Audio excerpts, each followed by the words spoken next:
interpretation. It's quite a long topic, trying to cover something for, I don't know what the audience like. Are they like a mix of specialists plus master students? So I'm trying to like cater to both crowds, and also if there are any seniors also, I think they'll find this talk useful. Okay, so I'll get going now. Okay, I'm having some problem. Okay, so basically my overview of my talk is that this is what is the PSG, indications for the PSG, patient evaluation, components of a PSG, data collected, types of PSG, and the most important part I feel is what to make of the data that is collected, and I'll end with a take-home message.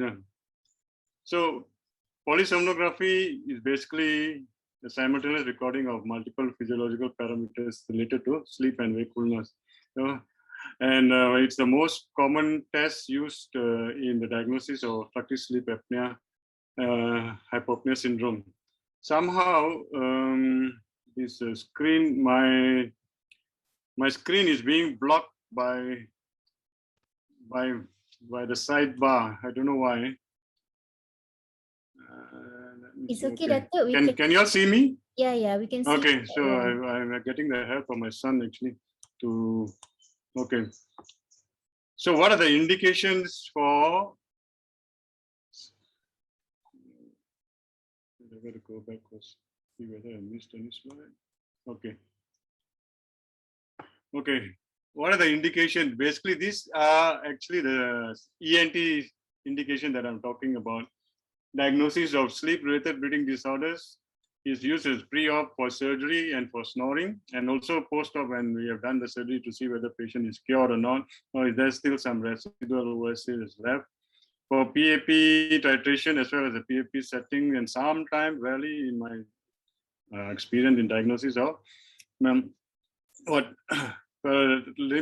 periodic limb movement disorders in symptomatic patients.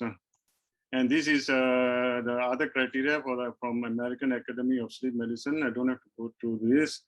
So what are the qualities of a sleep study room? The patient and the monitoring apparatus with the technologies should be housed in adjacent rooms, so that, whenever there's any problem, the technician can just pop into the sleep bedroom and adjust whatever that needs to be adjusted, especially if there's any electrode that has come off or the patient needs some help. Recording room should be homely and comfortable. It should be quiet and air conditioned, and there should be soft lighting which can be controlled by patient, because different patients require different levels of lighting. There should be an intercom system to interact with the patient, and obviously a toilet and a restroom. I started off with the sleep lab operating out of a ward, and it was a single bedroom in a ward, and surgical ward. And then later on, we got this room in the executive ward, which was a two-bedded two-bedded room converted into a single bed sleep study lab. Yeah. So later, then we moved to apartment near to the hospital, about 2 kilometers away from the hospital, where we got a 3-bedded bedroom. 2 of the smaller bedrooms were converted into sleep study suites, and the master bedroom was converted into a sleep technician room. Yeah, this is how it looks like, where they are monitoring the patient overnight. Yeah, there's some teaching session going down in the lower picture. So basically, when you talk about patient evaluation, you need to go through the detailed medical and psychiatric history. You also need to take into consideration for the last medication, for the smoking, alcohol activities on that day. Sleep history for the last 24 hours is very important. Later, I'll talk about it. And then the sleep scoring system. I tend to use the Epworth Sleepiness Scale, or the other scales, like Stanford Sleepiness Scale. This basically is graded from 1 to 7, just measures the sleepiness for that particular day. So when it comes to patient instructions, they should report 1 hour prior to the usual time of sleep. Prior visit to familiarize with the lab is useful for the patient. Patient should have a relaxed day. They should wash their hair and have adequate food on that day. On that day of the PSG, they should abstain from napping, caffeine in the afternoon and evening, alcohol, strenuous activities, as well as stimulants. They should continue their usual medications on the night of the PSG. The medication should be recorded so that the result can be optimally interpreted. For patients who have like insomnia, there's no harm in giving something to enable them to sleep on the night of the sleep study, although it's normally not encouraged. So the parameters that are measured in a patient are EEGs.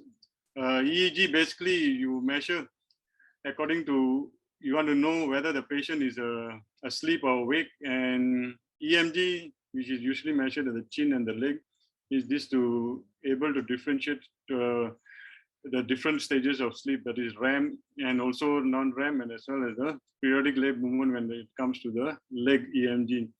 EOG, it helps us in differentiating non-REM and REM sleep. Yeah. ECG, you know, airflow, nasal airflow or oral, tells you whether the patient is breathing or not. And effort, thoracic and abdominal, it'll, let's say the patient is not breathing, you want to see whether there's an effort to differentiate between obstructive and central apnea. Then there's the SpO2 and body position. So this is what patient will look like at the end of the hookup. Yeah. So I'll just basically briefly run through the different parameters and what are they all about. EEG, basically it distinguishes between wakefulness and various stages of sleep.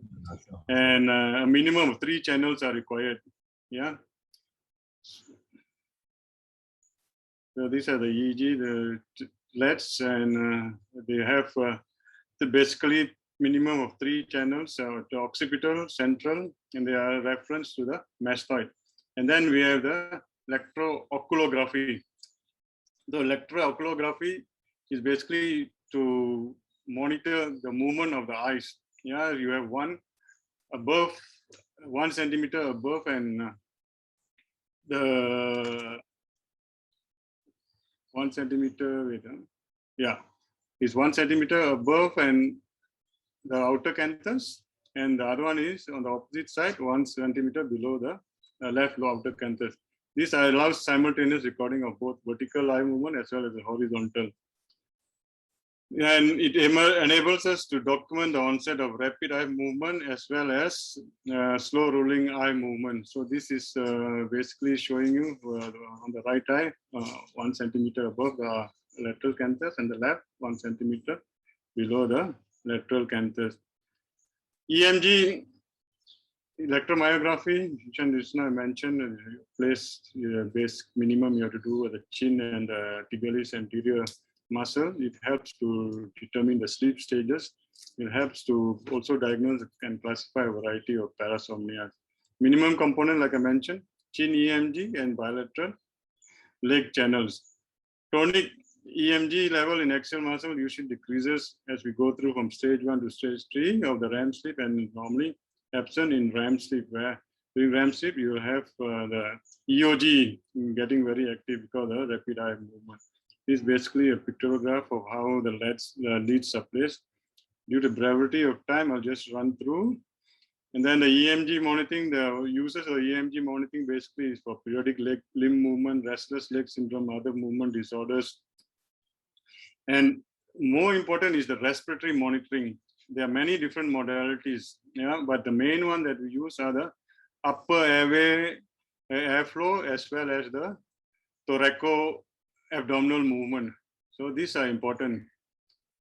The anesophageal snoring monitors, ABG, are not really that important in what you call the respiratory monitoring. So when it comes to the upper airway airflow, there are 2 types. Oronasal thermal devices, that is thermistors or thermocouples.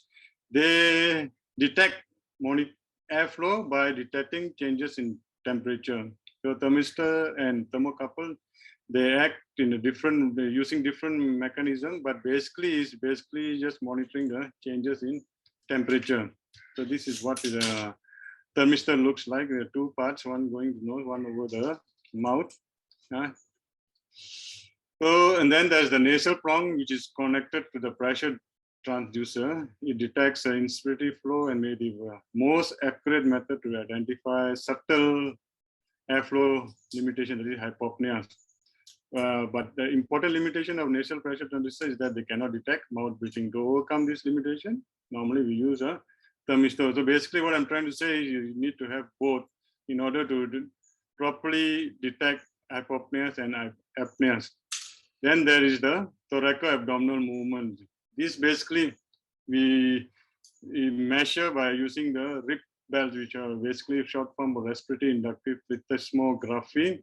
They have sensors as wire coils in them. The one is placed around the chest, the other one is around the abdomen. So the change in the mean cross sectional area produces a proportional variation that called induction. This is how it looks like. The one is placed across the chest and the other one is across the, what do you call that, abdomen. Then we have the snoring monitors. There is no accepted grading system actually for snoring monitors, and in practice, basically it depends on the technology's notations when the study is being recorded as well. You can review later on the audio as the study is being read, and they should score accordingly. This is how some people monitor snoring. And then you can see here is also a mic that picks up the snoring. But the problem with this is it's central, so if the patient turns to the side or in a different position, you may not pick the full intensity of the snore. Intrathoracic pressure monitoring, just mentioned it here, is the gold standard for measuring respiratory effort. But everybody knows we do not do it as a routine practice. It's done only in university setting or when they are doing research. And then same goes for expired carbon dioxide. Some centers do measure expired carbon dioxide, but in my place we don't do. It's costly and therefore is not used in most laboratories. It's useful in hypoventilation syndromes. ABG is an alternative to capnography. So you take one before the patient goes to bed and then another one when the patient wakes up, then you can compare between the before and after.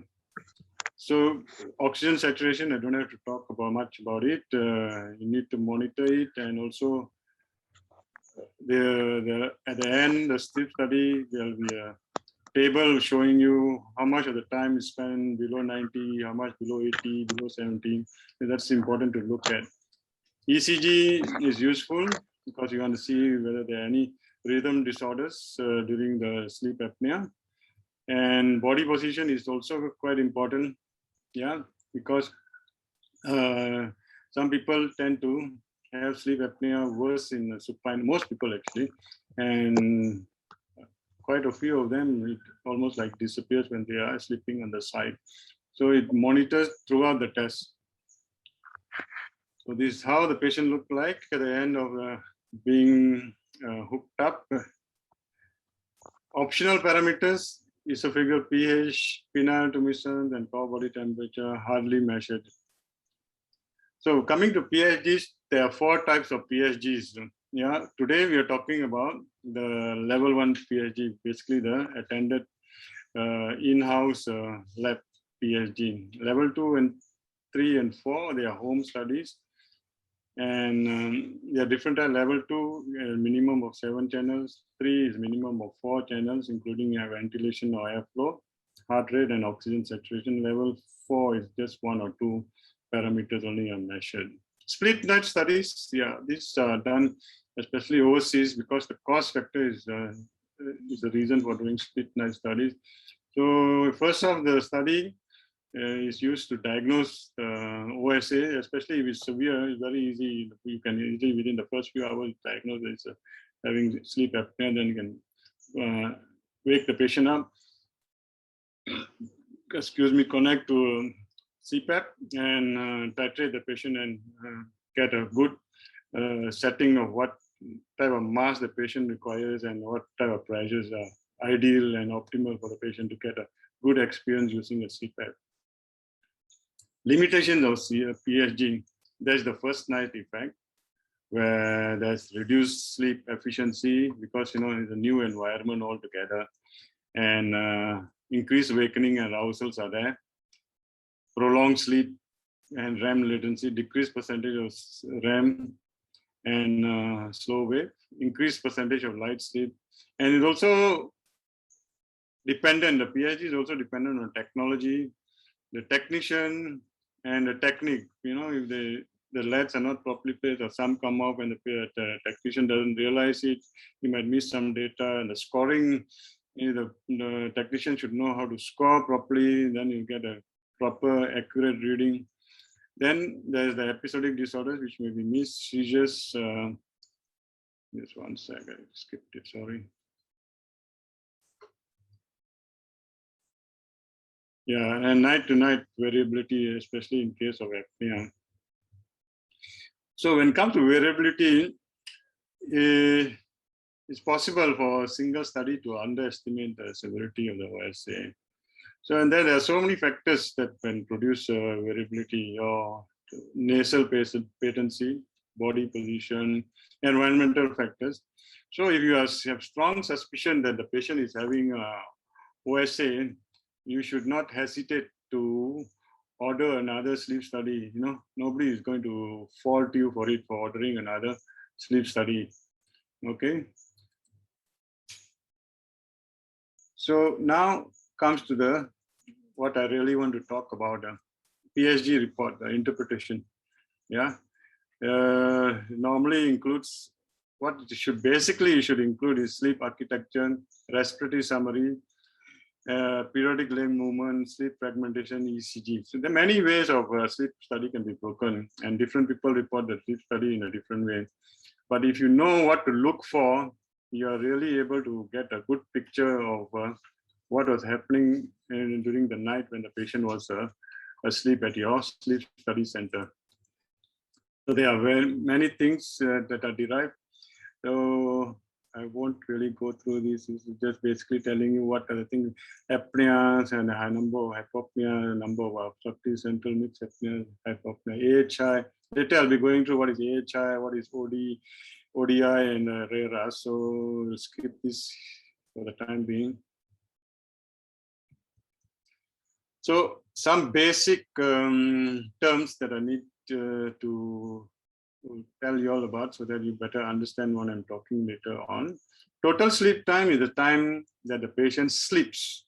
Yeah, whatever the stage is, there's time the patient goes to, not the patient goes to close his eye, but when falls asleep. Yeah, sleep efficiency is total sleep time, which I just mentioned just now, and divided by the total recording time. That means patient lights off, that's when your recording starts.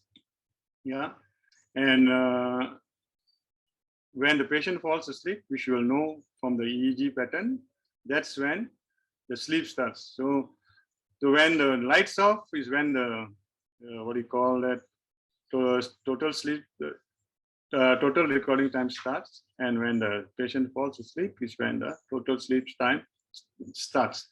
So sleep efficiency is a total sleep time over total recording time. Sleep stage percentage is also important. As we all know, research has shown that human beings spend a certain amount of time in stage N1, N2, N3, and REM sleep.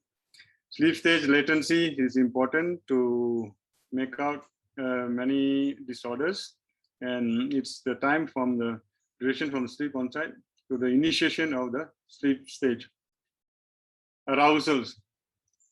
Arousals is anything from full awakenings to 3-second transient EEG shift to a lighter stage of sleep. They're generally counted and divided by the total sleep time to give the arousal index.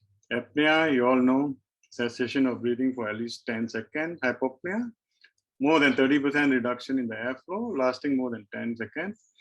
Associated with either 3% desaturation from the pre-event baseline or an arousal. RERA is an event where you have increased respiratory effort for 10 seconds or longer, but it doesn't fit into the criteria of hypopnea or apnea. Apnea-hypopnea index basically number of apnea and hypopnea divided by the number of hours that the patient slept, and that's how you get the index. RERA is RDI is basically AHI plus RERA, which you just mentioned just now. So coming to sleep architecture now, one by one, I'll go through the interpretation. So there are many things you look for in the sleep architecture: the sleep stages, the overall hypnogram, the sleep efficiency, and the latencies that you look at. Yeah. So in young adults, stage 1 sleep usually occupies about 5 to 10% of the total sleep time. It is transitional state between wake and other stages of sleep. Stage 2 occupies the greatest proportion, about 50 to 60% of the time you're spending stage 2. Stage 3 is about 15 to 20, and REM is about 30%. So, and during a normal sleep cycle, normal sleep over in a night, there are 3 to 5 stages of cycles where we go from non-REM to REM throughout the night. I mean, they are repeated: non-REM, REM, then non-REM, REM, and then 3 to 5 of such cycles happen during the night.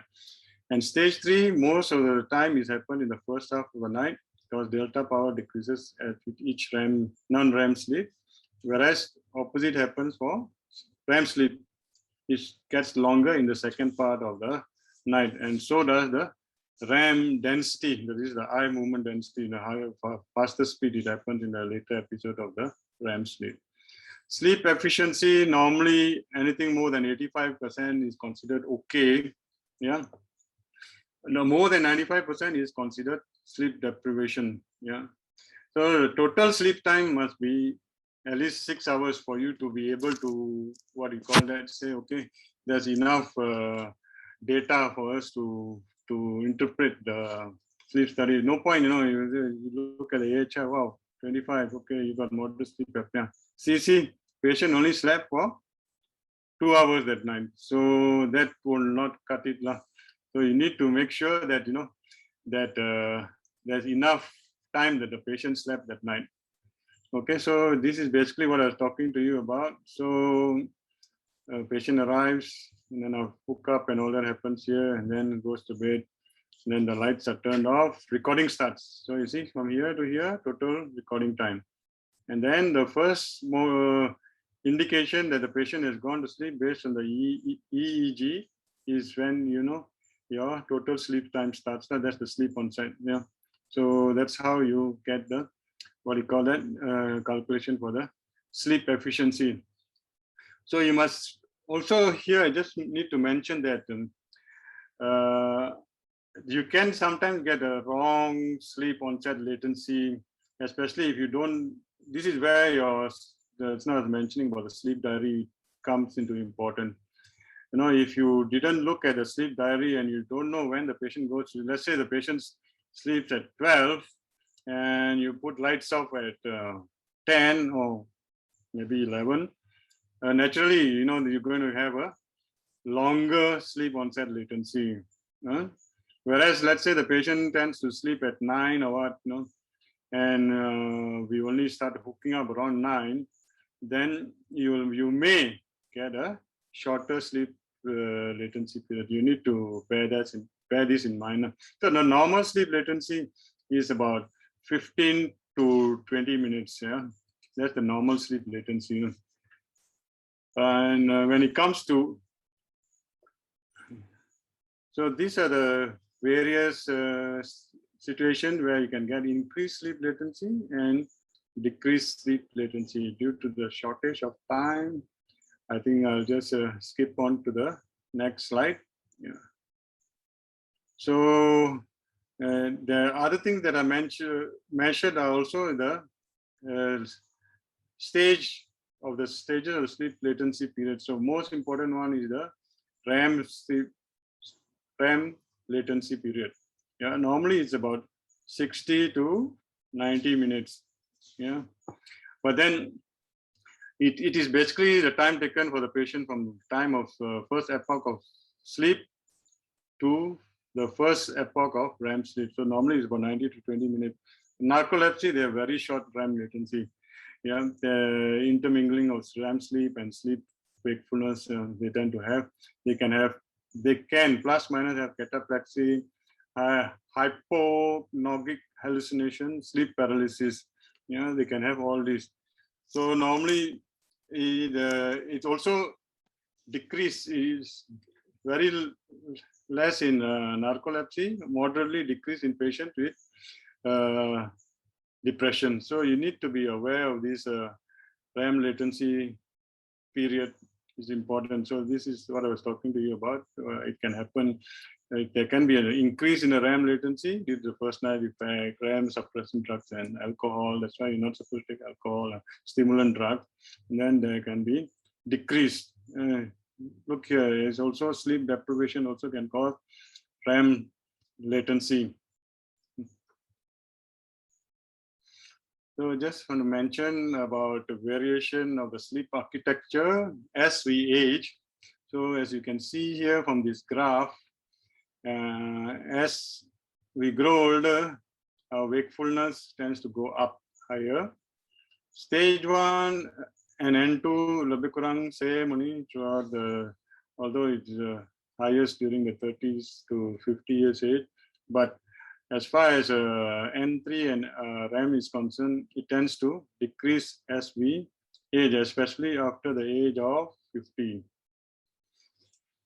So what is short sleep? Okay, this is basically a classic case. I just want you all to sort of like think about what we have just discussed just now. This is a patient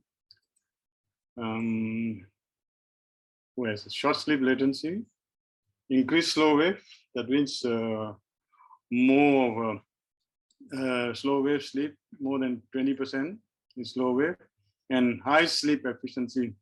Yeah, basically, it's very fast the patient falls asleep. What could be the possible diagnosis? This actually is a patient with sleep deprivation. Yeah, and these are the patients who will come to you and tell you, doctor, I can sleep anywhere, anytime, no problem, I'm falling asleep. Yeah, but actually they don't know that they are having a pathological condition. Yeah, even though the moment they hit their head on the pillow, they fall asleep, but that's actually not normal. Then this is another patient. Patient has a short REM latency, 40 to 60 minutes, and high REM sleep, more than 25%. Normally it's only about 20%. Early morning awakening. So what do you think this diagnosis is? Basically, this patient is actually having depression.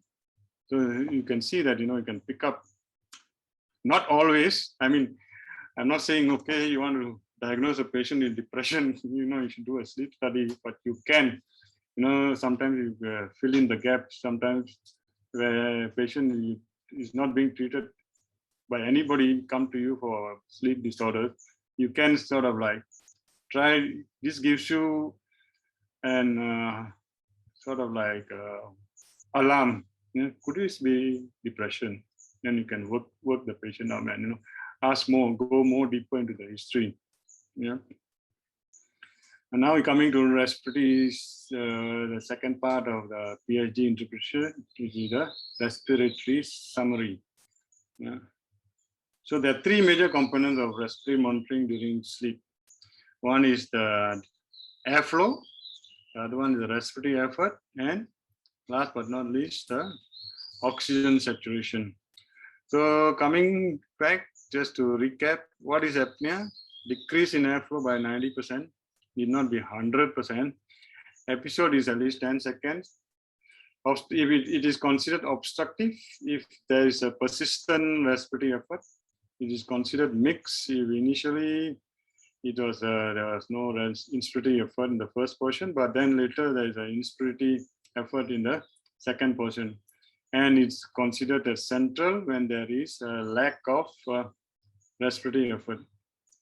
So up here is obstructive apnea. So you can see there is no airflow, but there is effort on the part of the patient. Then there is the central apnea.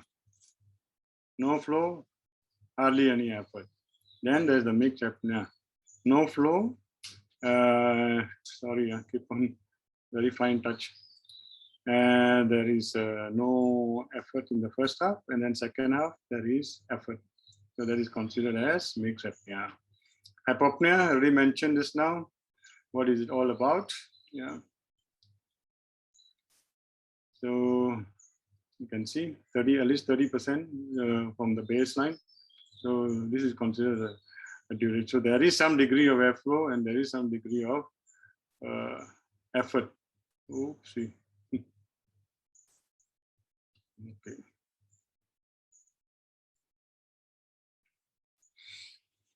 Okay, what is RERA? It is increased, although I already mentioned, increase in respiratory effort, episode at least 10 seconds, associated arousal, does not meet the definition of apnea.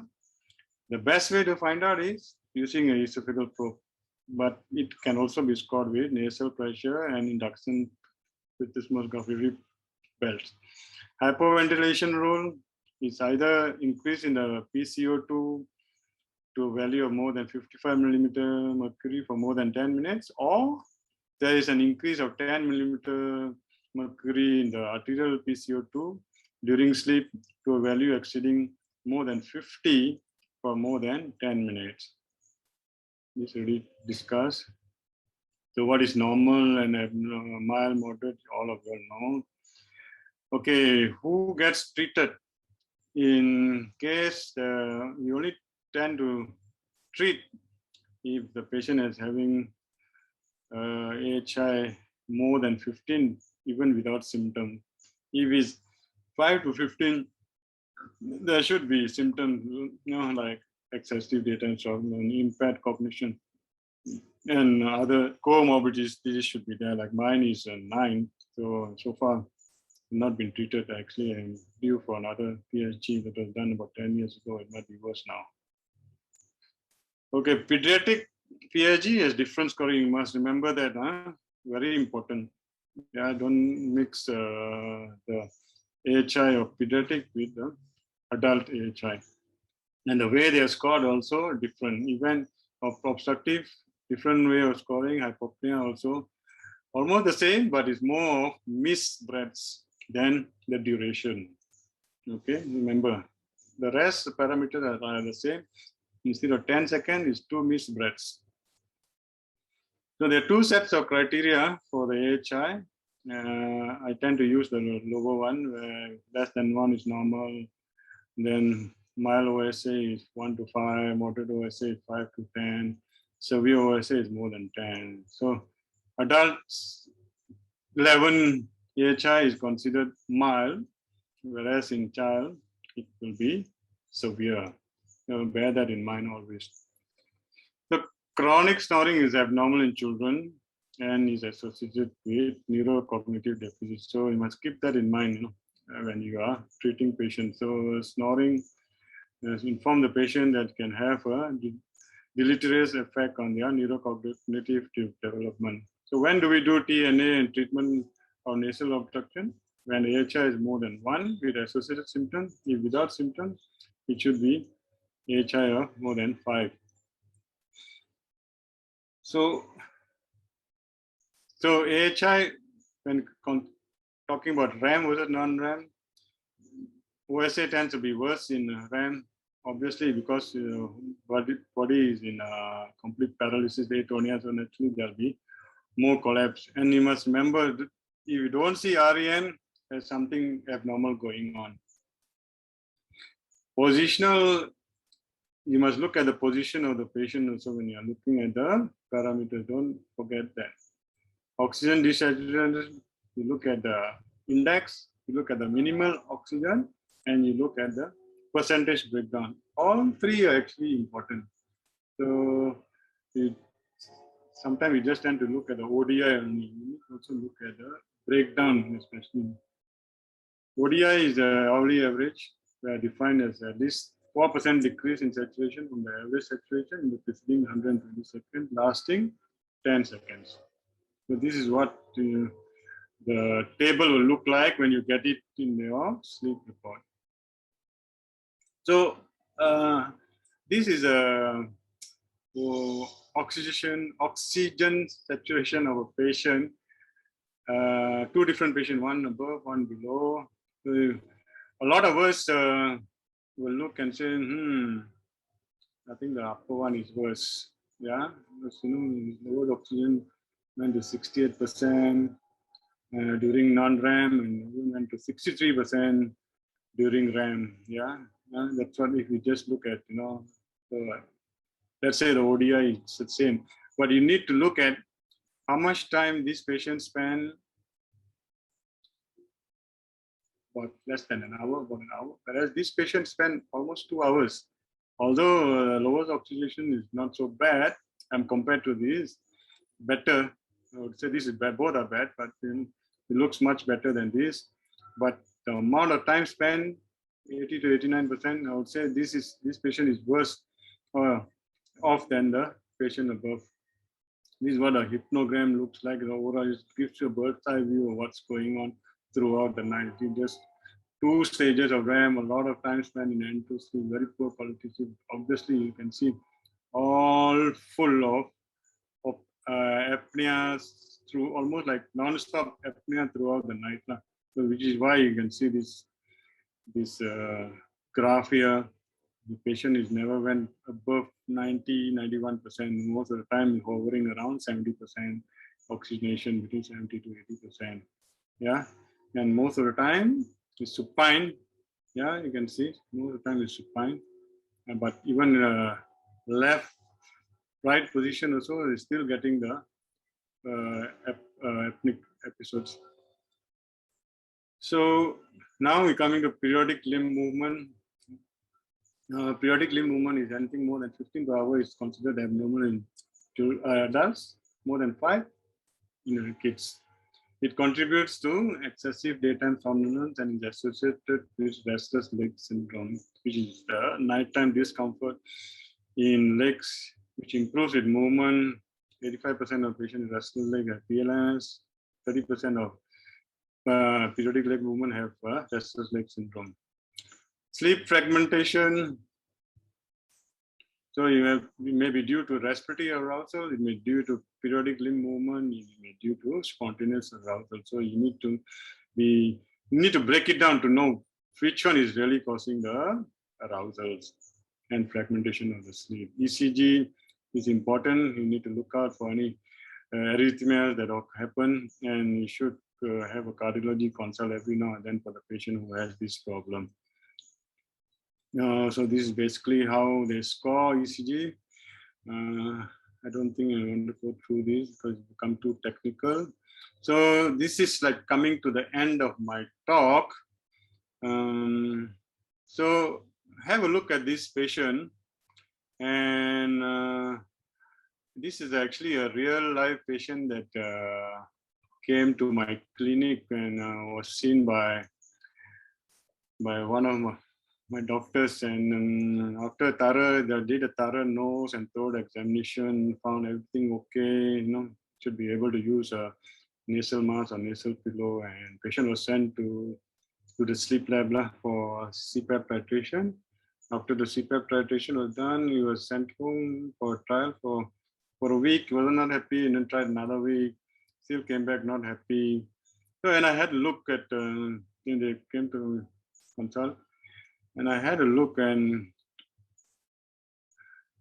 unfortunately, this is a one-way street. I can't ask questions from the audience. So, basically, this patient, if you look at, if you have, I think some of you might have picked up, if you see look here, supine and non-supine. Look at the AHI, he's basically free. He doesn't have sleep apnea when he's on his side. So his sleep apnea only happens when he is on his back. So all he needs is either his wife's elbow to nudge him, or these devices that prevent the patient from sleeping on his back. So that's all that's needed. So I mean, this doesn't happen often, but you need to be aware when the patient is really not happy with your device. So basically, he'll be happy when he's sleeping on his back. But the moment he sleeps on his side, he'll be like, what is this device? It's not helping me at all. It's just making me suffocate. So the take-home message is you need to have a good sleep lab setup with trained staff. You must look at RDI and AHI, which all of us are, but don't forget to look at the sleep architecture, the overall bird's eye view hypnogram, the stages, sleep efficiency and the latency. And when you're looking at the respiratory summary, don't forget to look at the RAM AHI, the positional AHI and RDI, the oxygen saturations. Yeah, don't just look at the ODI. Look also at the time they spend below 90%. And last but not least, also look at the lowest oxygen saturation and periodic leg movement, sleep fragmentation, look for spontaneous arousals, and also see if there are any arrhythmias. So in summary, attended in-house PAG is considered the gold standard diagnostic test for obstructive sleep apnea. It's dependent, the gold standard, remember the gold standard doesn't mean you have got an in-house sleep lab. That means you are okay, you are practicing gold standard. You need to have a quality sleep technicians who are good at hookups and who are good at reporting the study. And person interpreting the study, sleep study, that is you and me, should look at the parameters mentioned and not just focus on the AHI. Thank you very much for listening. And also thanks the organizers for giving me the opportunity to share my viewpoints on what PSG and basic interpretation should be.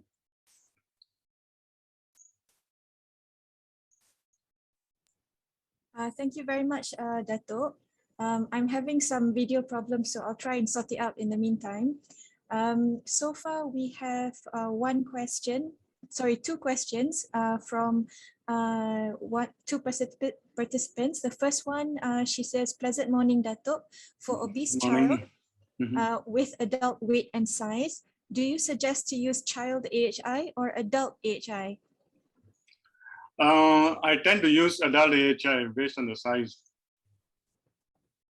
Adult AHI. Adult AHI. Yeah. Okay. Obese means when you're talking about obesity, you're talking about just a small size child. Obese is like I go basically more by the height. There are obese, short obese, let's say it's like a 10-year-old, short and obese. Then I'm obviously going to use a child AHI. But if the patient is like, tall as an adult and is 11 or 12 years old, I'm going to use a adult AHI. Okay, I hope that... Yeah, you don't just go by the age alone. There are some people, that then there are different places they consider 12 as child, some places consider 18 as child. So I've had some patients who are like 12, 13, but they are tall. They are, taller than the average adult. I read them as adults. I don't read them as a child. So as an example, Dato', if we have a child who has, let's say, Picottian syndrome, then you would use an adult AHI. Yeah, the size again. Okay, thank you. Yeah. The next question we have is from Dr. INS. She says, good morning, Dato'. Thank you for a great talk. May I know what is the cut-off point of age to use child AHI? Good question, very good question. Again, I think I already kind of answered that question. So I'll just give you my experience. I've had patients who are like 11 years old. Okay, let's say we take 12 as a cutoff age. We take 12. I think 12 is a good cutoff age. I've had patients who have come in at 11, but the child is quite big size. So even though I should be using a child AHI, I do use adult. And at the same time, you need to take into consideration the patient's symptoms as well. The patient symptoms need to be taken into consideration. Let's say you feel the symptoms are very severe, yeah, and you got very mild AHI, then you obviously need to treat the patient. But the cutoff age is variable. I will normally go by the height, not just by the BMI and the age. Not just by the age, sorry. Okay, so the next question is from Dr. Johannes. He says, good morning, Datuk Balwinder. What is the reliability of split PSG? As we know, good testing time should be around 5 to 6 hours. And what are the suitable patient characteristics to be subjected to a split PSG if such a facility is available? Normally, you need to have at least 3 to 4 hours of data on your what do you call that, sleep study to be able to say, okay, this patient is obviously having a OSA, and most of the time they have to be severe. I wouldn't do a split night study for mild or moderate. You understand? What is the other question he asked me? What are suitable patient characteristics to be subjected to a split PSG if such a facility is available? Suitable patient characteristics, basically you have to, based on the study itself.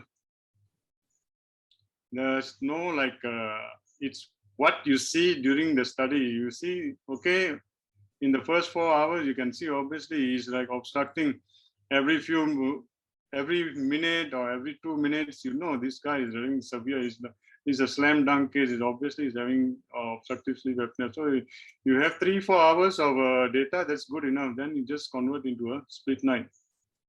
But you see he's having mild sleep apnea or even moderate, then it's not advisable to do a split night. You should have more information to see whether later on, you know, when he goes into, as I mentioned just now, later on they go into REM sleep, that's when the sleep apnea worsens. So you need that kind of information also to really come up with a final conclusion as to how bad the sleep apnea is before proceeding to doing a titration study. And the other criteria is normally cost. In Malaysia, we don't have that problem in the government setting. So the cost is not a factor. Overseas, cost is also a factor because each time they do a sleep study, it can cost quite a bit. Whereas in Malaysia, it's like no cost. Just the cost of the, is considered like almost like daycare, like less than $100, less than 50, I'm not sure. Just on the room only. Thank you, Dato'. If I could just ask you to unshare the slide so that we can see your face clearer during the Q&A. Unshare. Good morning, Zara. Dr. Zara, can I add on to Dr. Datuk Bal's answer as well to the yes, please. PSG? Okay, so basically, you know, you when you have an HI of severe, so more than 30, then you would think, so the patient is severe, and then you would want to try a CPAP for the patient. So if, for example, in the first 4 hours of sleep, the HI is already 40 or 50, so definitely more than 30. So you could expect that even in REM, it's going to be worse. Okay, it's going to be, the HI is going to be worse. So it's not going to get better. The HI is not going to get better in the later half of the night. So so that's why we say, oh, okay, we won't need to look at the later 4 hours of the sleep, and we can straight away do a CPAP test for the patient.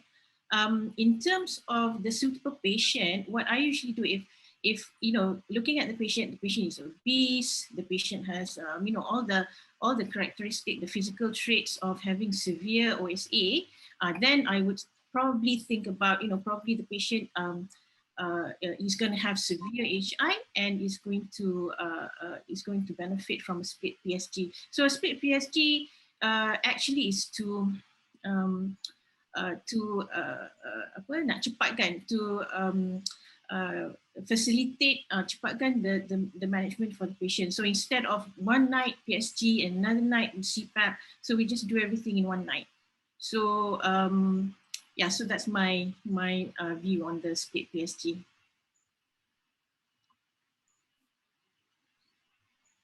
Thank you very much, Dr. Shima. Do we have any more questions from the floor?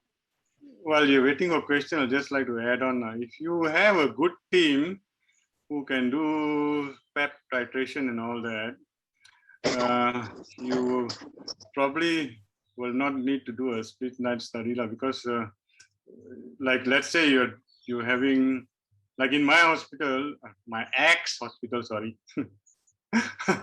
Putrajaya. So we have two studies running simultaneously. So the sleep tech finds a bit of a problem lah. I don't want to do a split night study. So normally when I ask them to do a split night study for a patient, they'll say, okay, boss, the boss satu je lah. I say it's okay lah. So if you have good titration, PEP titration, you can do during the daytime, you will probably not need it lah. Unless like Shima mentioned, I got complicated cases and all that where, even after the normal PEP titration and, boring of the CPAP at home, still the patient is, seem to be like not being optimally treated. You still got breakthrough, your AHI, is come down from 80 to 20 or what. Then you need to troubleshoot. First, you need to troubleshoot looking at the downloaded data. I forgot to mention that this is become more of treatment already. So when let's say you have got a good setup, sleep clinic and all that, like in Putrajaya. Why is there a lag face now in my office? Okay, when you have a good setup, so what happens is patient comes to your sleep clinic, data is downloaded at the counter in front for the past 3 or 6 months, and then you go through the data, and then from there you can already see, okay, this patient is doing fine on his CPAP, this patient is having problem, and from there you will know whether the problem is due to his. Then when the patient comes in, you take another history of how he's been using his CPAP and whether he's having any nasal throat problem during the time. And you can also see from the data that, how long he has been using it, when he has been using it, why he has been missing it. All that data is there. There's a lot of data you can get, almost as much as, not to say almost as much, quite a significant amount, almost as good as a sleep study. You can make out what's happening. Even after troubleshooting that, you can't figure out, then it's worthwhile to do. That's another reason why we want to do a PSG with a titration study. But that will be a full night titration study.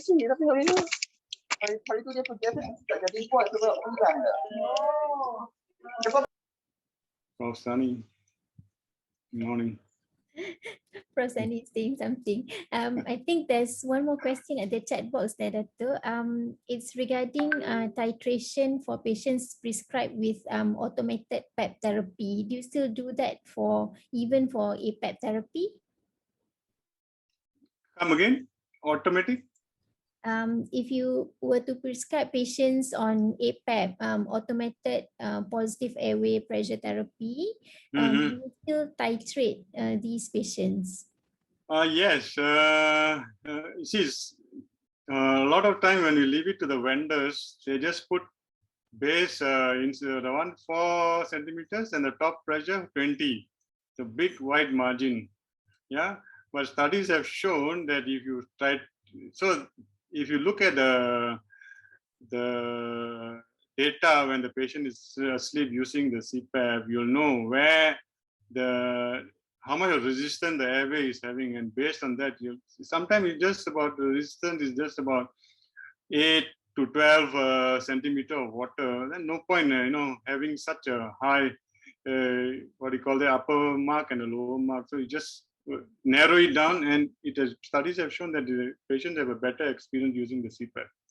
So that is the reason we still look at the downloaded data every time to see where they are at and titrate it accordingly. We just do it in the clinic itself. They bring the CPAP, or we teach them how they can do it at home to adjust the pressures.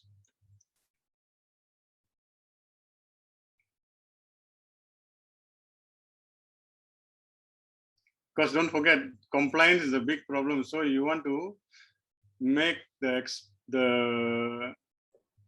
experience of using CPAP as pleasant and as nice as possible. So that goes a long way to giving them a pleasant experience. In fact, we did a study of our hospitals.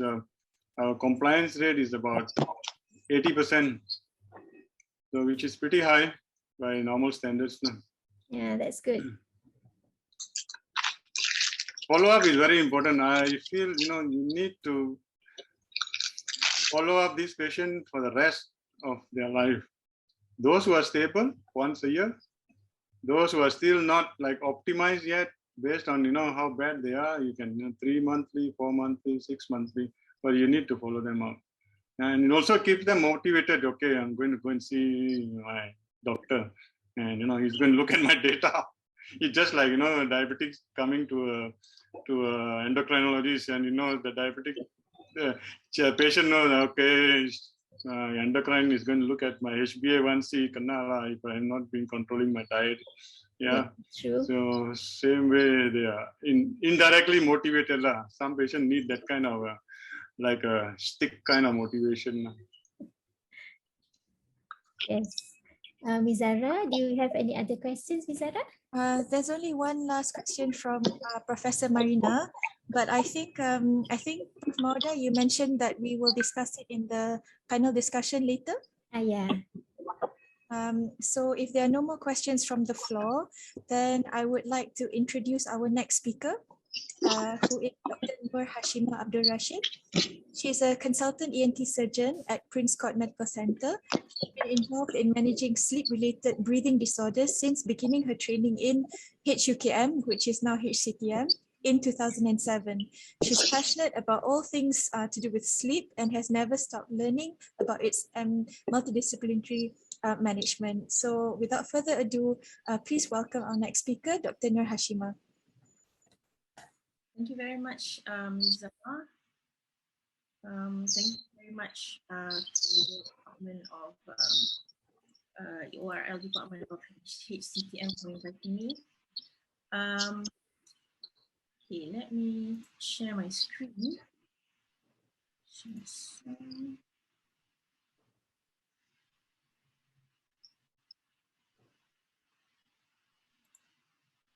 Okay, can you see? Yep, we can see the screen. Correct. So today I'll be talking about drug-induced sleep endoscopy, and its uses, any benefits, and also there's a few case studies that I put up, but let's see if we have time to do that. Drug-induced sleep endoscopy, or DISE, was introduced by Croft and Pringle in the 1990s. And this was because at that time, the popular upper airway surgery was U3P. And they found that it was a good surgery for reducing snoring. However, it didn't really help in some people to be used as a treatment for OSA. They know that it's because of poor patient selection, but they don't know much more than that.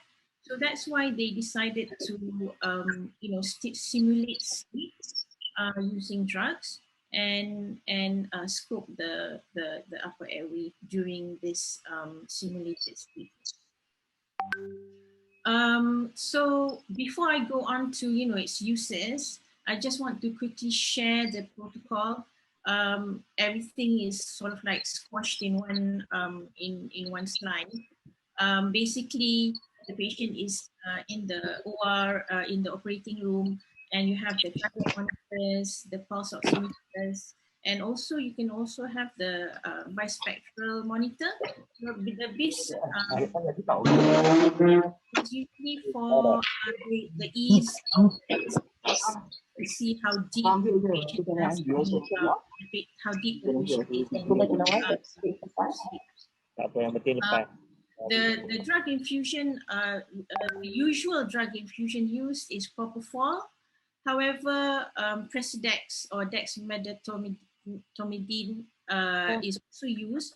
In this protocol, which I got from the Stanford team, they use a small bolus. However, the anesthetist in my center says it's a difficult. So you can talk to the anesthetist in your center to see what kind of doses that they're comfortable with. Okay, so usually you give an initial bolus and then followed by a maintenance infusion rate. So so once the patient is sort of like asleep, they're actually arousable. Okay, you don't want them to be too deep until they can't be aroused. Okay, so when do I start putting my scope in is when they start snoring, or in some patients they don't snore, but you can see that they're actually asleep. Okay, and maybe you can already see some apneas going on. Okay, so what kind of scope do I use? Usually it's the 3 mm or 2.7 mm, so the pediatric size, because the larger size can actually be quite uncomfortable for the patient, because you want the patient to be like not realizing or being comfortable during their sleep, because you don't want them to feel something sticking up their nose if you use the larger diameter one. Now, so how long? So in the Stanford protocol, they say at least monitor or record at least 2 cycles of obstructed breathing. But usually I do about 15 minutes worth, because when you're holding the scope in your hand for 15 minutes, it's really tiring. If you have like a colleague who can do that, that's fine. But sometimes I'm doing it alone here, and I don't my nurses, they're very good, but they can't really it's really difficult to hold the scope at like one position to look at the changes happening in the upper airway. So yeah, it's really your hands can actually menggigil when you're holding it up for that long. Right, so I just wanted to put up this picture with my weird face there, because this is the very first DICE examination that I did, and this was in Hospital Sedang. So you can see that we've actually dimmed the lights. The anesthetist and the NSMO, and then there's the other assistants in the OR, and then we're just trying to get the recording so that we can examine the patient or the recording afterwards.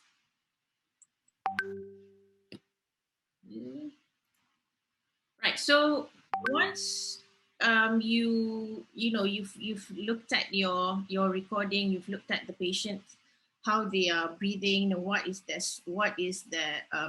collapsibility or how they obstruct. So you can fill up this sort of like classification, which was described by Eric Kazarian. He's one of the let's say the father of the vote classification, I suppose, or the in DICE in the US. He does DICE a lot. So basically, he broke down the structures into velum, or the soft palate, retrovelum area, the oropharynx, the tongue base, and the epiglottis. And then you want to see, and then how he described it is either 0 with no collapse, partial collapse, which is 1, or total collapse, which is 2. So that's really easy. And the only sort of like the part where you need a little bit of skill, I suppose, is when you look at the velum pattern of obstruction. Okay, so you need to determine whether the soft palate is collapsing in the AP, the anterior posterior pattern, or is it lateral, or is it concentric? Okay, so the pattern of configuration is quite important, especially concentric, because in the US they do a lot of upper airway stimulations, so hypoglossal nerve stimulators. So this is a very important tool to in the protocol for that surgery or for that management. Okay. Yeah, so I've explained this just now. So I'm just going to show you a little bit of what I mean by circumferential collapse. So here we are at the level, just in the nasopharynx looking down. So you can see that this part is the soft palate. You can see the tongue base. You can even see the epiglottis here. And then you can see that the collapse is, like a circular sort of like pattern. You can see actually that the epiglottis is also collapsing, okay, from here. So these, sorry, just to mention, these videos are taken with a lot of thanks from my supervisor in Stanford. Okay.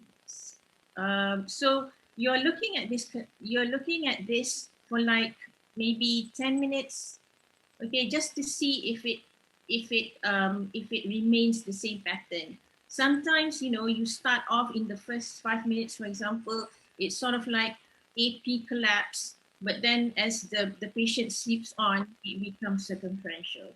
Okay, so that's why you need to just to have that a little bit longer of assessment. Okay. What about lateral wall collapse? So again, this is the nasopharynx. Okay, this is the soft palate, and this is the salpingo folds. Yeah. Okay, so you can see sort of like that it's collapsing laterally. This would be I would say this would be a total collapse. Okay.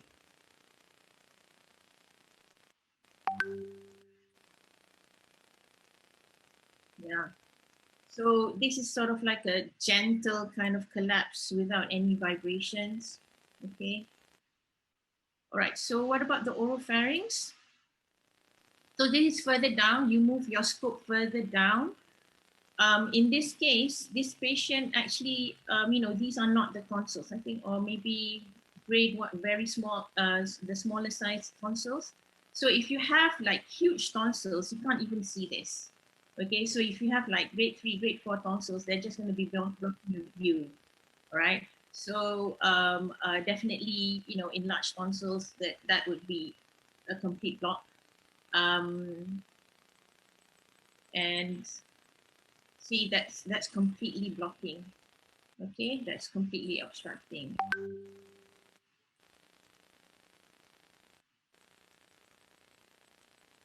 Okay, and let's see. Okay, so it's kind of you need a little bit of skill, I suppose, to see whether it's actually tongue base collapsing or your epiglottis collapsing. So in the tongue base, obviously you can see both. The tongue base would be pushing the epiglottis posteriorly to the posterior pharyngeal wall. Okay. And sometimes the epiglottis actually sticks to the posterior pharyngeal wall, and definitely they're gonna have a longer kind of apneic duration. Okay, so the patient is just this is the airway for the patient, so that's quite scary.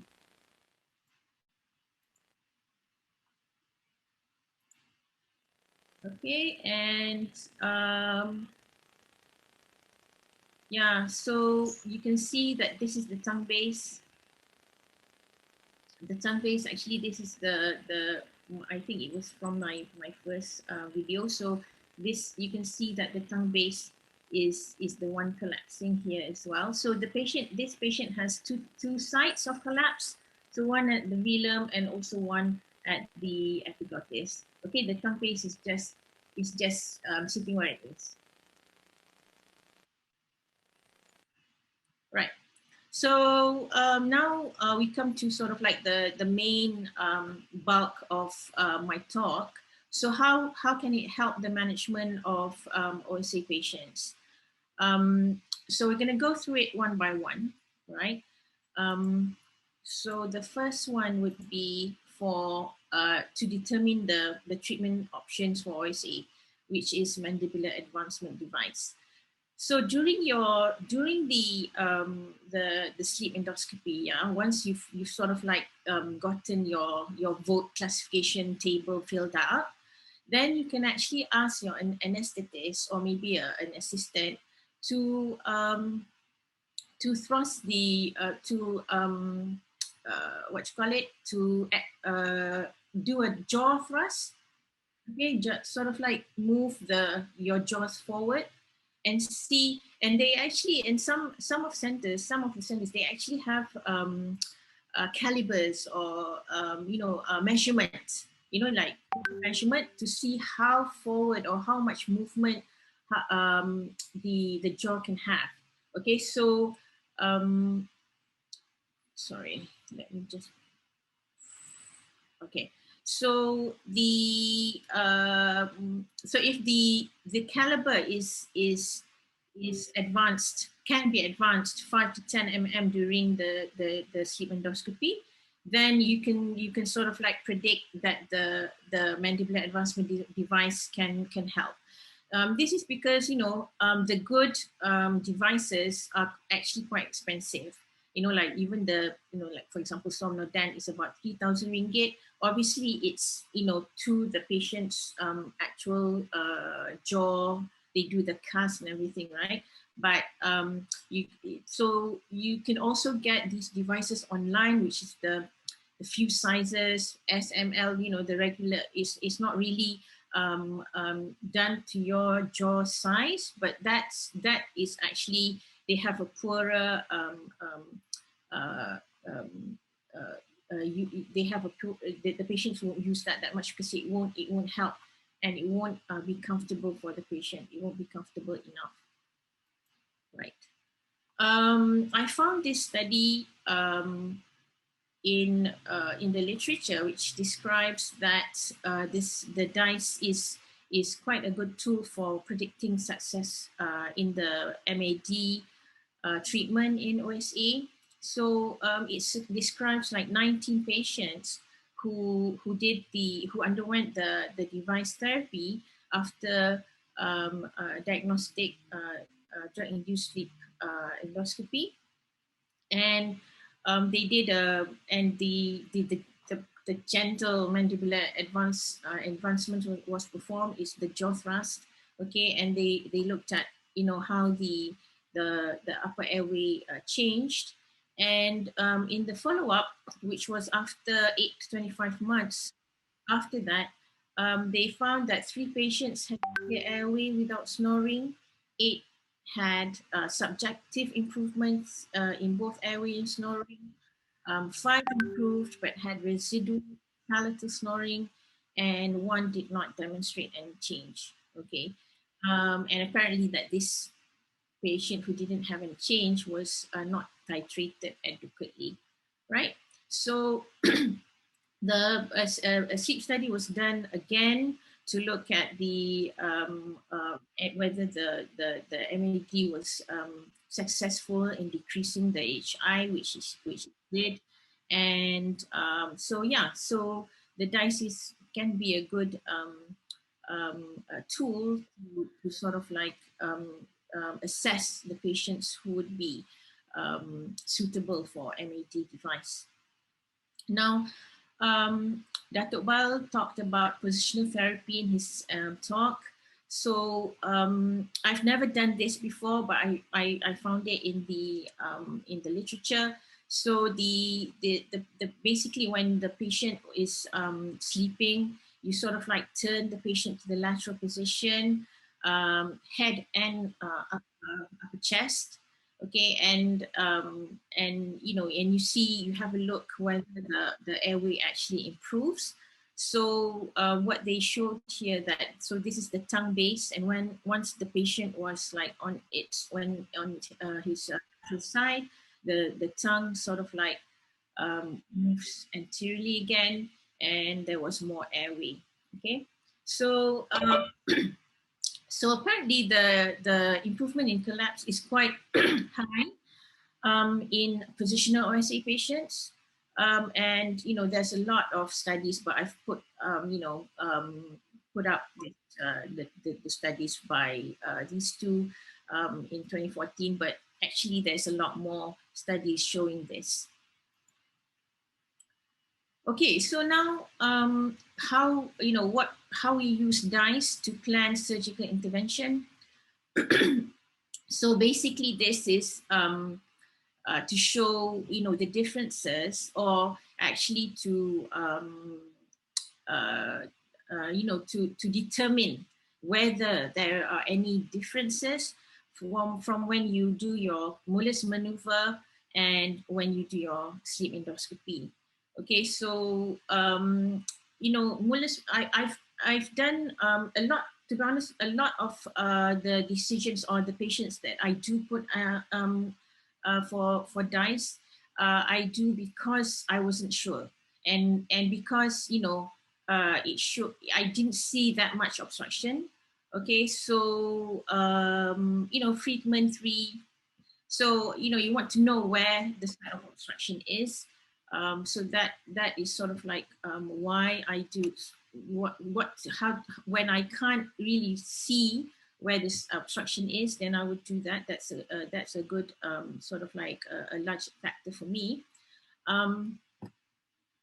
So yeah, so again, like when you're awake, the epiglottis can be opened up, and you can see it really collapsing on sleep endoscopy, or it can be the other way around. So in Mullis maneuver, the patient, sorry, the epiglottis is sort of like retroverted, like really close to the posterior wall.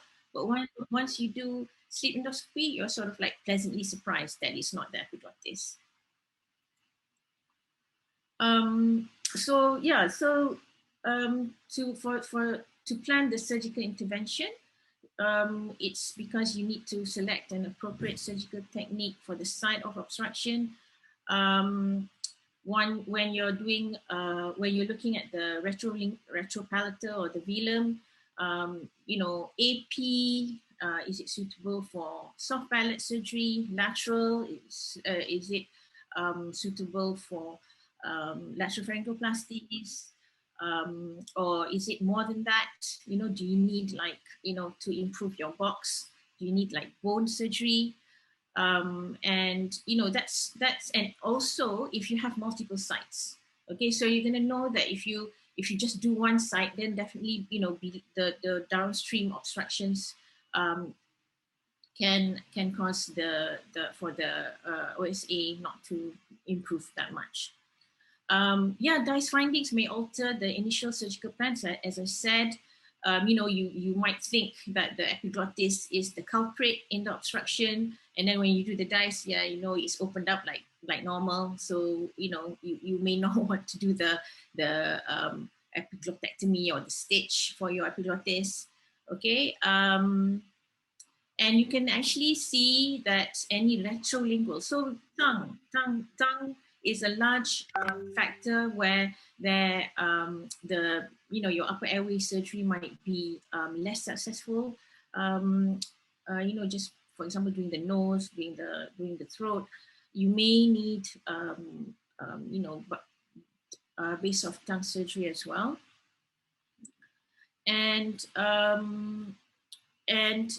the DICE findings might not be predictive of success for certain soft surgical procedures. Okay, so you want to have you want to maybe entertain the management or the discussion for bone surgery. Okay, so yeah, so oropharyngeal wall obstruction may suggest a higher success rate with maxillomandibular advancement than soft tissue surgery, as I said just now. And pediatric patients at high risk of persistent OSA may benefit from DICE even before undergoing tonsillectomy and adenoidectomy. So these added tonsils, adenoids, they're soft tissue obstructions. The thing is, if you look at the child and you know that it has the child has really small jaws, adenoid faces, like all the narrowed faces, the patient might have residual or is at high risk for residual OSA post-op. So this is sort of like what I've mentioned before as well. The culprit of the obstruction, I would say, is at the retrolingual area, oropharyngeal, hypopharyngeal area, where you can have the lateral wall collapsing. If they have large tonsils, then good, because that removing the tonsils, they're going to have a high chance of success. However, not many patients, especially those with the short necks and the obese ones, large tongues, these they're not gonna have much success if you do the usual U3P or the modified U3P or the usual surgeries for the oropharynx that we do. Okay. So genioglossus advancement, when you sort of like improve the attachment of the tongue, there's a lot of literature on the effectiveness of that. Robotic surgery, okay, it really works. It really works. However, because basically you're just debulking the tongue base. Okay, so you're going to get like, once the patient has healed, you're going to get a really huge area there, which is going to be really stable. However, it is such a painful surgery. Okay, I did start robotic surgery on a few patients, but I just felt that probably I would go down another route for this for robotic, for TOS. The reason being is that the patients are probably going to be on medical leave for a month, and talking with their tongue swollen like this for a month. So they're just gonna talk like this for a month. Okay, and it's just very depressing. They're like really depressed. And these patients really must want to have the surgery. Okay. And even once, because the thing is they just can't tolerate CPAP. They're maybe young patient, maybe in their 30s or 40s, and their OSA is just very severe. I've never had any experience with radio frequency base of tongue. It's for the same reason, to debulk the base of tongue, but I suppose it's just going to be, it depends on patient selection as well. If you have the obese, BMI more than 35, large, huge tongue, small jaw, I don't think it's going to help much. Okay. Right. So what else can DICE do for you? Okay, let me show you this one first. Okay, so so basically what they did, they used the DICE for is to look at how the patient upper airways were responding to the surgery. So this paper looked at the lateral pharyngeal wall tension after MMA. Okay, and this was done by the Stanford team, and they how they chose the patients from MMA was if the lateral wall collapse was 2. So oropharyngeal wall or even the velum area, the retropalatal, if they had lateral collapse, then they would, really go for MMA. Okay, just to remind everyone, okay, in the US, it's because of their insurance system. They must have had CPAP first. Okay, so they must show that they've tried to use CPAP for a month. If they can't tolerate it for any reason, then they go on to be assessed by the sleep surgeon or the ENT or the dentist. Okay, the dental surgeon, because otherwise the insurance won't cover. All right. So these patients, they've already, not tolerated CPAP. Okay, but it's a bit different in our setting, where from the start, the patient can choose whether they want surgery or they want CPAP. So they can actually have a CPAP trial, because these patients, uh, most of them are mouth breathers. They are mouth breathers because their nose is not adequate airway, and they're gonna have to then they're gonna have to try the CPAP on either either nasal or oral nasal mask, and definitely because they're so obstructed, okay, definitely the pressures are gonna be high, and definitely they're not gonna tolerate the CPAP. Okay, so what we can do here in Malaysia is that we can do the DICE, then look at where the main obstructions are. Okay, so maybe the obstruction is in the nose or large tonsil, for example, and then probably the base of tongue. Yeah, so you can do the nasal surgery first, maybe a bit of oropharyngeal surgery.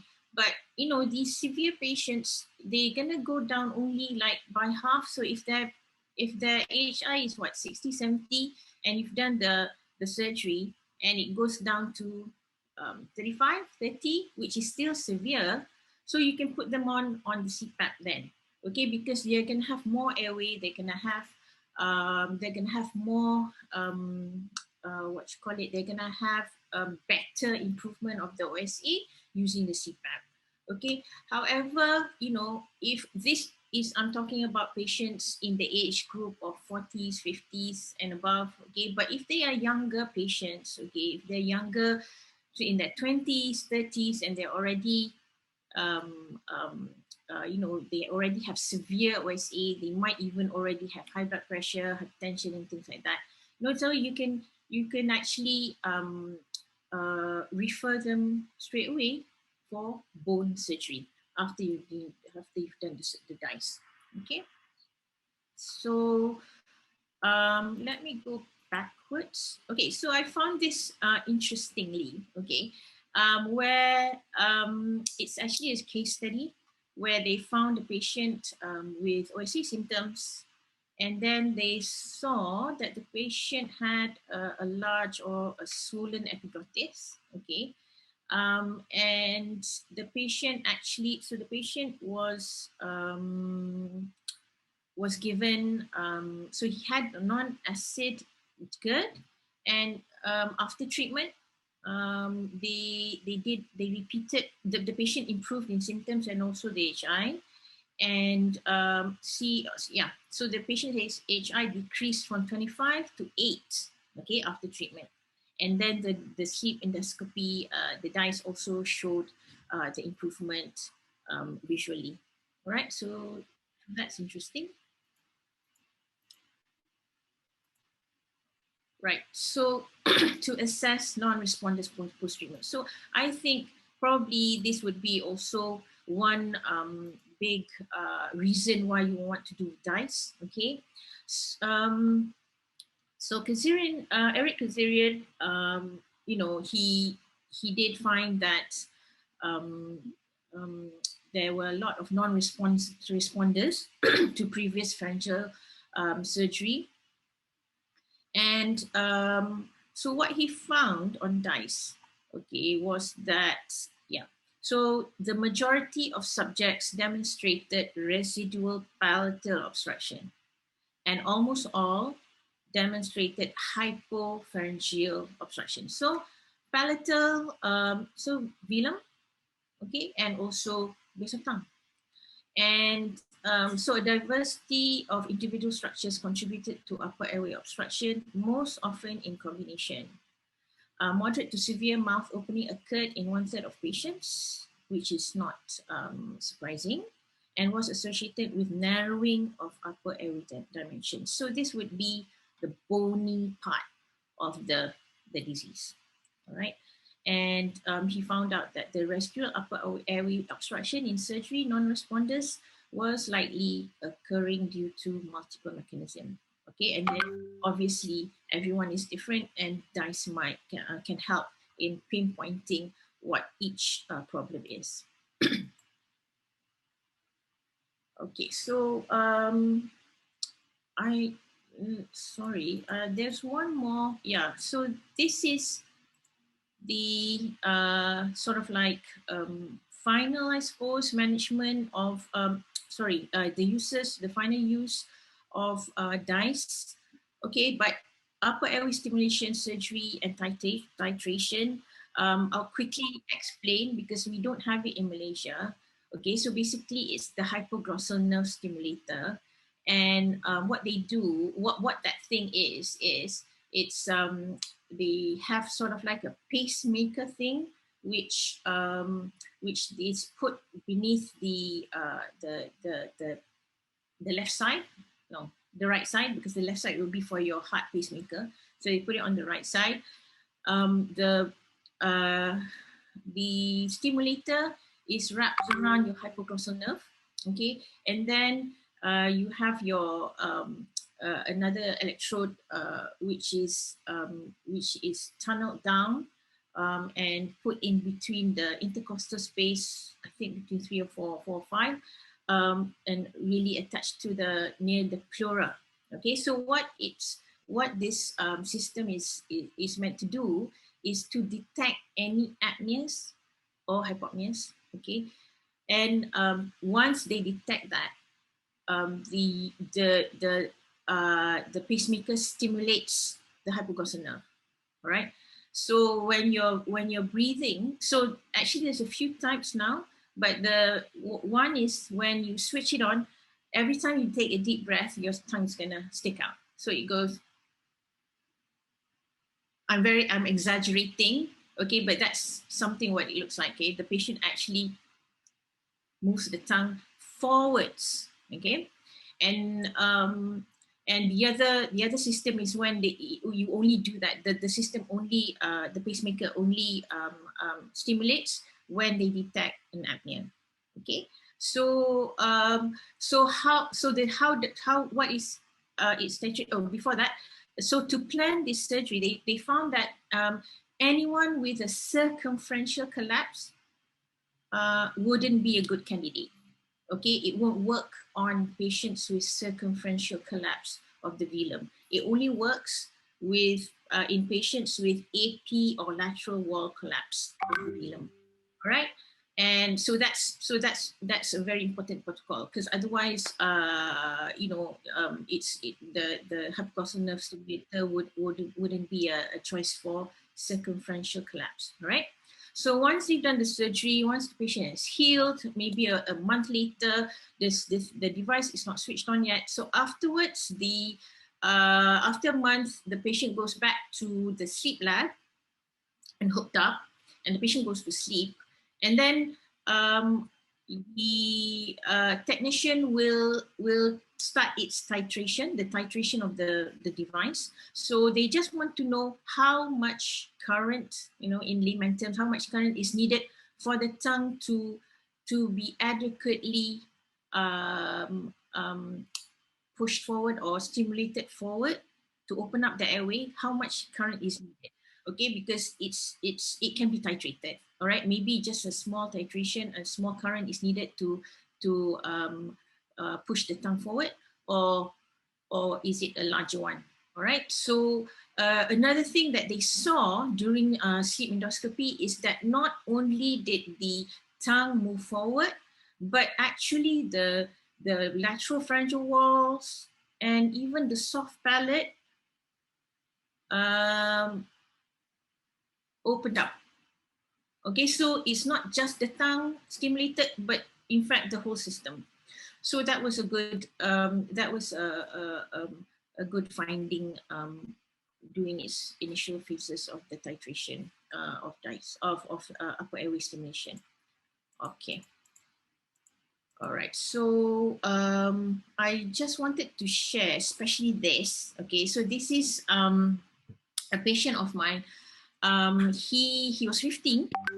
And basically, his family members complains that he snores so loudly and with choking episodes. Okay, so he just chokes all the time, apneas.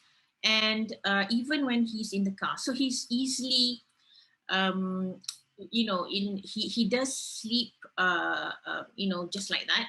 As Datuk Bal said, he can sleep whenever, wherever, but he doesn't really have the sleepiness in the sense that he's doing quite well at school. He doesn't have disruptive behavior. He doesn't have any, all this teenage moody features. Okay, and he didn't have any other ENT complaints. Okay, next slide. Right. So, looking at him, there was no retrognathia, right? But he had, look at his teeth. His jaw, upper jaw, it was really, really narrow. Okay, and and it's small. Okay, not only narrowed, not only high arched, it's like a V shape. Okay, and not only high arch, but also small to the point that all his teeth are overlapping. Okay, so this shows to me, this is really, really, his jaw is really small, and he already has, which I learned a new something new, which is called bicuspid.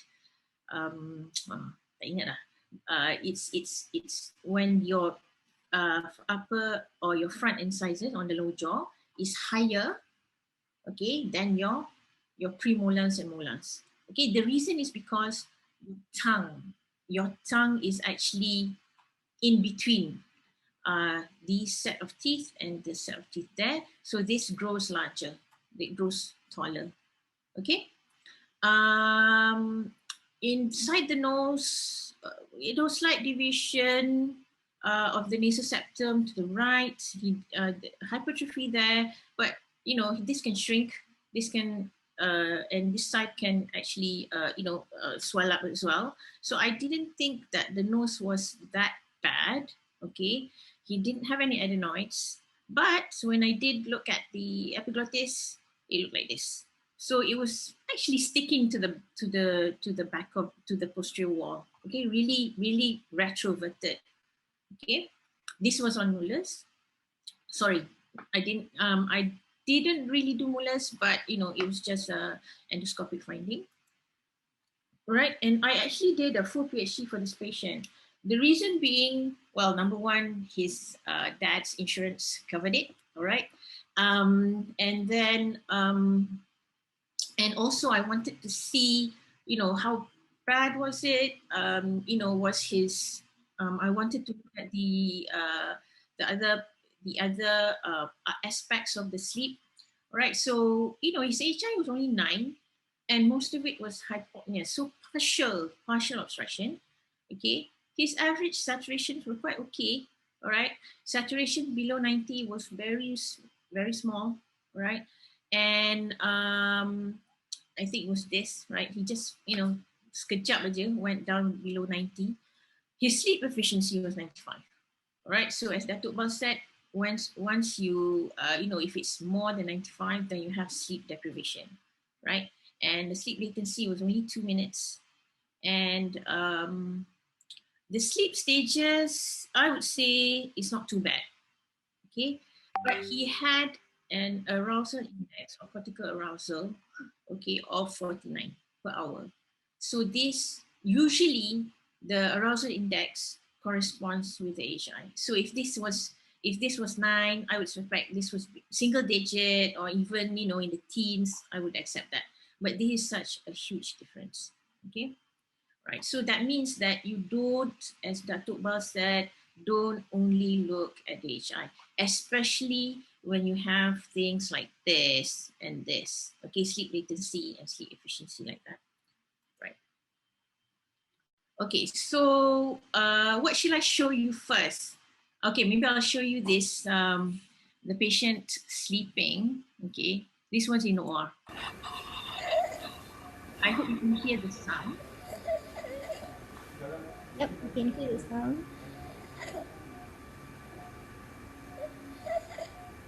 Can you see the accessory muscle sphincters, brachial tug? Okay, can you imagine yourself breathing like this every night? Okay, or whenever you go. All right, Almost definitely. like laryngomalacia. Exactly. So that's what I thought. All right, and this is the. Let me stop this and put this on. Okay, so this I was using a flexible the usual fiber optic scope for this, and because I had ordered a video flexible scope, but it hadn't come yet. But yeah, so I'm sorry about the quality. All right, so you can see the. Okay, I orientated myself. So that's the tongue base. Okay, that's the tongue base, and you can see the uvula. So the uvula is really, really like fluttering. Okay, it's really moving, but the tongue base. So the tongue base collapse. He has lateral wall collapse, but the epiglottis is not. The epiglottis is actually quite good.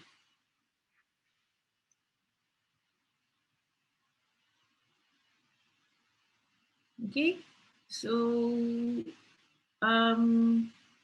this patient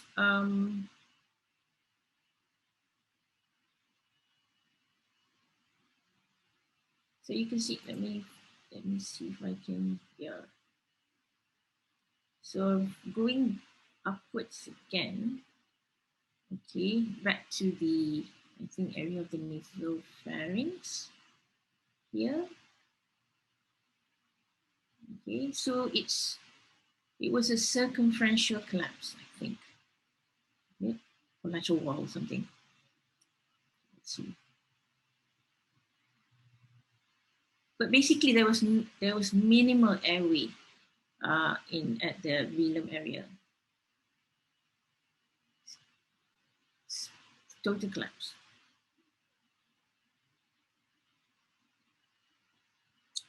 Right.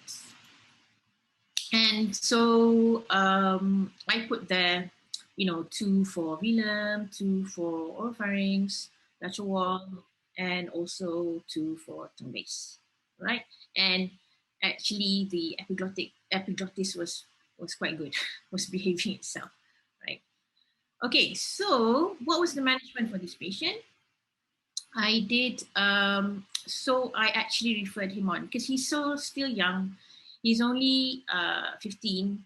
His jaws was terrible, so small. So I referred him to, I think it was Rama, Dr. Rama in HCTM. Okay, so orthodontic with maxillary. So this is sort of like the ultimate, okay, management for him. And this is because of the DICE findings and also the full PSD findings. The thing is, that the MMA orthodontic treatment is not going to be like our surgeries. After a month, 6 weeks, 8 weeks, the surgery is going to be done. okay, and healed. Okay, so this is a very lengthy management. He probably will need it, um, once he's reached 18 or something like that. But in the meantime, they can actually expand his jaws or something like that. And he would need a cone beam CT skull. But because of his sleep quality, okay, I recommended CPAP. All right, so let's see if we can play this. So can you see that he is much, much, much more comfortable on CPAP? Okay, he's effortlessly sleeping, what we should all be aiming for and what we deserve. Okay, each and every one of us deserves peaceful, effortless sleep, good quality sleep like this. Okay, so I think it was his little sister videotaping this, because I just wanted to see, the difference between, with and without CPAP. Right. And also in the meantime, myofunctional therapy. So myofunctional therapy is sort of like something new. Well, not really new in terms of its existence, but actually the concept of myofunctional therapy is rather new in the management of sleep-related breathing disorders. Actually, when we're having sleep-related breathing disorders, we are also having some form of dysfunctional breathing when we are awake. Okay, so when we sleep, it just gets worse. But the thing is, the term sleep-related breathing disorder just sort of like, focuses on your sleep problems, your breathing problems during sleep, which actually I don't think is correct. Okay, where when once you do have SRDB, sleep-related breathing disorder, you're having dysfunctional breathing when you're awake also. Okay, so myofunctional therapy is sort of like exercise for the tongue, the lips, simply put, and this sort of like encourages your oral muscles, your oral muscles to perform, or to to correct the tongue posture so that your breathing will be a bit more functional. Okay, so in dysfunctional breathing, your the tongue would be actually will be down in the floor rather than up in the soft palate. And you can, and you see this in a lot of patients. Okay, it's just that they probably don't have haven't developed sleep related breathing disorders yet. Okay, when I also say to my patients who have had braces, okay, orthodontic procedures, they're like, oh, I've done braces, but then my teeth got crooked again because I didn't wear my retainers. Okay, so the retainers is a big part of post orthodontic treatment. But the thing is, with myofunctional therapy, your tongue can be your natural retainer, or actually your tongue is your retainer. The tongue is supposed to sit in the hard palate. However, it's just that we're not doing it. Okay, and we're putting something else, the retainer, in its place. All right, so I think, Mawa, do I have any more time, or shall I stop? I think we are lagging behind time. So Okay. yeah, probably some conclusion, Ms. Shima, for everyone. Yeah, so in summary, sleep industry has a lot of uses, and also, and it's very, very simple thing to do. Okay, I can do it in the private setting. Definitely, you can do it in the in the government setting, the user setting. Definitely, government set in the KKM hospitals. I believe that it's just the anesthetists who aren't, aren't sure of themselves. They're not really sure of how the procedure is. You want to put a patient who is obese, who has severe sleep apnea, and you want to put them under sedation without, them having proper control of airway. So definitely that's gonna going to be a lot of peers. So so you need to talk to your anesthetist. The anesthetist has to be your best friend, okay, in order to do a sleep endoscopy. And I think that's it.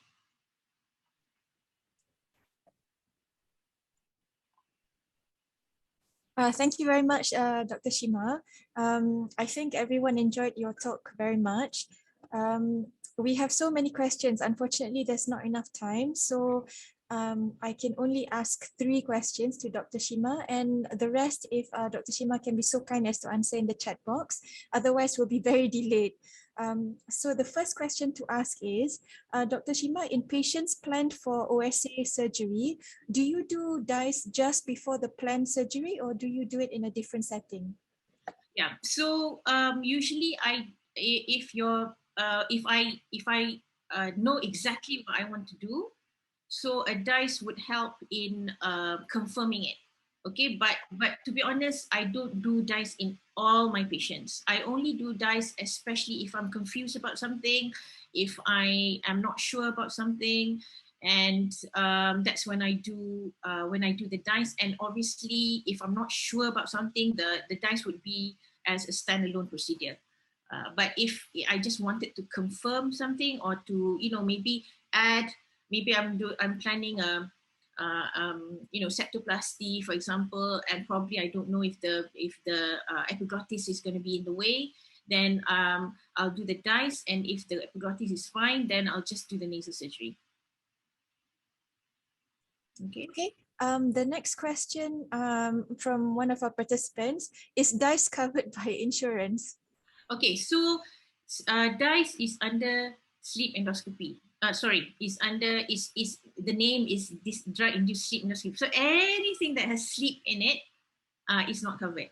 However, it's not covered by personal insurance. Okay, but if you do, I do have patients here who are covered by corporate.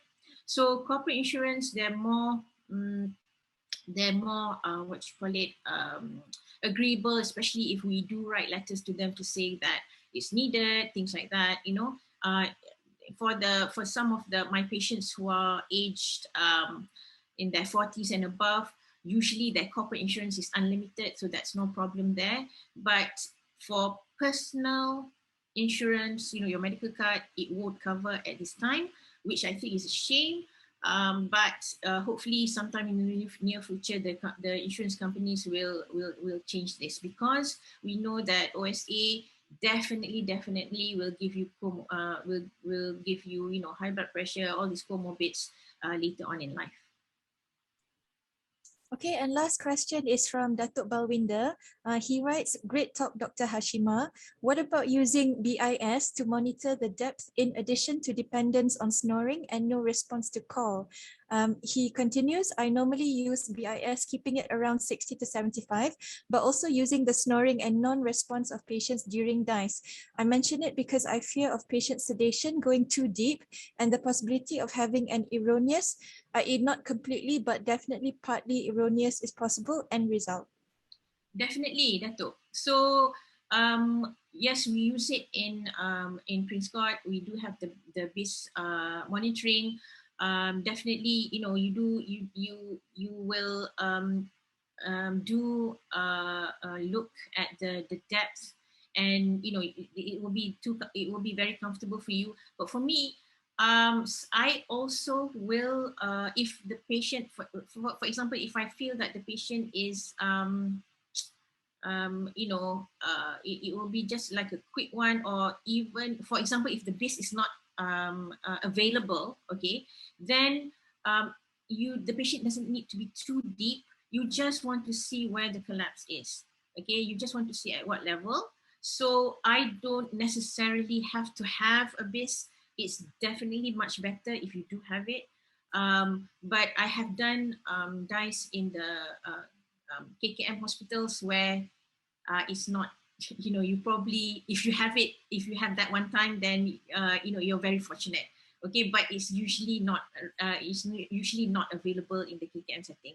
And I do the DICE there, even though the BIS is not there. But again, it's for the safety of the patient, and also to the confidence of the anesthetist as well, because they're sure, if they are sure of how much titration they're giving and all that. And then the patient can, when they start snoring, and then if they're arousable, that's enough for me. Thank you, Dato', for your question. Thank you for the answer. Thank you very much, Dr. Shima. So I'm so sorry, but I can't with any more questions for Dr. Shima. If you don't mind, Dr. Shima, if you can answer the questions in the chat box, because we're running quite behind in the schedule. So if Prof. Mauda can allow me to share screen, then I will go on to the panel discussion. Please, you can share the screen already, Zara. Okay.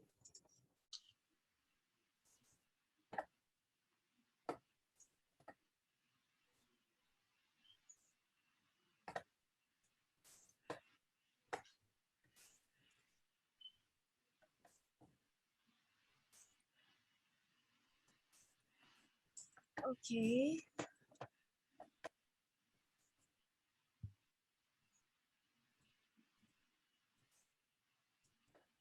Okay, so for the first question for our panelists, setting up a PSG service, what are the things that you would consider to be absolutely essential? I think, Zara, Dato' Bal is the best to answer this question, because he's done it, never done it before. Okay, thanks, Dr. Shima. Okay, I've come a long way. To me, okay, first of all, I would like to rephrase the question. I would say setting up a good sleep disordered breathing clinic, okay, and under that will come the PSG service, because I mean, now we are in ENT, what do you call that, forum, I can say, because bulk, I mean, OSA, if you ask me, OSA is, everything is from the above the larynx, nothing to do with the lungs when it comes to obstruction. But treatment, there are two types of treatment, medical and surgical. So you need to have that goal in mind. You need to have a goal in mind that you're going to set up a proper, just short phrase, it's a sleep clinic. So the sleep clinic should have a clinic dedicated, like Prof. Sunny also have every week, he has a clinic, and so do we have, I think some other colleagues also have that. We have a sleep clinic. And then when it comes to, I'll come back to the clinic again, when it comes to setting up a PSG service, so the first thing you need to know to do is to have a good, what do you call that, infra. I mean, you need to have a proper room, which will be comfortable to the patient, spacious enough in case you need to do anything like resuscitation or what, which rarely I've had. In fact, in my whole life, I haven't had such a situation, because we screen the patients properly. And the place for the technician should be comfortable, okay? So this is the first thing you need to have, okay? Why I say place for the patient, technician should be comfortable is that this is what is known as a graveyard shift, graveyard shift, basically you are going to be sitting down there as a technician throughout the night, just looking at the screen, monitoring the patient. A good technician will do that. Okay, so that first thing you need to show them is it's comfortable, you'll have good environment. And then you need to have people who are keen. It should not be, I'm talking more now, not really more from the KKM side and university side, because you can't just, ask the matron or ask the person in charge of human resource, give me some staff, I want to start up a sleep study center, you need to really make sure that they are interested, interview them, go through, talk with them, tell them what are the requirements of a, what do you call that, sleep technician, and what are the career pathways and what are the options that are available to them later on in life. Yeah. So you need to have that. So once you have a good, so that now I already talked about the room, I already talked about technician's room, I talked about the staff. So you need to have dedicated staff. Then infra-wise, I mean, obviously for a in-house, you need a level 1 sleep study. These are the main criteria to start. Then also the training part, you need to make sure that either you are able to train them or you can send them to some place where they can be trained well and learn fast and able to be up to the mark fast. I mean, don't expect it to happen overnight. It takes time. My journey started somewhere in 2008, 2009. So initially ISO was just like you guys now sitting in the forum trying to learn about sleep study and all that from Prof. Sunny and I don't know who else was there. And it takes some time, but be patient. As you go along, you'll get better and better. Just like just a sidetrack, rhinoplasty, I started the same way. So nobody taught me, I learned on my own. So as you go along, you add on more things. Okay, first you'll basically just be doing a sleep study. That's the duty of the technicians and all that. And then you'll be running a sleep clinic, and the sleep clinic, so you will have to be up to mark as far as the medical management is concerned. Very important. You need to be able to manage them both medically, surgically. So that is the only way how you can say you are a one-stop center for sleep disordered breathing, obstructive sleep disordered breathing. Yeah. So you need to be able to, so you have to learn, you go to places where you can learn this. And you need to, like I mentioned just now, follow up your patient, do sleep titration in the beginning. Your staff may not be able to do it. You might have to either do it yourself or get the vendors' help. And mind you, not all the vendors are well-trained because they got a high turnover. So your ultimate goal in the long run is to do everything yourself, meaning your unit should be able to do it, either you or your paramedical staff, sleep technician. And okay, what else is there? Yeah, I think that's the gist of it. Just to mention about just now, I wanted to make a comment. When it comes to sleep surgery, also take it slow. Do the simple cases first. As you go along, you get better and better, you get more confident. But please remember that if you're going to do sleep surgery, you must make sure that the patient has tried CPAP. Whatever said and done, they must try CPAP. If they don't want to try CPAP, get it in writing from them that they don't want to do CPAP. Only then do you agree to do sleep surgery for them. Make sure it's well documented. Yeah. Dato', thank you for your answer just now. It's Mawada here. A bit long and rambling. Dato', is there a place in your practice for home PSG? Have you ever utilized home PSG in your practice? And if yes, probably you can just tell us in which kind of patients. Okay, home PSG. When I was in Putrajaya Hospital, we used to do inverted bracket home PSG. That means the patient is actually admitted to Putrajaya Hospital, is in the ward, having a lot of comorbid factors, heart failure, need oxygen and all that stuff. So we do like a watchpad, level 2 study for them. That's when I was in the hospital with a lot of comorbidities. So we do not stress out our technician doing patients who have got multiple comorbidities and doing sleep studies with such patients who got, borderline, they got recently had a heart attack and arrhythmias and all that. We already know about it. So we don't send such patients to the sleep lab. So we admit them in the hospital and then we do that with a portable study, like the level 2 study. As far as I think there was a question by Prof. Marina about level 3 studies. I'll only do level 3 studies if I'm very sure that the patient has got moderate or severe sleep apnea and has got no other comorbidities. And I don't plan to operate on this patient. But if they've got other comorbid factors, unstable medical condition, or they've got a complex sleep disordered breathing, and I would want to operate on them, I definitely want to do a level 1 study. Yeah, that's my answer. That answers your question. Thank you, Dato. I think following on from that is Prof. Sani's question actually.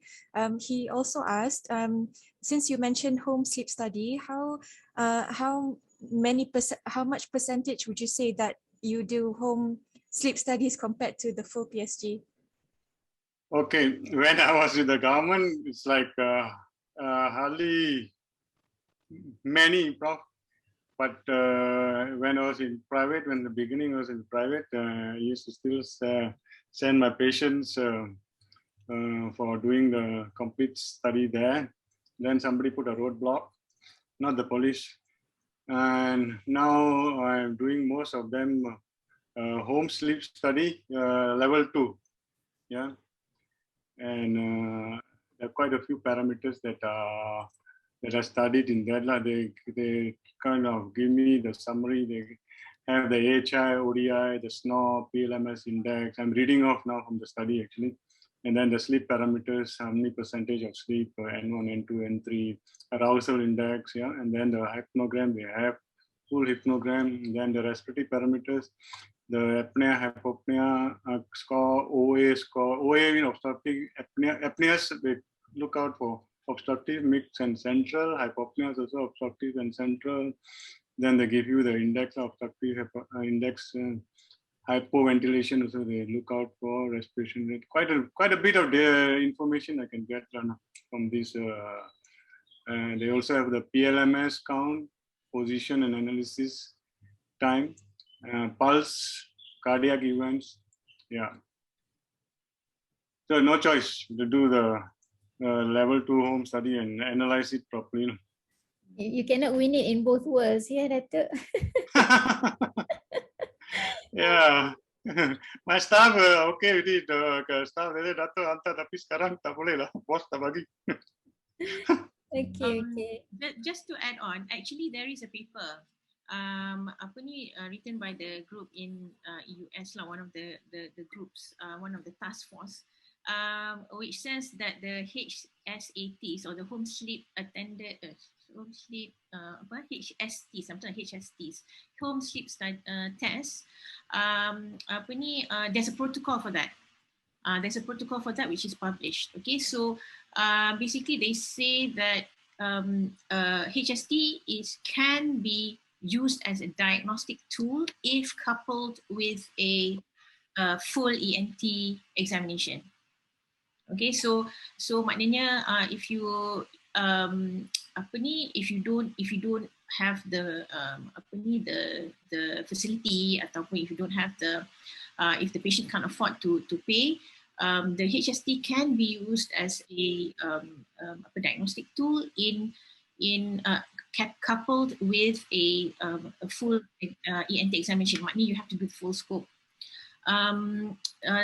However, in the protocol also it says that if the result is not doesn't tally, maknanya when you scope and it looks like severe OSA, but the results come out differently, then you should actually send the patient for a full PSG.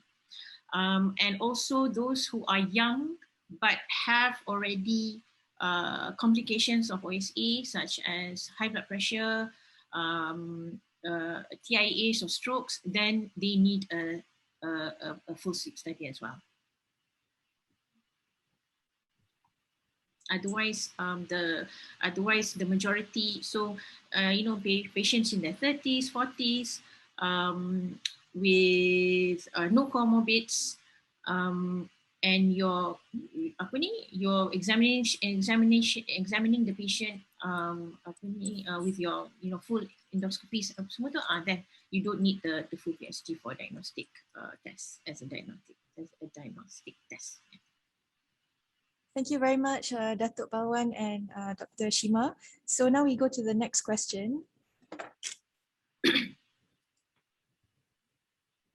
So we have here a 30-year-old male with chronic snoring and daytime somnolence, no significant comorbidities, symptoms of recurrent tonsillitis for 2 years now, associated with long-standing rhinitis. So in this patient, how would you investigate this patient? So maybe Datuk can start off. Yeah, okay. So it's quite obvious he's got huge tonsils there. And the fact that he's got recurrent tonsillitis for the past 2 years. So basically, it's quite obvious that he needs a tonsillectomy, but I'm not going to like straight away go ahead and do a tonsillectomy. I'll do an assessment of how bad his daytime somnolence is, and then start treating his nose and see how much of improvement there is by treating his nose. So based on that, then only will I decide. Ultimately, it's going to require surgery, but based on the response, and before you talk about the response, you have to make sure the patient is compliant to the, what do you call that, using the nasal spray and doing the right way. So all that has to be taken into account. Once you have done that and still poor response, then or the response is like not so great, then probably you would want to not only remove the tonsil, do a bit of debulking of the, what do you call that, turbinates. Yeah. And when it comes to debulking of turbinate, I do not touch the medial surface at all. Okay, I only remove, I sort of like a septoplasty, just like I make an incision at the anterior end of the inferior turbinate at the junction of the mucocutaneous junction and elevate the medial mucosa of the inferior concha and make a cut at the bottom where the medial mucosa meets the lateral mucosa. I split it down in the middle, and then I remove the concha plus the lateral mucosa, which is still attached to the concha. So with that, I've yet to, thank God, come across patients who have got an empty nose syndrome or atrophic rhinitis, or even some patients, if too much of anterior turbinate, part of the inferior turbinate is removed, only the anterior part, posterior seems to be okay. They still have that same symptom, some of them, very few, that they feel they can't feel, they feel the nose is blocked, but actually the airway is okay. But my prof in Adelaide feels that there could be more sensors that pick up the flow of the airflow, which have been removed by too much of dissection at the anterior end of the inferior turbinate. Datuk, would you perform a CT scan on this patient, given his long-standing nasal symptoms? Yeah, based on, if you look, I can see is on the that scope finding, the middle one, I can see is middle meatus looks fine to me. Normally, based on my scope finding, if his nose is just congested, because it's, what he mentioned is long-standing rhinitis. So I assume that it's just rhinitis, and then I'll look also at the middle meatus as well as the sphenoethmoidal recess region to see anything going on there. First of all, any mucus. Secondly, is any edema. If both are absent, then I don't see any reason for me to do what do you call that, CT scan. Okay. And Dr. Shima, in this particular patient, would you perform DICE in this patient? I would actually, so it's a 30-year-old male and chronic snoring daytime somnolence. For this patient, I would do a home sleep test, so level 3. Okay, so if it's quite severe, if it's moderate to mild to moderate, I wouldn't really plan a DICE. However, if it's severe, and especially if it's like in the 50s or 60s HI kan, with a lot of apneas in the HI, and katakanlah, you know, the saturations under 90% is significant ataupun is very high, is quite high, then yes, I would plan a DICE. The thing is, currently, from the literature as well, the tonsils, a lot of our patients who have large tonsils tend to have mouth breathing. Okay, so in this patient, I assume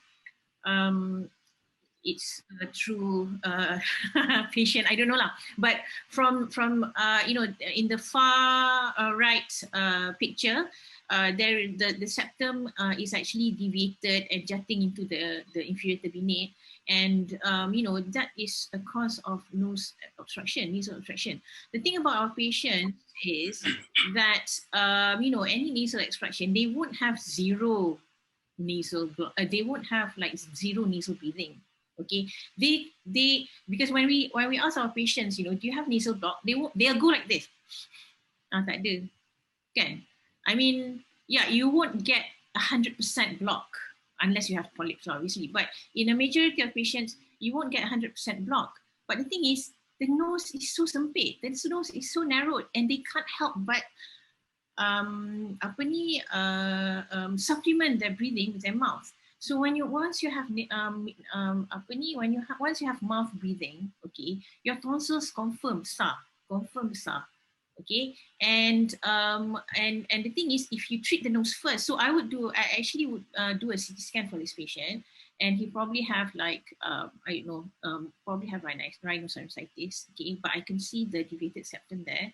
So I would actually treat the nose surgically, do a nice septoplasty, probably do a very minimal turbinoplasty. Any method is good. Tapi macam Datuk Bah cakap lah, jangan don't remove too much mucosa immediately. You counsel the patient to do myofunctional therapy, improve. So basically to try and break the habit of mouth breathing, okay?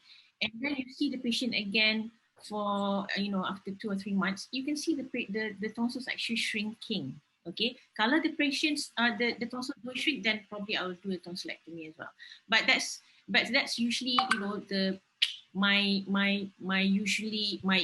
go-to ataupun my usual management nowadays, because I feel that the tonsils in the literature pun ada cakap they can actually shrink by themselves whatever the age.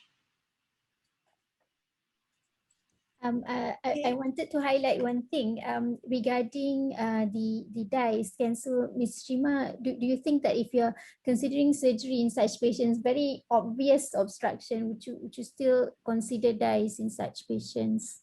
Yeah, so as I said, kalau misalnya if it's if the lepas HST tu, kalau misalnya the HI is like mild to moderate, I probably wouldn't, especially mild. Tapi kalau moderate, high, moderate, severe, I would. Just to see if there is any other any other obstructions that can be dealt with, or can actually give you an idea lah if the patient doesn't really respond following your tonsillectomy and your nasal surgery. How about Datuk Bah? Would you consider doing DICE in young patients with very obvious obstruction? In this patient, I would not consider doing DICE. The main reason I won't consider doing DICE is that the tonsils are so huge, the tongue is not going to be able to even fall back. It is just going to hold it up. So, okay, let's say, for example, you find, that epiglottis collapse or whatever, you find that, let's say we do a DICE, you find that. Even then, I'm not going to address that. I will address the oropharynx, the tonsil, address the nose, okay, the turbinates, the septum, and the tonsils. And a lot of times, once you have addressed that, the patient doesn't have any more problems after that. Yeah, because I've come a long way doing DICE. So I used to do in the beginning lah, tonsil besar pun buat je. See, hey, where's the tongue? I can't even see the tongue sometimes because all I can see is tonsil, and straight away the lower end or the base of the tongue, the lingual tonsil region, that's about it. So once I see big tonsils like that, I said, forget it. You're not going to get any information. Even for the velopharynx collapse or so, the tonsils will be like pushing it up. So no point. To me, I feel that's how I look at it. Yeah. I'd just like to add that there's a question from one of the participants, Dr. Haslinda Mohari. She's written, what is your view on sleep study during this pandemic era? And there's a message from Prof. Datuk Dr. Sani who says, do home sleep study during this COVID era, because at Avisana, all admissions need COVID test, therefore it's an extra cost to the patient. Any views on the panelists? Yeah, I'll go ahead and talk. Sorry, Shima. Tak apa, Datuk. You go first. Okay, basically, there are different people do different style. One company, they said all patients they must do COVID test, and then only they'll go and do the sleep studies. And then whereas another one, they said no need for the patient to do COVID test, but we ourselves, our vendors, we are doing a COVID test every week to show to the patient that we are okay. So there are different styles of approaching it now, yeah, to make the patient feel safe, and also vendors are the one sometimes the patient will be doing the COVID test to make themselves feel safe now. So there's no hard and fast rule as far as my experience is, and bear in mind my experience is very limited. Hashima's experience is much more because she's been private for a longer time. So let's hear what she has got to say. So I prefer to do full sleep studies. So I tell the patients why I need the full sleep studies instead of the basic one. So in terms of getting admitted and having the COVID test, it's not so much of a problem. They know that it's needed, so they do tend to pay the COVID for the COVID test, tak ada masalah. However, I do prescribe home sleep studies as well. In this kind of case, I would actually, you tengok the patient lah. The patient doesn't have any, kalau dia low risk on MySejahtera, kalau dia tak ada symptoms, they're well. The patient, I think the vendors also call up the patients first to see, if their MySejahtera is low risk, if their they don't have any, contact, they don't have any symptoms, then they do go and do the home test at home. Tapi itulah, they don't really go to, probably they don't enter the patient's house. Maybe they just tell the patient how to use the machine at the patient's workplace, for example, or even outside the house, macam kalau kat depan dekat patio ke, something like that lah. That's what my vendors tell me. So I would like to share the basic principles of the nasal surgery in OSA. I wouldn't talk one by one for each of the surgery, but I will share the principles of the surgery for nasal surgery in OSA. So the content will be introduction, the type of nasal obstruction, the nasal surgeries, and the conclusion. So as introduction, basically many studies reported that nasal obstruction is associated with reduced sleep quality, including as one of the cause of OSA. And adequate assessment of the nose and nasal airflow or function is important in evaluating the OSA. And assessment includes anatomical abnormality, you have to do a proper assessment, which is include the deviated nasal septum, the turbinates hypertrophy, the adenoids, is there any presence of nasal polyps? If let's say it's in a child, you have to see the nasal aperture and the piriform aperture and also the posterior choana as well, in adult as well. So you have to see the type of obstruction that the patient have. You have to see as well if let's say there is any concabulosa and they may cause obstruction. So that one is an anatomical abnormality. And besides that, in anatomical abnormality also they will have if let's say there is inflammation such as in allergic rhinitis, rhinosinusitis with deviated hypertrophy, turbinate hypertrophy. And then after that, you have to assess the airflow. Basically in ENT, basically we do a co-spatula test for nasal misting to see which side is obstructed or there is a reduced misting bilaterally. And you have to do, if let's say there is obstruction or there is a one side of reduced misting, you have to continue with the Cotter's maneuver. And some investigation that we use in our clinic, which is nasal peak inspiratory flow, rhinomanometry, and acoustic rhinometry. Basically, in the rhinomanometry and acoustic rhinometry, we do it in study, but some patient, since we have the machine in our clinic, we did it to see the nasal airflow as well. Okay, so nasal surgery in OSA, basically they can be divided into as a primary treatment. Basically, if let's say you have nasal obstruction, so you have to correct the nasal obstruction as a primary treatment, okay, and as a combined treatment with other surgeries, such as if let's say the patient has multi-level obstruction, so you have to address both, okay, so you have to address the nose and you have to address the throat as well sometimes, okay. So and as adjunct treatment for CPAP, if let's say the patient complain of nasal discomfort after using CPAP, and also usually the patient said that the pressure of the usage of CPAP is high, so you have to address the nose because of sometimes because of most of patients using a nasal CPAP. So you have to see whether there is any obstruction of the nose that can help the patient for usage of the CPAP. Okay, so what is the type of nasal obstruction? So the type of nasal obstruction can be divided into structural and also inflammation. So the structure, as I mentioned before, such as a deviated nasal septum, inferior turbinate hypertrophy, nasal valve insufficiency. So most of us, sometimes we forgot about the nasal valve. So nasal valve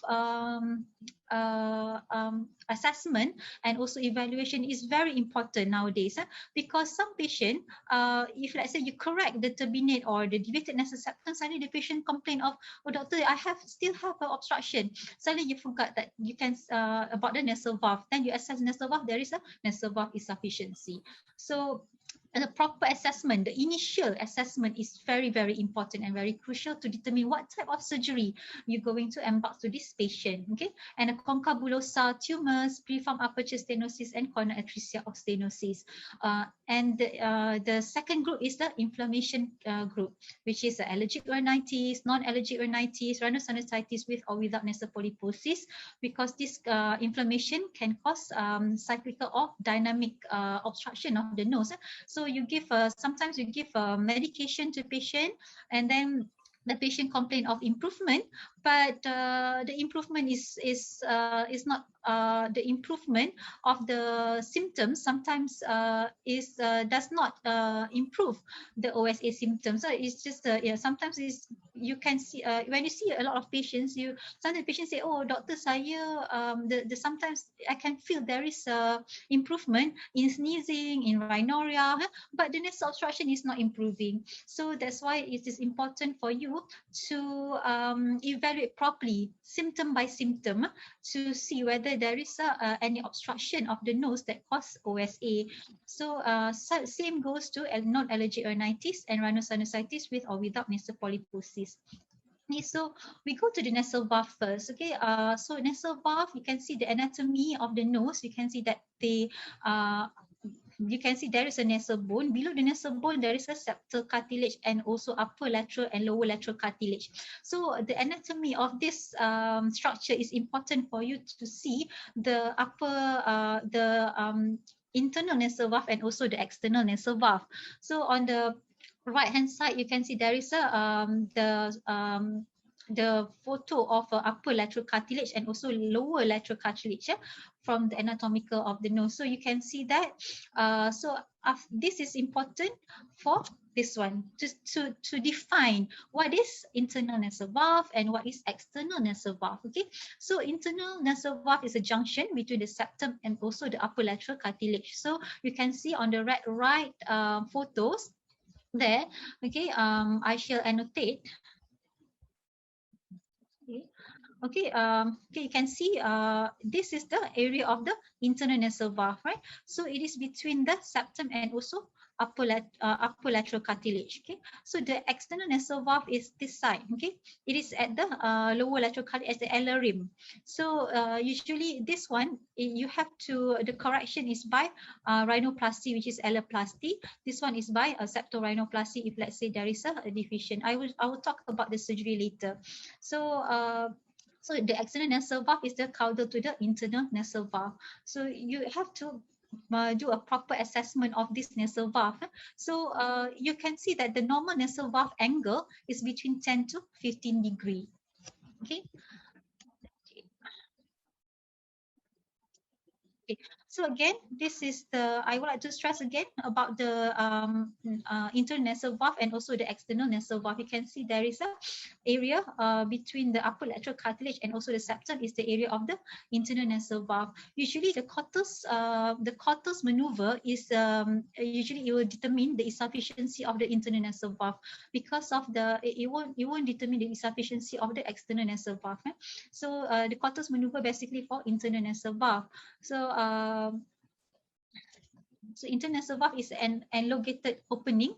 It is located at the upper area of the nasal valve between the anterior septum and also the caudolateral cartilage or upper lateral cartilage. So this is the endoscopic view of the internal nasal valve. So internal nasal valve, you can see this is the septum and this is the area of the, I shall annotate again, sorry. Okay, so this is the area of, this is the septum. This is the area of the upper lateral cartilage. If let's say you can see this, there is an angle. So this is a normal angle of the internal nasal valve, which is, it is a more than 15 degree. Between the normal one is a 10 to 15 degree. So this one is definitely is more. Okay. So you can see there is a head of the inferior turbinate there, and usually it is end of the vestibule.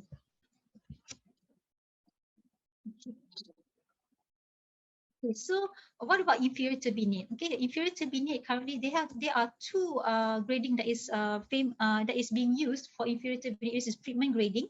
Treatment grading is by 33%, 33%. But currently we are using Komako grading. Komako grading is based on 25 quartile of the total airway space. Basically, it calculates the total airway space. Okay, so if let's say you can see here, you can see there is this total airway space. So it will calculate this. If let's say you have a deviated nasal septum, it will still calculate the total airway space. That's the I think the thing that about the Komako grading. So usually is a 25% is grade 1, and then 25 to 50% is grade 2, 50 to 75% is grade 3, and more than 75% is grade 4. So it based on 25 quartile of the total airway space. So next we go to the deviated nasal septum. Many of you already familiar about this Miladina classification of the deviated nasal septum. So Miladina classification, you have to understand what type of which area of the Miladina with the deviation that the Miladina described. Okay? The type 1, the presence of unilateral crest. It's not the crest basically, it's the septum. Okay, which does not disturb the function of the nasal valve. It is situated at the area of the valve. So you can see the area of the valve is the septum. So they call it crest.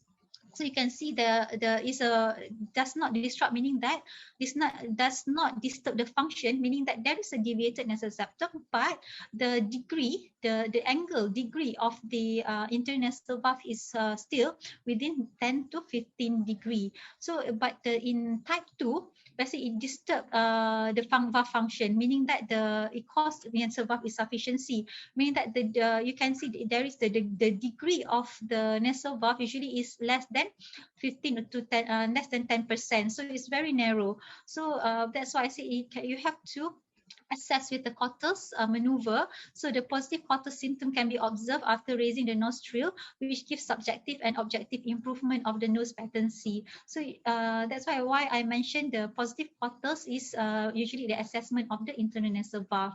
Okay, the type 3, you can see here the type 3 is a unilateral crest at the level of the head of the middle nasal concha. It's high DNS basically at the level of the head of the middle turbinate. So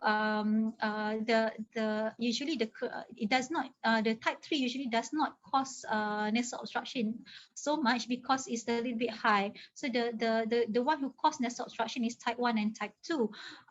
Usually a patient with type 3 will come with pseudo's neuralgia. Okay. So in type 4 is a S-shaped deviation, defines two crests, one at the level of the head of the middle concha, and another one is at the level of the valve area. And type 5, type 5 is at the level of the base of the septum. Usually is the maxillary crest. So unilateral ridge of the base of septum while the other side septum is straight. This is what you call septal spur. Okay, you can see how the sharpness of this deviation. That is a septal spur is type 5, and type 6 is type 6 usually happen in patient with cleft lip and palate, in which unilateral sulcus running through the caudal ventral part of the septum, while other side is a ridge and accompanied by asymmetrical of the nasal cavity. So usually we will find type 6 in patient with the cleft lip and palate. So type 6 is very difficult to repair because sometimes it is away from the anterior nasal spine. Okay, for type 7 is the mix of all. Okay, so that's the Miladina classification of deviated nasal septum. Okay. So for assessment, we use acoustic rhinomanometry and also rhinomanometry. So there is it basically is acoustic rhinometry. So in acoustic rhinometry, there is a machine, a huge machine. The principles of the machine, it delivers a sound, acoustic, a sound about 120 to 130 decibels into the nose. Okay, and then the graph is by the refraction of the sound. Okay, if let's say the sound reflect back to the machine, it will give a graph. Okay, so if let's say you can see the green one is for the right side, and the gray one is for the left side. So there is a few notch there. Okay, so the first is eye notch, the internal orifice notch.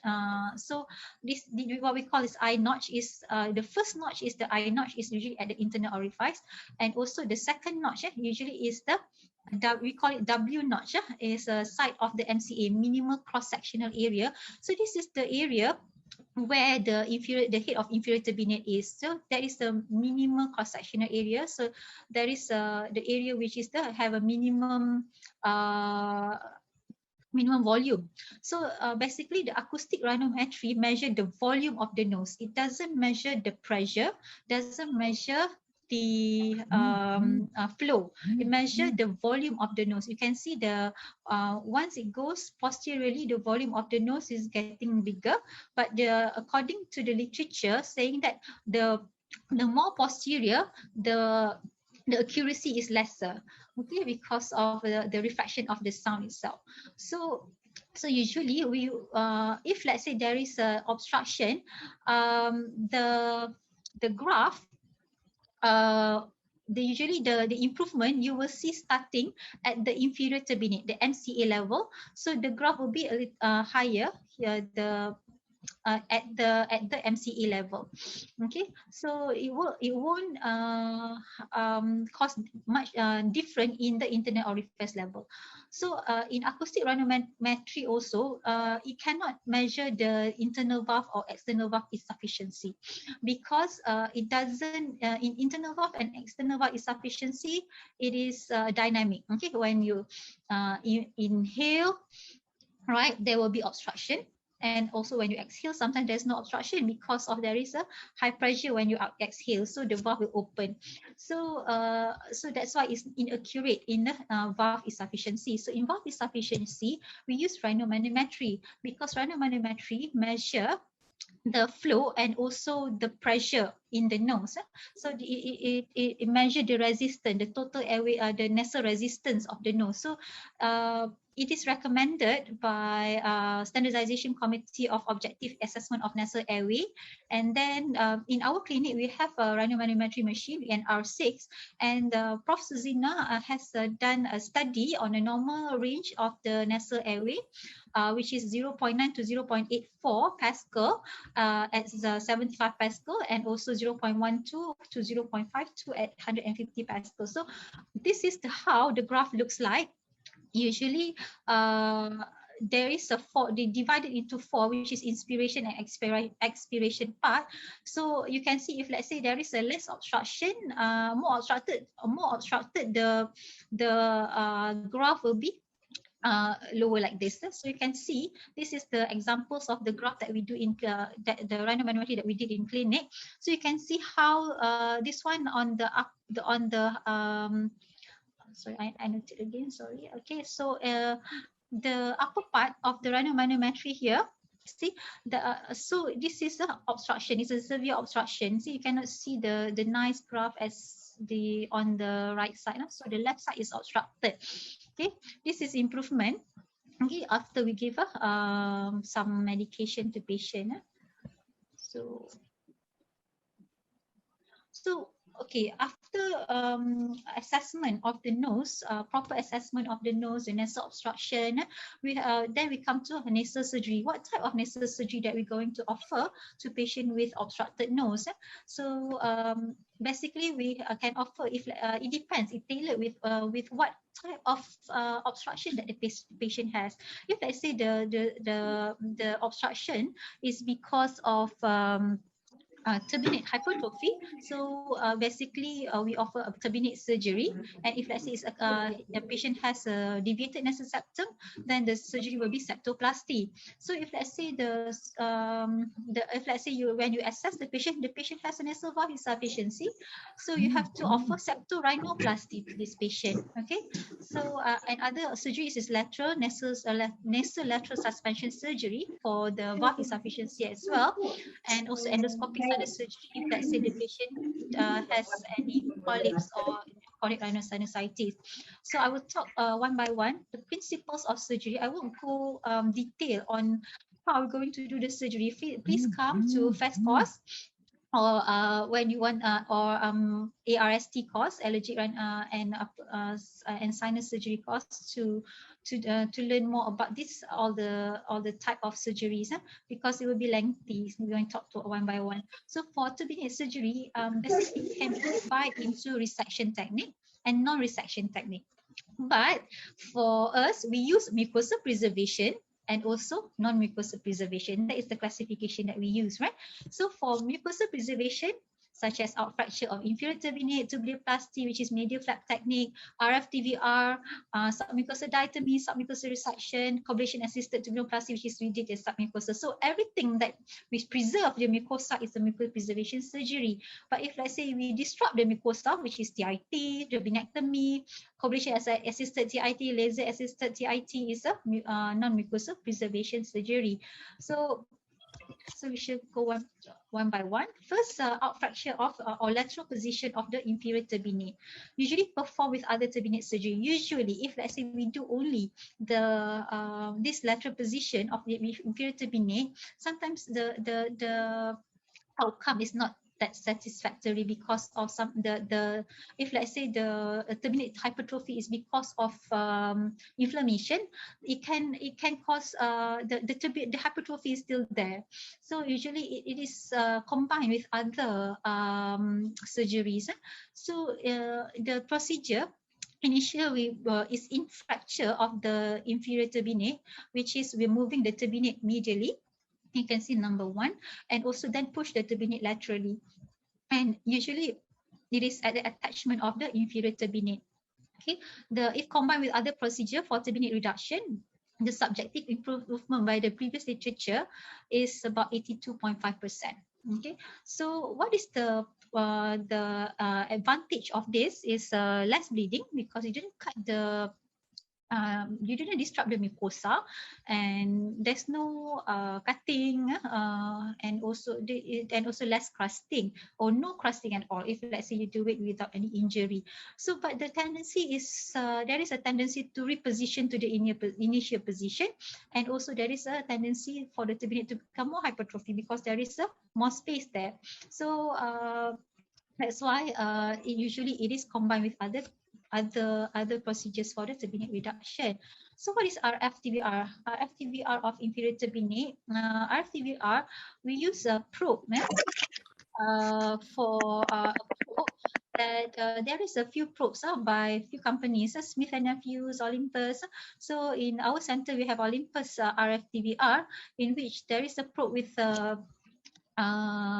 markings at the probe. So this probe is introduced. It can be done under local and also under general anesthesia setting. So we introduce the probe from the anterior head of the inferior turbinate towards posteriorly along the mucosa. So after that, we have to set.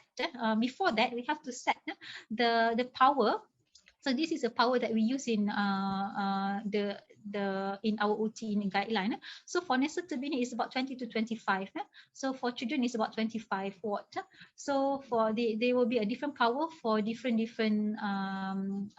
mucosa. So for soft palate and uvulopalatoplasty, it give a different power. So the procedure is direct application of the high frequency current in the turbinate tissue causing thermonecrosis. The average temperature is about 60 to 90 degree. It can be done under local or general anesthesia. So the success rate, Huston reports that 85% of the success rate after control period of 39 months in 155 patients, which the success rate is very high as well after the procedure. Okay, but the maximum in the previous literature is 39 months. So Fisher et al. Also achieved a therapeutic success rate about 91%. It's very high. With 22 patients after 3 months. However, this procedure has a advantage and disadvantage as same as the previous procedure as well. So this is minimally invasive, it's safe, can be done under local anesthesia. It can be done in children as well.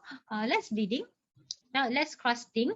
You can see usually this the initial follow up, there will be a crust like this, and after that the crusting will be lesser, and the minimal there is a side effect of adhesion and also dryness. However, the disadvantage is it can cause a recurrence of the inferior turbinate hypertrophy after the mean recurrence is about 3 years. So there is a possibility of recurrence of the inferior turbinate hypertrophy. So you have to redo the procedure after that. Okay, so the third procedure is a coblation turbinoplasty, which is in coblation we can do both, which is intraturbinoplasty or extraturbinoplasty. So a coblation in a coblation turbinoplasty, usually we introduce the coblator inside the submucosa. So it's intraturbinoplasty. Usually we do an incision or tunneling and we introduce the coblator inside. But for extraturbinoplasty, we coblate the mucosa. So that one is considered as non-mucosa preservation if let's say you remove most of the mucosa there. So the method is usually we injected a saline into the turbinate and the tunneling made.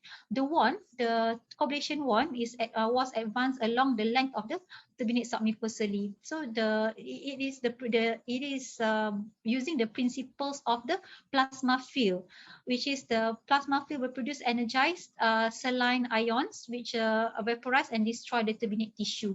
So the advantage is low thermal effect because it uses the plasma field and which energize the saline ions. So and then it causes less pain and faster recovery. It induces fibrosis and low rate of recurrence because in the turbinate there is a contractile tissue as well.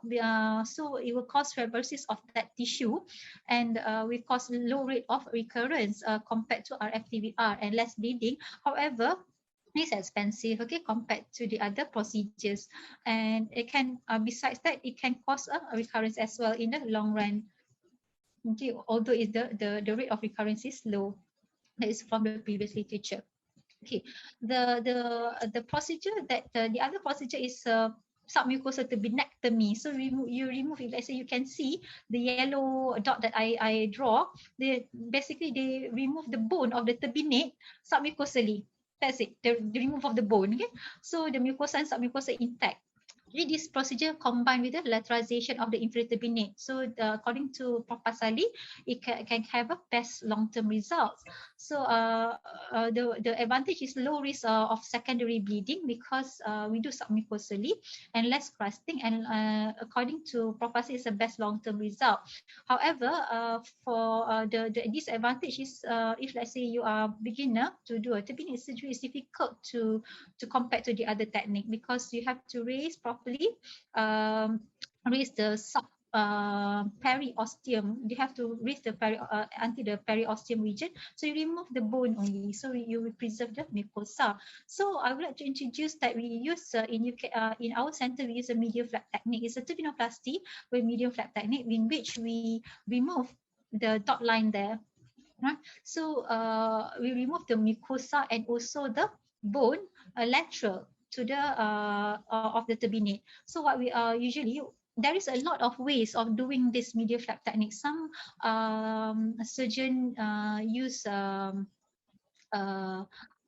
debrider to debride the margin, and then after that they remove the lateral part of the inferior turbinate. But what I did because when we in the teaching center we teach using a cold instrument, so usually what I did is after injecting with local anesthesia, and we create a cut in at the anterior head of the inferior turbinate.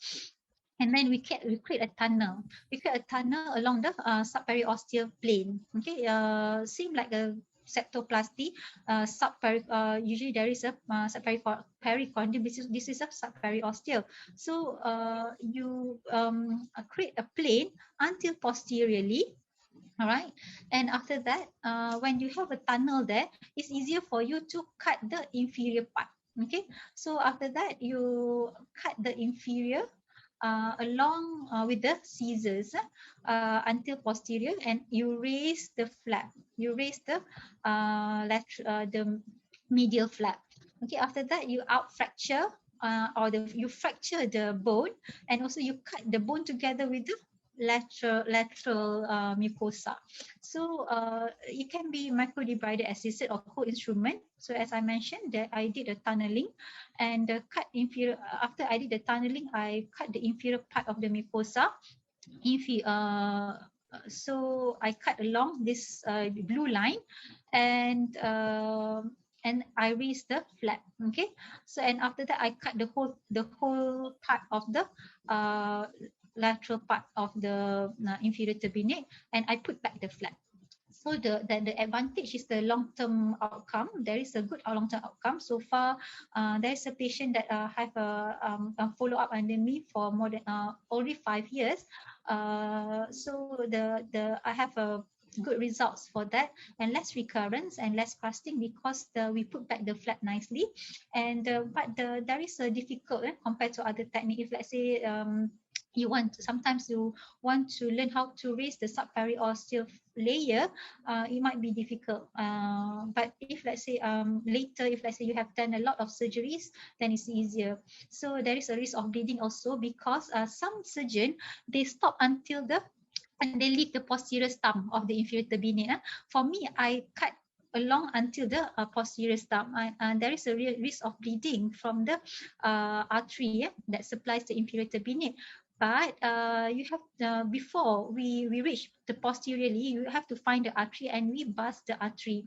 So after we bust the artery, then you have a proper secure of hemostasis, and you cut the posterior end, because we have a patient that come back when we leave the posterior stump, the posterior stump become hypertrophy and obstructed. So the patient complain of nasal obstruction. And when you put in this anterior rhinoscopy, the turbinate is already the anterior part of the turbinate is not hypertrophy, but when we put in the scope, suddenly you can see there is a posterior stump is totally obstructing the airway. So that's the risk, okay, because of when you leave the posterior stump, the flow, there is no laminar flow. I mean the flow of the inspiration is a turbulence flow. So that's why sometimes they cause a inferior turbinate hypertrophy there at the posterior stump. So the other one is this one is that we go to the non-mucosal preservation, which is trimming of inferior turbinate. There's a lot of way to trim the inferior turbinate. Usually you use microdebrider, coblation assisted, which is extraturbinoplasty, laser assisted, cryotherapy. You can also cut the part of the mucosa of the inferior turbinate. It's fast and easy to do, but there is a risk of bleeding because we disrupt the mucosa, and there is a lot of crusting as well because we disrupt the mucosa, and there is a high rate of recurrences, okay, because there is a residual mucosa there over there. Okay, so turbinectomy is a procedure that being done before, but currently we did do in our center. It's either remove a portion, which is partial turbinectomy, or total of the inferior turbinate using turbinate scissors. The success rate is high. It's about 80%. It's the advantage is a very fast procedure, easy to do. You just cut, you clamped and cut, but there is a disadvantage, which is which cause pain, because there crusting, because there is an exposure of the bone as well, and bleeding and atrophic rhinitis, and some patient complain of empty nose syndrome, which is a late sequelae of the procedure. Okay, so this is the outcome. I hope you can see the video. Okay, so this is outcome of the medial flap technique after a few years. So you can see the turbinate is flat. Okay, there is no bone there. Okay, so I mean this is the outcome. You can see this one is without any decongestant. So we put in the scope without any decongestant. Okay, again. So okay, so this one is this one I would like to show. This patient did the surgery outside. I mean in the different center. So I can see there is a good outcome of the turbinate surgery, and I can see also there is a possibility of the patient has a concabulosa before. Okay, concabulosa. Sorry, not editing the video nanti. Okay, so you can see there is a turbinate surgery done, and also patient has a concabulosa before. I think the patient had underwent concabulotomy, which is the removal of the part of the middle turbinate, because usually in concabulosa, the drainage of the concabulosa is to the posterior ethmoid. So you can see there is some surgery done to the turbinate there. Okay. Okay, so we go to septoplasty. So for septoplasty, first of all, we have to see the anatomy of the septum. And you can see there is a quadrangular septal cartilage, and then there is a perpendicular plate of the ethmoid and also vomer. So these are three structures of the septum. So in the previous literature, they divide the septum into 4 segments. So the anterosuperior segment, the posterior-superior segment, the posterior-inferior segment, and also antero-inferior segment, for them to define the tunnel that they're going to do. But in So from our practice, you can see the blue line there. The superior limit that I did is not beyond the blue line, because the blue line basically is the level of the middle turbinate. So you have to see the level of middle turbinate. I won't go high beyond the level of middle turbinate, because superior to it there is a olfactory epithelium. So I don't want to disrupt any olfactory epithelium. So I would like to do the surgery for the respiratory at the level of the respiratory epithelium only. So because of the obstruction usually happen down at the lower part, unless the patient complain of a studus neuralgia, that you have to address the deviated nasal septum part. So we go back to the incision. So there are two types of incision. There's a hemitransfixion incision and Killian incision. Killian incision is the 1 centimeter posterior to the hemitransfixion incision. So for the hemitransfixion, usually in septoplasty, in full septoplasty that we use a hemitransfixion incision. So at the mucocutaneous junction, usually really at the anterior part of the septum. So for the principles of septoplasty, you have to leave the L strut.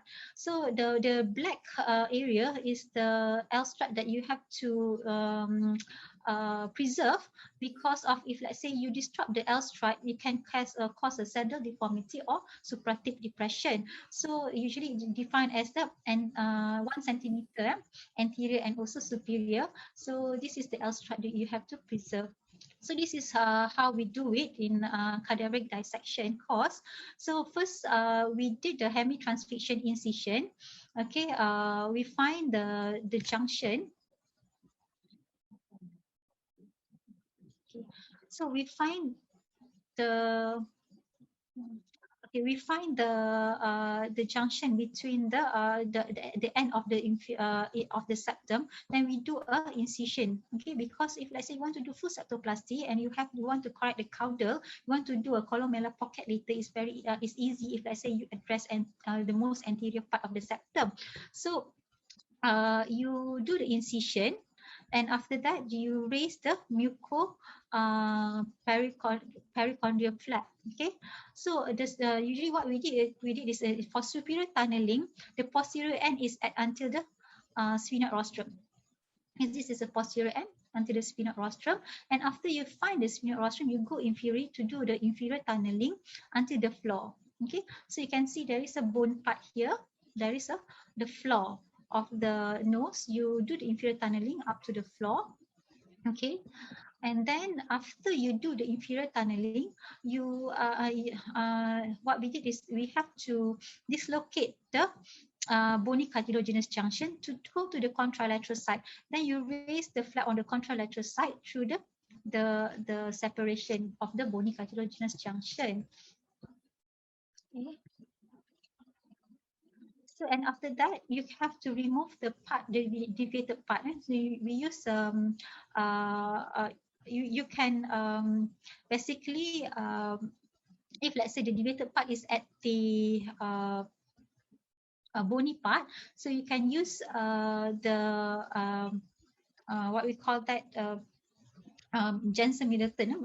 So to cut the superior part and also the inferior part of the bone. Please bear in mind that the superior part of the bone is there is a attachment to the skull base. So you have to cut carefully to make sure you don't pull, because if let's say you pull the skull base together, so you have to cut. Okay, cut nicely, and also and then after that you cut the inferior part and you remove the deviated part of the bony part. And after that, if let's say you think that there is a deviated part on the cartilaginous part, so we dislocate the septum, the cartilaginous part from the maxillary crest. Then you can go from the same side to the contralateral side. You don't need to do two incision right and left. You can go from to the contralateral side to the same incision. That's why it's important for you to do the incision anteriorly, the most anterior. So you can go from the same incision to release the mucopericondium, to raise the mucopericondium flap on the contralateral side from the same incision.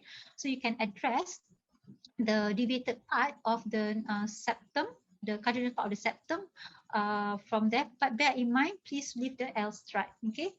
And then after that, you can address the maxillary crest as well. After that, you suture, okay? So to do if let's say there is a columellar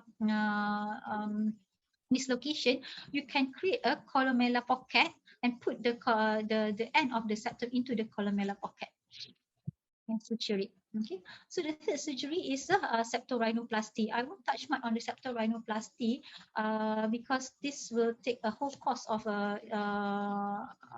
talk about septorhinoplasty. Basically, this is the incision that we made. It is a transfixion incision, meaning that we do that bilateral hemitransfixion.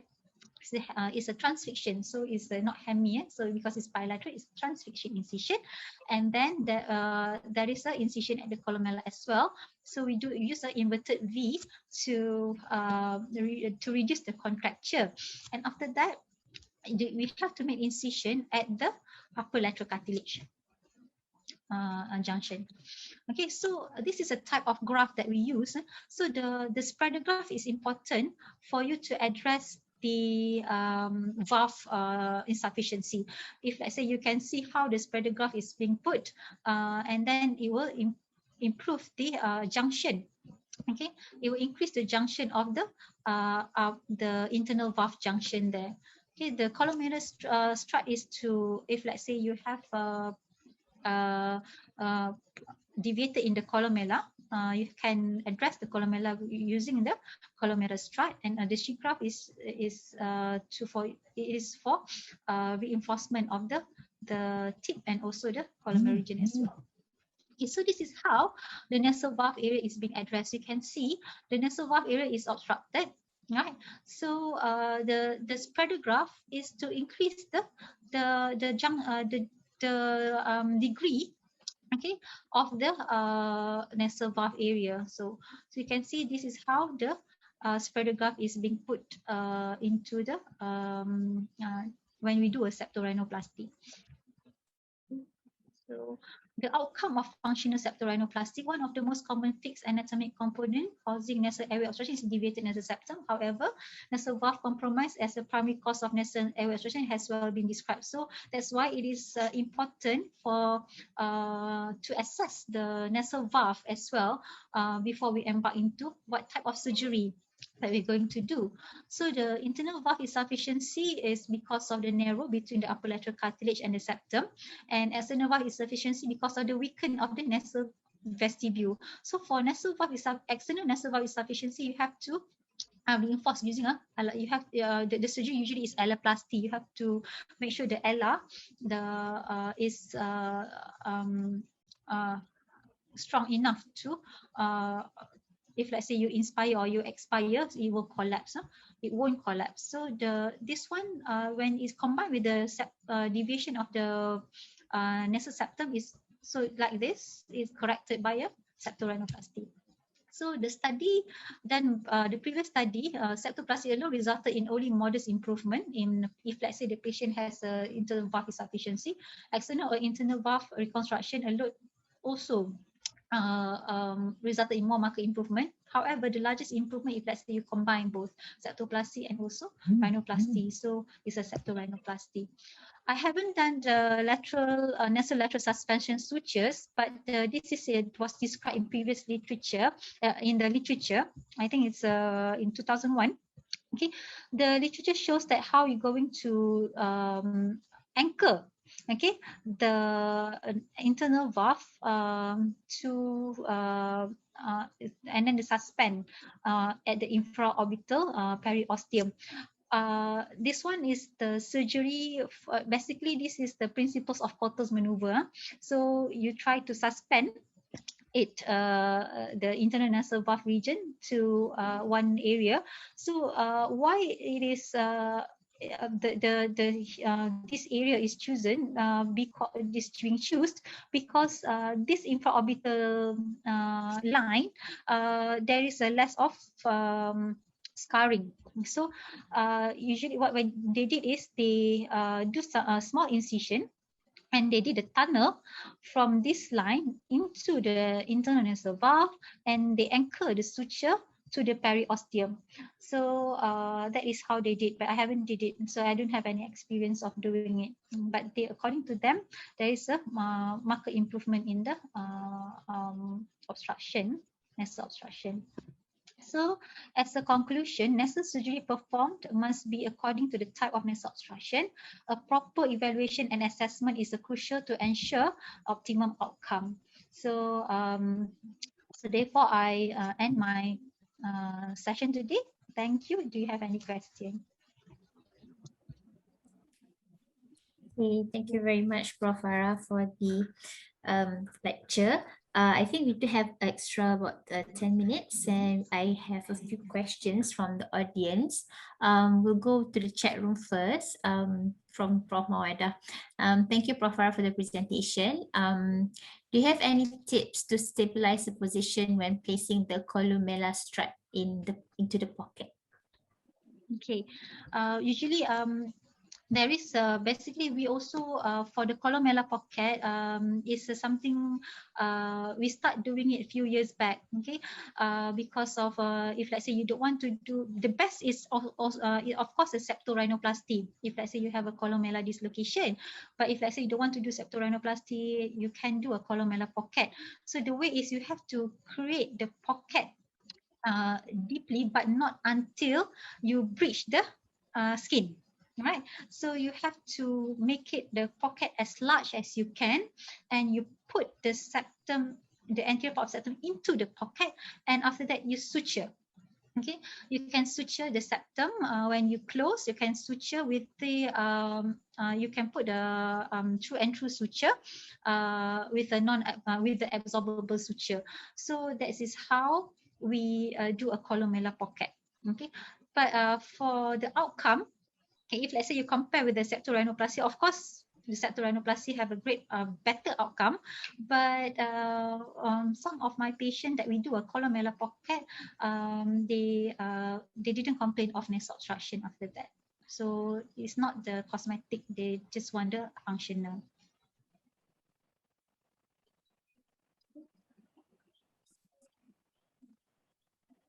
So, thank you, Prof. Farah. There's another question in the chat room from Miss Iris Chen, all the way from Tawau.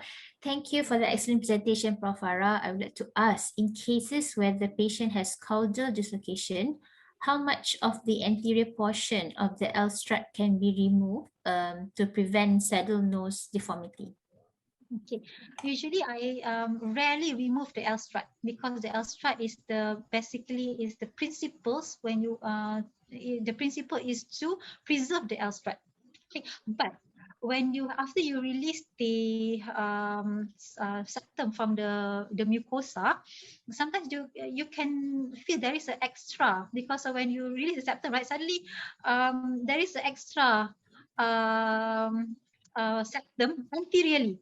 It's jutting up. Okay, it's jutting out from the nose, so you can always measure, okay, how much you can put in the columella pocket. So if let's say there is an excessive septum, you always can usually I cut about 2 mm or 3 mm anteriorly without disrupting the superior part. I only remove the inferior part. Okay, the superior and anterior usually ready. I remove the inferior part about 2 to 3 mm, and then I put it in the columella pocket. Okay, so that is the experience that I can share. Okay, excellent. Okay, there's another question from Miss Nadia from Hospital Malacca. She was asking if a child with OSA and having a nasal blockage, obviously due to a septal deviation, at what age or the earliest age can a septoplasty be performed? Okay, the of course the age is up to until the full growth is being reached. Okay, Usually for female, we take it about 16 years old to 18 years old. Same as male. Usually male is a bit later. So usually we will wait until that age. We didn't do septoplasty in a child, but we can always address the turbinate. Okay, the turbinate can be addressed by RF-TBR, and also you can also do a turbinoplasty. Turbinoplasty you can do in a child as well. So but of course the best is RF-TBR. So I don't have any experience of doing septoplasty in a child. So the cut-off age limit, even in children with OSA, is the same like any other septoplasties for other indication. Okay, there's another question in the chat room from Dr. Shima. Thanks for the sharing, Prof. Farah. Do we routinely perform acoustic rhinometry for the management of OSA patient? Okay, thank you so much for the question. So basically in our center currently, we don't have acoustic rhinometry. We only have a rhinometry. So and also we didn't routinely do the procedure. I mean the acoustic rhinometry or rhinomanometry. However, it is best if let's say we can do, okay, because it's the assessment. We can see the assessment pre-operatively and also post-operatively. So if let's say you have a machine in the center, it's best to do acoustic rhinometry for management of OSA patient. I think it's the same like treating allergic rhinitis that currently we do pre and post treatment follow-up for rhinomanometry.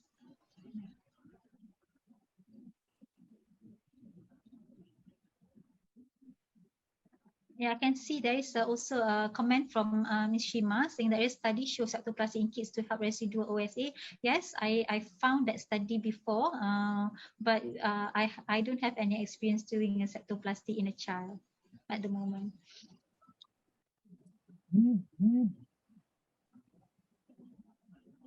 Yes, and there's also another comment from Mr. Jivanan. How are you, sir? He just commented that maybe we can relook into the current data of pediatric septoplasty and the need to do it in earlier, especially if the kid is having sleep disorder. Yeah. Okay. Thank you so much, Mr. Jivana, for that comment as well. Because of yes, I think it's good to have a systematic review on the outcome of the pediatric septoplasty for the future surgery that we plan. Because of it will help, definitely will help in the sleep disordered breathing. Okay, so probably one last question before we move on to the next lecture from Prof. Marina. Her question is, thank you, Prof. Farah, for the great lecture.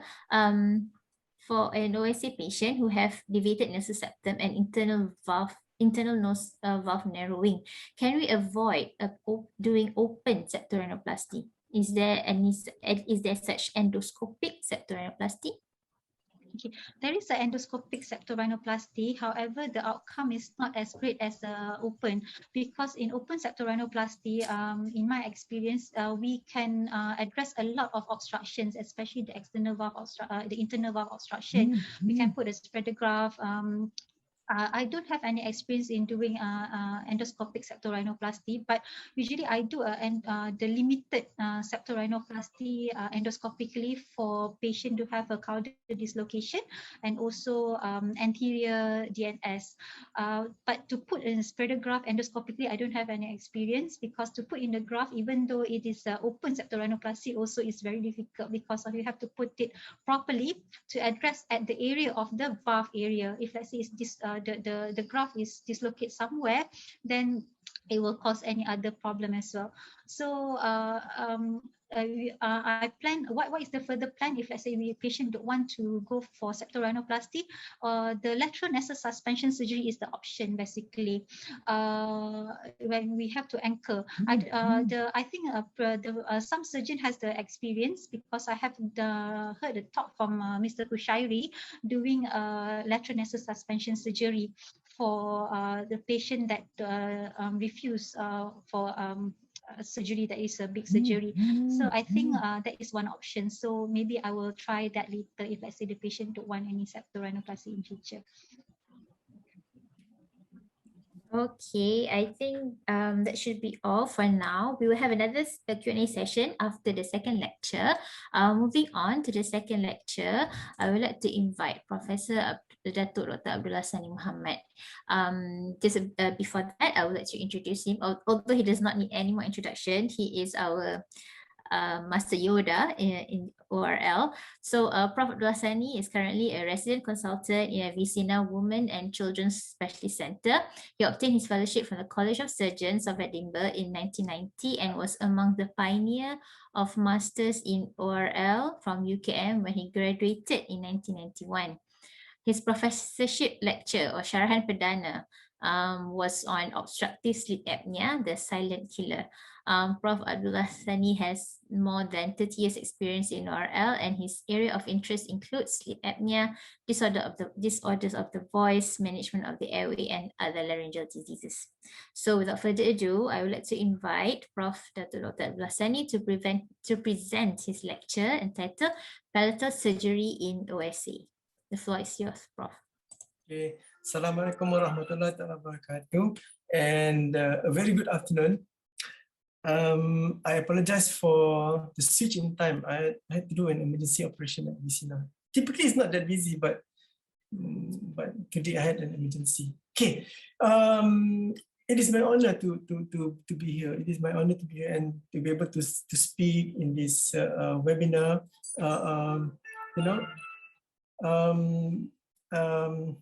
It is an honor, and I enjoyed all the lectures this morning. I listened to them, and very high quality, and I think so much knowledge is passed on. I hope the organizers record this, record these lectures, and I hope they will make it available, because I'm sure some of the speakers speak too fast, and then you need to go back and take back some points. I'm sure, but I hope that this afternoon that the lectures are recorded and made available to the participants. Okay, I would like to start now. Share my screen with everyone. Share. No sharing. Okay, where are we? We are here. All right. We're here.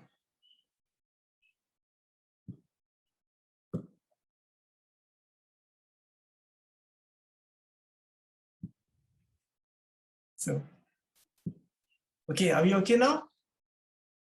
Yep, we are. Yes, Prof. Okay, right, we are okay now. We can start. Okay, this afternoon, my job is to talk about palatal surgery in sleep apnea syndrome. Okay.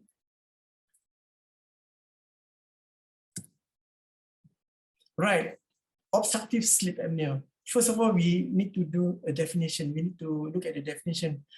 Sleep apnea is a disease which is characterized by intermittent and repetitive obstruction of the upper airway during sleep. See, it occurs, this intermittent obstruction of the upper airway occurs during sleep. I emphasize that because during awake, when the patient is awake, you can't tell whether the patient has sleep apnea or not. Okay, the management of this is complex and is mostly tailored according to individual needs and expectations. But this is important, and management. But however complex it is, management is our duty. It is our duty. We must know upper airway is our responsibility, and it must be learned by all ENT doctors. Okay.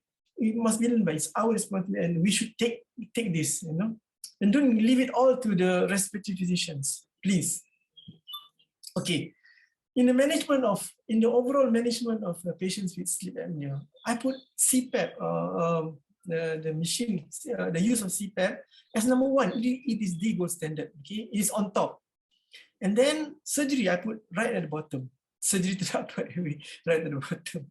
And in between, they all are very, very important aspects of the management. Attaining an ideal body weight Okay, this includes diet control, bariatric surgery, and so on. So you must have this idea. You know, when you look at the patient, you must look at the patient as a whole. If he's obese, you are ENT surgeon. Okay, I will do ENT surgery. No, it's not that quick. Please do not be quick on the trigger. You know, you must also worry about the other comorbids like hypertension, diabetes, his cardiac disorders, and inevitably they will develop these. You know, with sleep apnea. Okay, there's also the psychological aspect of managing these patients. You know, you must motivate the patients to understand the gravity of this disease. It is very severe disease. You know? It is very severe disease. It will kill you. It will kill the patient. No? And there is an urgent need to treat it. Okay, there's an urgent need to treat this, especially in the patients with severe sleep apnea. Right. In preparing this talk, I of course you have to look up the literature, and I found this very interesting paper. It's a very nice paper, and it gives a very overall view of the surgical therapy available, and it is quite balanced. So that's important, must be balanced. Okay, in the first table 1 of all this gives you an idea of all the various surgeries to the nose, as we have listened to the nose, septoplasty, terminate surgery, if there's polypharyngeal, yes. Nasopharynx, adenectomy, of course, especially in children, we need to remove this, must be addressed. But today we are talking about this level, and the oropharynx and the operation, we have to remove the tonsil, and U3P and LAUP. What is LAUP? LAUP is laser-assisted uvuloplasty. Okay. At one time, this is very, very popular. At one time, this is very, very popular. 20 years ago, it's very popular. It is now losing popularity in the management of sleep apnea. Okay, then you must look at others. We have talked about others. Surgery to the tongue is very, very important. The tongue is huge. It's a huge structure. It's a big structure, and it really affects sleep apnea. There are so many things that we can do, but we do not talk about this. And then, of course, the skeletal surgeries like MMA, maxillomandibular advancement. This is very important. And if you ask me which surgery is the most successful surgery, no doubt about it, MMA will win. MMA will win. Okay, it's the most successful surgery in the patients overall. I'm talking overall. Okay, at the bottom is tracheostomy. Tracheostomy is something that will bypass all surgery. But you don't. But it's when you put the tracheostomy in the daytime, you know, when the patient is normal, you know, so we can't really do this tracheostomy. Okay, right. I've mentioned this. The overall management is complex. Surgery has a definite role. Okay, and today we will talk about palatal surgery. It is historical because it's a very early attempt in the management of sleep apnea. It is second only to tracheostomy in terms of time-wise, but it remains the most popular surgical form of treatment among ENT surgeons. Okay, first topic is U3P, okay? Why I will talk about it? Because it is one of the earliest form of palatal surgery. Way before the others came, there was uvulopalatopharyngoplasty. It is credited to Fujita, okay? At one time, it is the most common form of surgery for sleep apnea. But in Malaysia, since the year 2008, I have abandoned uvulopalatopharyngoplasty. There are reasons why I abandoned this. And once I stopped doing this, I encourage the other lecturers to stop doing this. I encourage everybody in all the universities. Hey, we try to move away from this because of many reasons. Number one, it is hard to teach, and if you get complications, it is almost always irreversible. How is it hard to teach?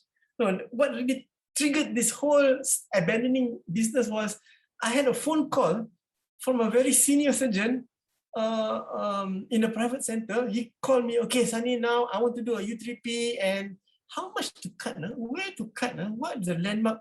Over the phone. I said, you know, you cannot describe a U3P over the phone. You know, I just politely put on the phone. They say, you can't, you have to see, I have to draw. So then I come to think, betul juga. This is the turning point. I said, no, we cannot teach this over the phone. It's hard to teach even interoperatively. How much, So no, I think it's time to move on. Okay, in U3P, a sliver of soft tissue is removed circumferentially from the soft palate. So when you remove something circumferentially, you're going to get more stenosis. So, that is number one mistake. That is the first thing wrong. Then you, of course, include the uvula. How much to cut? Nobody knows. If you cut too much, you get incompetence, nasopharyngeal incompetence. Rhinorrhea, you get nasopharyngeal too much. Hypersensitivity when permanent is a disaster. So we cannot be responsible for this. Okay, these are the old pictures, in the old pictures, and you cut a sliver of tissue, God knows how much, and then you suture around, okay? Okay, more modern pictures, you cut, and you end up with this scar, Then you begin to pray, hey, this makes enough, is it enough, not enough? But it's too late, you're done, it's done. So don't get nightmares, so don't do this. I ask you not to do this, because I don't know how to teach to do this, I can do this, I know I can do this. I didn't get any complication, but once you get this complication, you get nightmare. Okay, this is a patient from another hospital done by another surgeon, and this is U3P, okay? U3P, it looks like this. How do you know it is U3P or not? The first thing you look at the soft palate. The soft palate part. There is no scars here. Once there's no scars, it's not modified capsule. It's not the capsule that we're talking about. So there's no scars here. So this is U3P, and the patient says, of course, U3P. But this particular patient came to see me 5 years ago with hyponasality. And in the next slide, the video will show you the hyponasality. Right? No. Okay, listen carefully. Okay. Okay, close your mouth. We see 3 green trees. Huh? Say we see 3 green trees. 3 green trees. Count 1 to 10 for me. Huh? 1 to 10. 1, 2, 3, 4, 5, 6, 7, 8, 9, 10. Okay, I don't want to play I don't want to replay this. It's too painful for me. Okay, so hypernasality, nasopharyngeal incompetence. When he drinks, the water comes out from the nose. So hypernasality, nasopharyngeal incompetence is a disaster. In this patient, it's permanent. It's permanent. We should be thankful that we can speak. It's permanent. It's psychologically damaging. And this patient was given a dental prosthesis. We sent this patient to the cleft palate clinic. We sent him to the cleft palate clinic because he essentially has a cleft palate. So we sent him to and then they said, okay, we will do prosthesis. The speech is better, but his life has changed. His life has changed. But he always come to see me. He has never given up. And he's always come to see me. Please, doctor, give me an appointment. Every 6 months he comes to see me. And then every time he comes, he thanks me. He said, thank you for not giving up on me. In the back of my mind, I said, I don't know how to do, But it's okay, but give him moral support. He needs some moral support, like that. So you not forget this for your rest of your life. And therefore, ladies and gentlemen, I put it to you, if you ever need to learn one palatal surgery in your lifetime, I would recommend modified capsule. There are fixed points, so there are no doubts, how to do this operation. There are no circumferential cuts, and therefore you cannot make you will not get a stenosis. It is easier to learn, it's easier to teach. How does it work? Does it work? Oh, yeah, does it work? Okay, we'll come to that in a short while. But before you come to my freehand, artistic, diagrammatic, I don't know. I even signed that. I even signed with my. Okay, anyway, from the left to the right. Okay, first of all, you do the tonsillectomy. First of all, you need to do a tonsillectomy. This is the tongue. This is the junction of the hard palate and the soft palate. So you use your diatomy. It's called capsule. For goodness sake, this diatomy. My touchpad is too sensitive. Too sensitive. Come on, you got to go back. Okay, it's too sensitive. So you make one point here, the junction between the hard and soft palate. You make another point here, the base of the uvula, and you make one more point here, midpoint between these 2 points. And then you cauterize, and then you dot laterally. Straight line, please, in the straight line. Okay, go down and you go okay, above this point, and not at the point. Above this point, you got to leave some tissue here. So you got to go above that point. Okay, above that point. 3 mm, 2 mm, 1 mm, 2 mm lah, 2 mm. Okay, then you draw, and then you remove the tissue. Okay, you remove the tissue, and then you start to suture. You start to suture. I drew 20 lines now, which means that approximately there you need about 20 sutures. Okay, at the end of the day, the line will be curved. Don't panic, nothing to worry about. The line niat dia betul. Niat dia betul, the outcome pun is okay, very, very acceptable. Okay, what you have done is you have raised the curtain.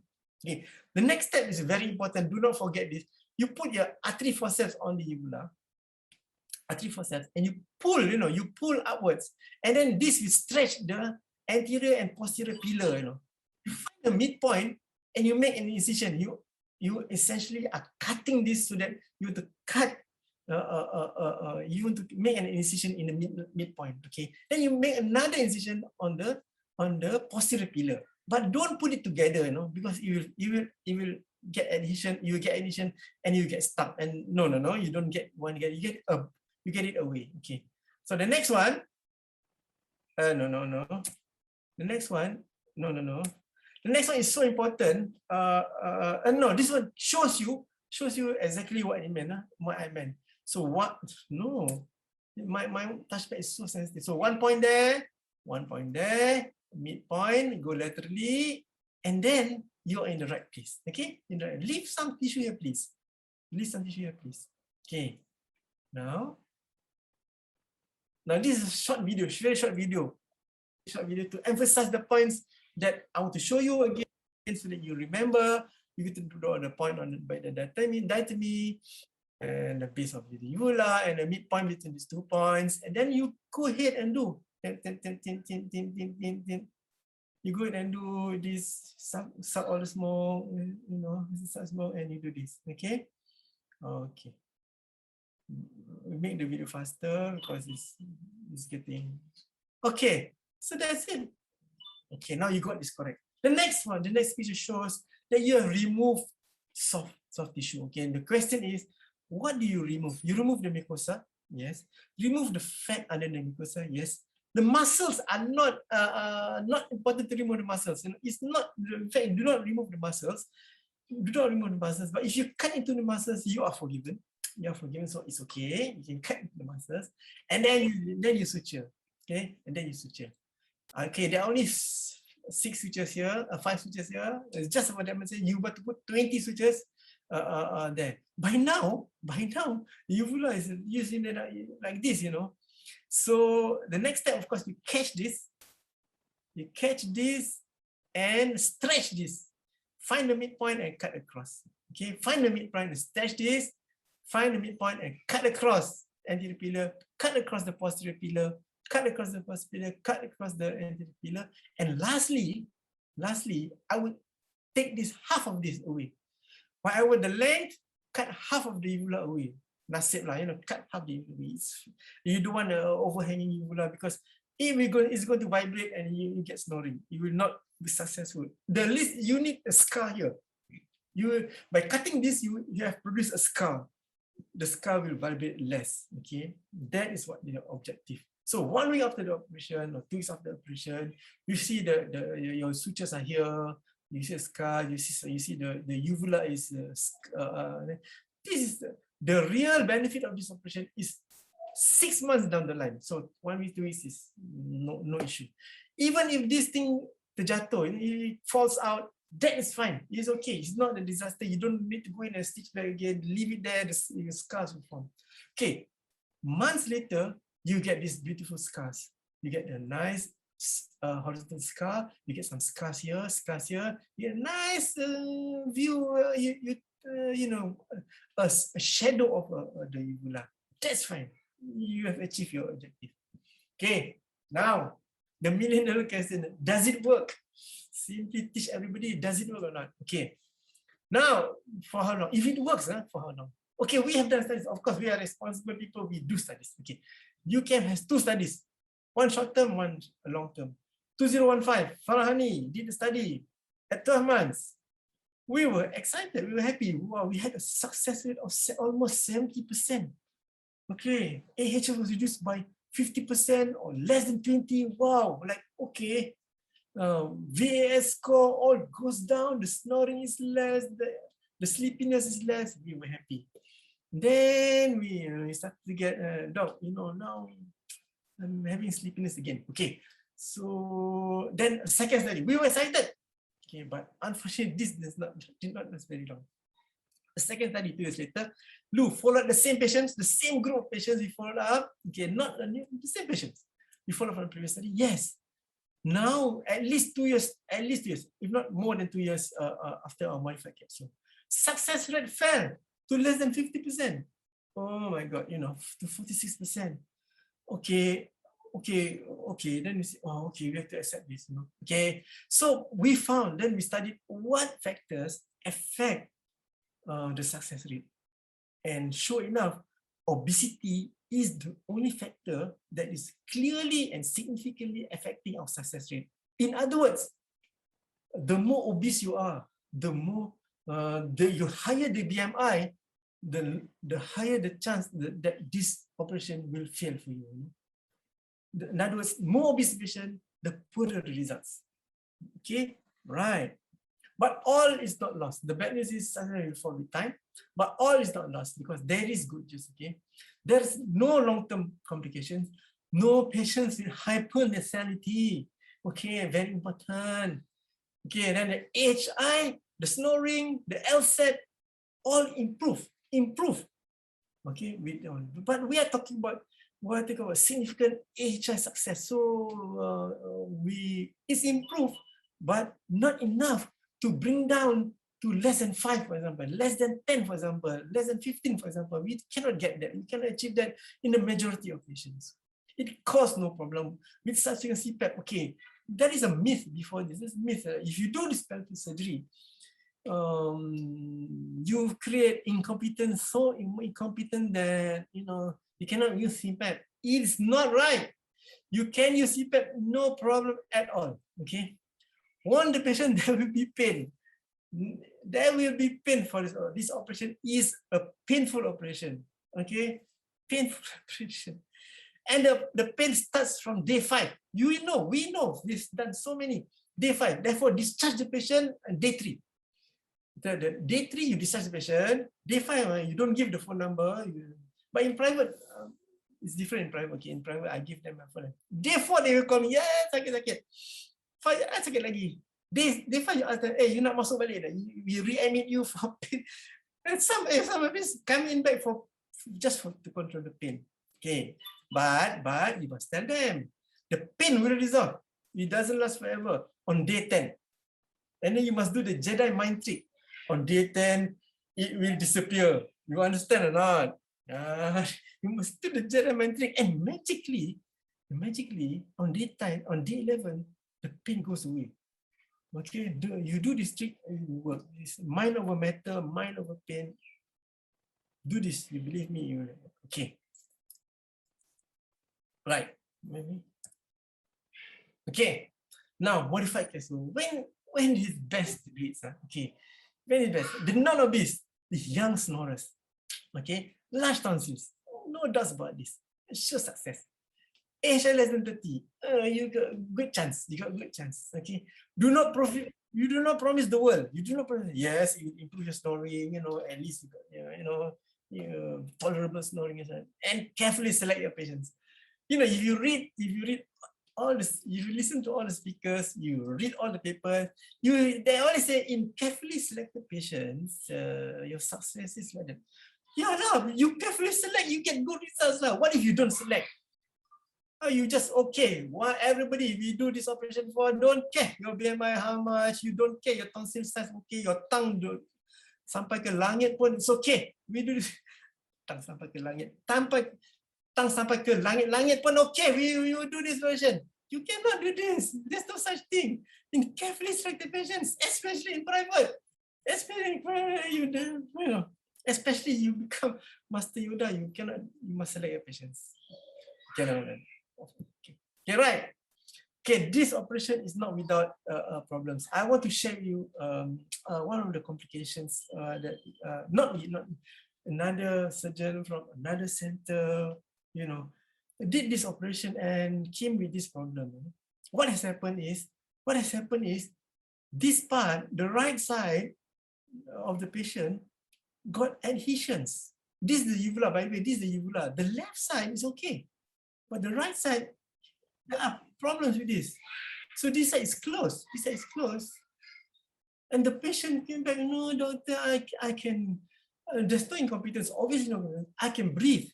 Her problem is, she says, she cannot, the expiration phase, when she goes to sleep, the expiration phase is disturbed. God knows how she knows the expiration phase is disturbed. She has a lot of complaints. No, okay. You know, she went around the world.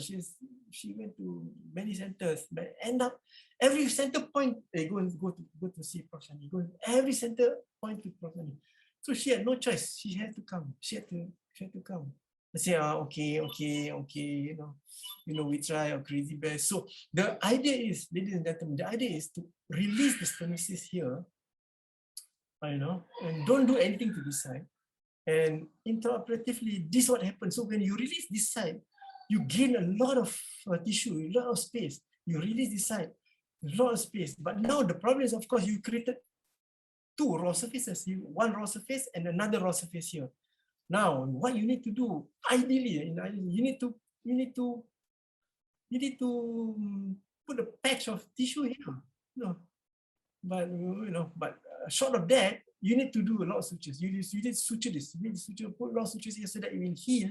It will heal before it got chance to heal on the other side. But so that's what you should do. Okay, syukur alhamdulillah. In this patient, the uvula has become central. The area is open. The sutures are still left in place 2-3 weeks after the operation, and the patient can feel the benefit. And then you must do the Jedi mind trick again. You are well. It's okay. The uvula is centered, and then you're breathing okay. And then if your Jedi mind tricks works, the patient, the next time he comes, he brings you laksa. Okay, laksa. He brought for me laksa, man, home cooked laksa. Best laksa in the world. Okay, so this is very important, very important. Okay, so now, okay. 25 minutes later, we're talking. There are other plastic surgeries. The modified is not the only surgery. Okay, it's not the only surgery. There's such thing as expansion, using expansion surgery. You cut the palatopharynges. Okay, in doing this operation, you can go on to the next step. You can cut the palatopharynges. What is the palatopharynges? Is the muscle that is forming the floor of the tonsillar fossa.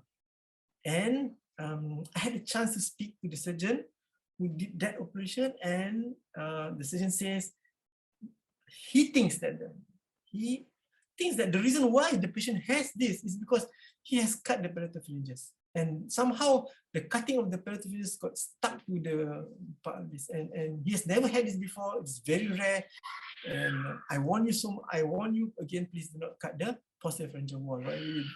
Be careful about this operation. I personally do not do this. Okay. There are other palatal surgeries, and I highlight to you. It's called one that's called barb suture palatal surgery. Please open YouTube. You type barb suture palatal surgery, barb suture palatoplasty. You will get this. You can see this is good because there are fixed points. And then you don't, it's worthwhile looking into. But you need barb sutures. It's a bit expensive, but it's really worth it. What are barb sutures? Barb sutures are sutures when you pull, you need to put a knot, it sticks there. And one-way street, and you're not loosen. It's very nice. Minimal cuts on the edge of the palate. This is all important. Okay, you do not cut the edge of the soft palate because you get stenosis with these barbs. I will show you some pictures. I put down here, I put pillar implants for historical reasons. Okay, there was a time when pillar implants was a vogue. Okay, pillar implants at one time was vogue, was the fashionable thing to do. Everybody wants a pillar implant because it's supposed to treat snoring, treat mild to moderate sleep apnea, and we had tons of pillar. Okay, and the publicity on this was too great. The company that introduced this, I must say, the company that introduced this and asked me to do this operation in Malaysia, become the champion in Malaysia to do this operation, invited Sinju Jitpo, Tamil Nesan, Utusan Malaysia Berita Harian, Harian Metro, all the non newspapers, and I was in newspaper every day. I was instant famous. There no Instagram, okay, no Instagram, no Facebook. And we did this, and my registrar got nak muntah tengok this operation, Mazlina Slamat, I don't know, I'm sure she's not, but my registrar macam my registrar was Mazlina Slamat. She rasa nak, dia kata, Prof, rasa nak muntah nak buat operation ni. What can I say? But I must confess, I did about 80 patients. I had the most number of patients, 80. These are not cheap. Okay, this is 2,900 ringgit kind of local anesthesia kind of operation. And after doing some, I begin to realize it does not work. Okay, it does not work. It does not work. So I felt so guilty asking patients for money to pay for this very expensive thing, and it does not work. Okay, how do you know it doesn't? How do you know it doesn't work? The snoring is there, the sleepiness is there. You don't need to do studies, so you know it doesn't work. And the top 10 signs that it doesn't work. The company sold the rights of this device. They say, okay, I made enough money, I sell it, let somebody else carry the problem. I refused to do. I told the company, okay, now stop, you don't have to do it, doesn't work, I'm so sorry. Prof, will you try 5? No, I don't try 5, But I politely withdrew myself from being involved in this. Around the world, so it stopped. The popularity dropped like crazy. Okay. Then I took expansion pharyngoplasty. You cut the palatopharyngeus. I said just now, you tunnel and you put some sutures. Yes. So yes, it can be done. I show you pictures. I'm not asking you to do. You can get the trouble. Okay, and then bump suture palatoplasty. Some pictures from the internet, from Google. It is a very difficult operation. You got some points. Then you got all these zigzag sutures and all this, and watch the video and watch the YouTube video lah. I don't teach how to do this. Okay. There are other palatal surgeries which I must add. This is very impressive. Oh no, Patrick. Are we seeing the child with the nose? Is it Patrick? Yes, That's Patrick. Okay, sorry. Okay, not me. Okay. Then, okay, there is you make an incision here. You take out the soft tissue. You expose the muscles, and then you suture it back. You raise the curtain. So the whole idea is, of course, to raise the curtain. Raise the curtain from scars. I believe the success rate of all these palatal surgery is going to be almost equal to modified capsule. Okay, if you do it more, if it's going to be the same, you're going to get success. The warranty will run out after 2 years. Blah blah blah. No, I think it all come back to square one. Of course, everybody wants to be famous and everybody wants to invent a new surgery on the planet. Okay. So in summary, you got a lot of time. In summary, OSA is a complicated disease. Surgery has a role to play in carefully selected patients. Very, very important. I must underline this. You must carefully select, then you get success. You choose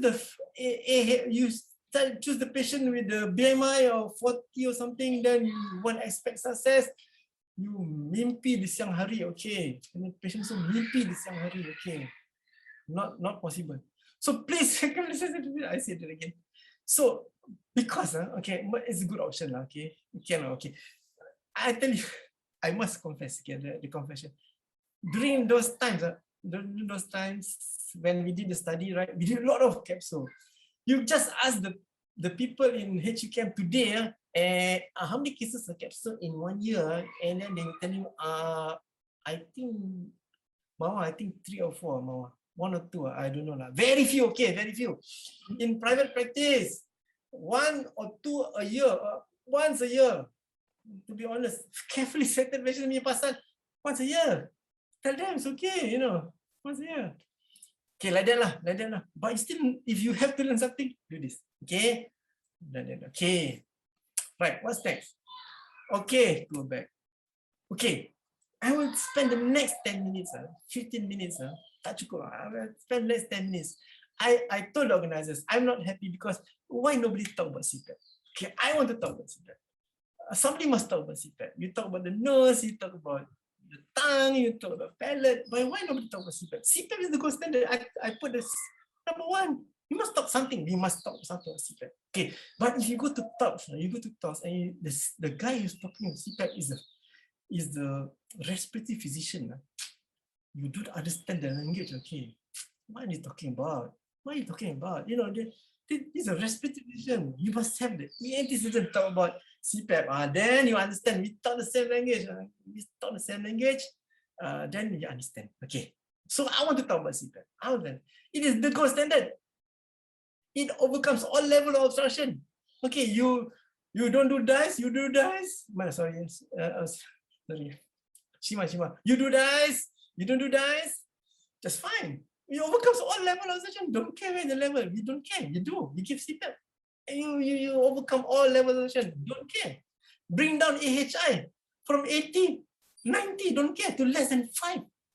Immediately. Hey, you all don't want this. This is magic, you understand or not? Imagine you do surgery, you wait for, don't know, God knows, a few months for the AHI to come down or something. This is tomorrow night, within days, you get AHI 5. You cure the patient. Okay, this is it. Non-invasive, no pain. After 5 days, no pain. But there is one caveat. Not everyone can tolerate this. It's the gold standard. If it works. If the patient, if the patient agrees to wear the CPAP, it works. But if it doesn't, you're back to square one. So yeah, okay, let's go. Okay, CPAP, therapeutic effects. Okay, the therapeutic effects, the benefits, if you use more than 4 hours per night, okay, and more than 70% of the days, and you calculate carefully, if I've calculated, it means 5 days in 1 week, okay? If you use more than 5 days or more in 1 week, more than 4 hours and more a night, you will get the therapeutic effects. Below this, no use. It's no use. You don't get the. And these are all, these are all documented. The studies, they show this is the cutoff point. Okay. The problem is not everyone can use, and even those who use, various studies have shown that only 30% reach this target. Up to 70% reach target. 30%. This is, this is terrible. So what then there are papers that I've read. What are the factors that influence the compliance? Okay, very interesting. The more severe you have, okay, and the more comorbidities you have, the more positive you'll be, the more receptive you'll be to CPAP.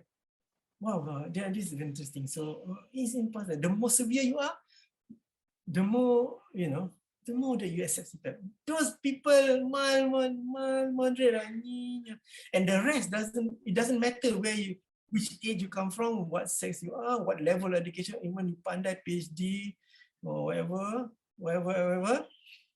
If you don't want to use, you don't use. Okay, social mediators don't care. The poor or the rich one doesn't influence the compliance. So this is important. This is a very important study. Okay, the hardware. This is very important. You must know. There are 2 kinds of CPAP. There's a manual CPAP that needs titration. Okay. One pressure setting for the whole night. The whole night, that pressure just. Whereas the whole night, let me tell you, ladies and gentlemen, if you have listened this morning very carefully, this morning, you will realize, to Dr. Balminda's talk, you realize sleep, our normal sleep, is not the same stage the whole night. So if it's not the same stage, it's stage 1, 2, 3, and then you go to REM sleep. It's not the same the whole night. So how come you use one pressure for the whole night? Doesn't make sense. Okay, the different stage of the sleep will need different pressures.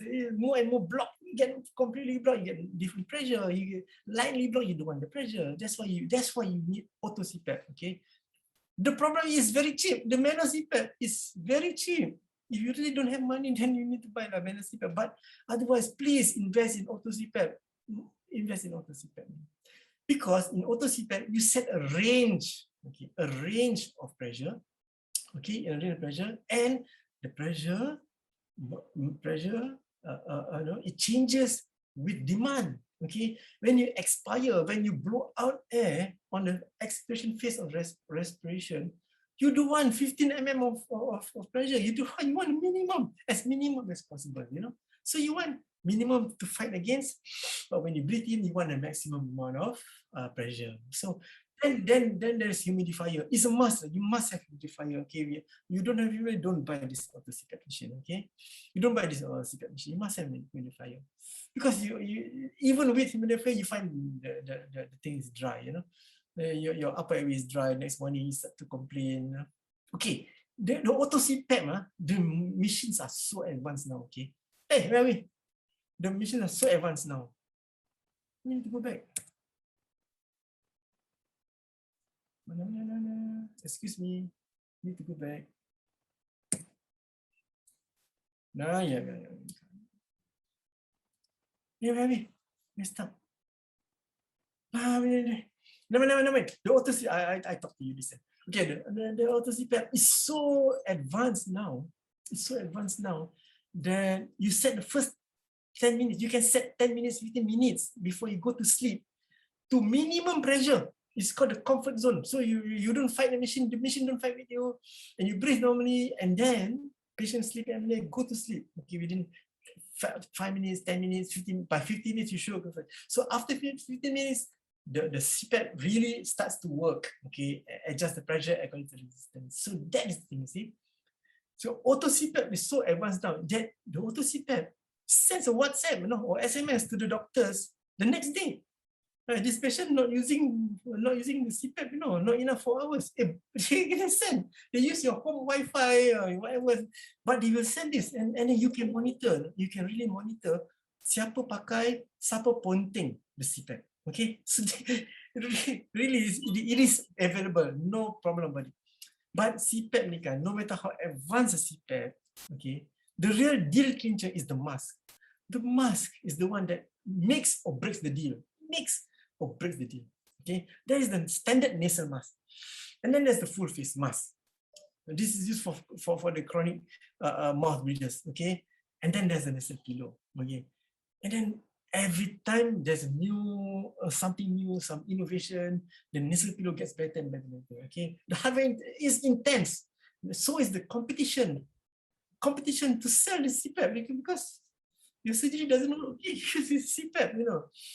Line up in front of you, all the companies, Prof. Tolong, Prof. You try this, Prof. This is very good, Prof. Mamma mia, Yes, okay, thank you. Okay. Now the good news is, all government servants are still entitled to free CPAP. Don't care which government, don't care who's PM. All government servants still entitled to CPAP. So you prescribe and you let them get this before they really change their mind. They really no money, they spend it all on the vaccine, and there's no free CPAP. And then not only that, every 5 years you get a new one. Oh, where to get this one? You must thank Najib for this or something. Mahathir or Najib. Okay, every 5 years you get a new one. Every 3 years you get new masks, new tubing, new filters. Everybody's into this business. But like I said, I'm not sure how long this generosity will last. We hope the next government will continue this generosity. Otherwise, we go and do black card there. We go to Sogo and say, oh, CPAP. Okay. Tomorrow I get caught for instigating a riot. Okay. These are some examples of the machine. Some machine with the humidifier. And then you have the mask, and then the nasal pillow, and then some more machine. This one, I'm not sure got OSA. It's a model. Okay, it's a model used by the company to cover your mata. Understand or not? Like that lah. Like this lah. Okay. It looks super uncomfortable, but it's not. Okay. Now, on a more personal note, okay, I want to talk about this because why am I so obsessed about this? Because I have OSA. Okay. I raise my hands. I have sleep apnea, no problem. My last study, which years ago, was 22. Okay, moderate. So I know, if my patient's AHI is less than 22, I have less sympathy for them. You're better than me. What I'm talking about? If you're more than 22, okay, you're more than me. Okay, we talk business. Less than 20. No, okay, no, not too bad. Okay, since the AGM, I can still remember AGM in Malacca, the year 2017. I brought my CPAP machine first time. Okay, and I love it. And don't give funny excuse like the nose is blocked. Prof, my nose is blocked. I can't use CPAP. Don't give me this excuse. Okay, if your nose is blocked, just put the CPAP on. Tomorrow, the nose is clear. No problem. It's cured. Next morning, no problem. So don't give this funny excuse. So my patients I tell all my patients I have CPAP. You don't trick me. You understand? Okay, I cannot use a nasal mask. So that's the I think I have CPAP. I have sleep apnea maybe 10 years ago or something like that. Just tahan je. I tried a nasal mask. I could only use a nasal pillow. So if you is a deal breaker. Okay, it's a deal breaker. Okay. The other thing, you watch the other, if you see that I wake up and I sleep in one position only, supine, no other position. I've done the Jedi mind trick on myself. The Master Yoda do this Jedi mind trick on yourself. You will sleep in one position, supine, nothing else. You wake up supine, like that. Because, you turn around, the mask is going to move, okay? This mask is going to move. It's going to move. To prevent it from moving, of course, the vendor, the doctor say, hey, you put a little bit tighter, can or not? Tighter, it won't move. Tighter won't move. Tighter is not comfortable. You understand? Tighter is the more uncomfortable it is. I tell you, you won't be successful. So you put very light. My recipe, very light. Hardly any pressure. No leak. Blah blah blah. Okay, so I sleep with my patient. I tell the patient, you do try this. Don't give me funny excuse. I'm super compliant. Last 5 years, I think only 2 or 3 nights I didn't wear. The only reason why I didn't wear was I went camping. No electricity in the middle of the jungle. Okay, when I went up to Kinabalu and the camp, I slept there and I snored like crazy and nobody else could sleep. Okay, so didn't bring CPAP machine. Okay, so other than that, I bring my CPAP. I wait every night. Okay, without CPAP, I wake up 3 times a night. Go to the toilet. Now only once. But not. Go sleep. Okay, come on. You can't wake up 3 times a night. Waking up once a night. Okay. God designed the bladder. For goodness sake, God designed the bladder for the whole night. Okay.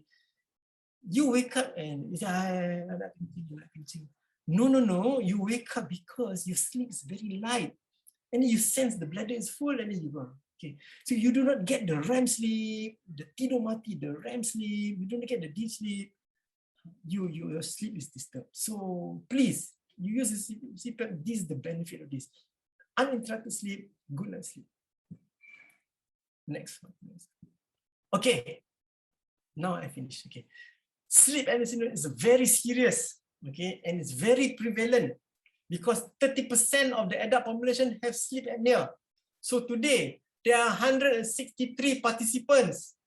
50 of you have sleep apnea. Understand or not? They are, Mawada, you see, 163, 30% of the population.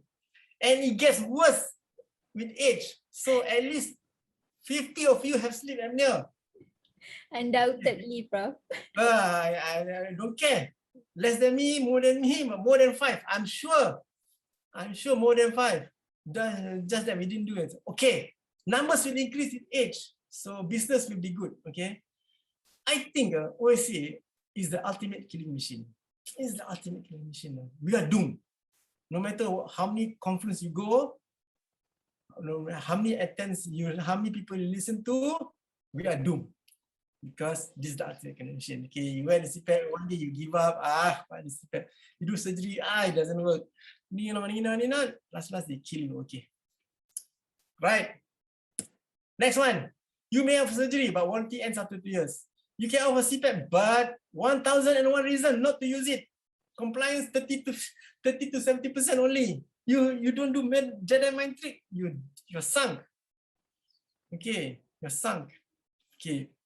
Okay, 10 more minutes, 2 minutes. Okay, now I want to show you some pictures of the people I met in my lifetime. Who are really the giants of sleep apnea. This man is called Christian Guilleminot. He has passed away. He died in 2019. The man who invented sleep apnea. He discovered it. Hey, excuse me, there's this called sleep apnea. Hello. You know, he goes around the world. He gets invited to talk about sleep apnea everywhere. He becomes the champion, and he invented this. Okay. So many studies. You Google him, you find out so many studies. Okay. Then I want to introduce you a man called Yusuf Crespi. You know, he's the champion of LAUP. 20 years ago, I met him, and he made me. I was into lasers now. And he said, "Hey, I can cure this snoring." And if you go to any conference 20 years ago and the sleep apnea, sure got Yusuf Crespi, sure he'll talk about the LAUP, and everybody wants to do because it's done under local anesthesia, blah blah blah. Okay, blah blah blah, and Yusuf Crespi. Okay, next one, man I met in my life, Michael Friedman. Everybody got Friedman tongue position lah, Friedman grading lah of OSA. This is the man from Chicago. Okay, if you have the opportunity to attend the American Academy, a long time ago in a galaxy far, far away, everybody goes to the American Academy, the most important meeting of the year. You will get the name tag, just like this.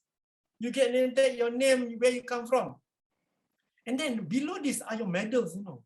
You are this guy, Michael Friedman. He is instructor, presenter, college instructor, don't know what. Ada bawah lagi, sampai ke bawah dia ada lagi. You know. You carry the medal everywhere you go. I'm the champion, you know, like that. Okay. But then you come from Malaysia, and a small thing that is read, you cannot read. I'll tell you, it is non-member because you're not a member of the American Academy. Ya Allah, malunya. Don't care. Malunya, you come there to learn. Non-member, ya Allah. Okay, Michael Friedman is a Jewish man. Dia tok guru Jewish one, you know, dia tok imam the Jews. You go for meeting, all the Jews will come to see him, ask him, kita punya hari raya bila? You know, kita puasa bila?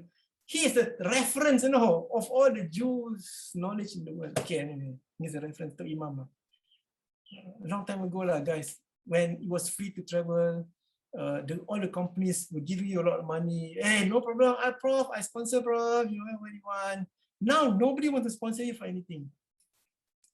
Sad times. Okay, next one. This one, my champion. Kenny Pang.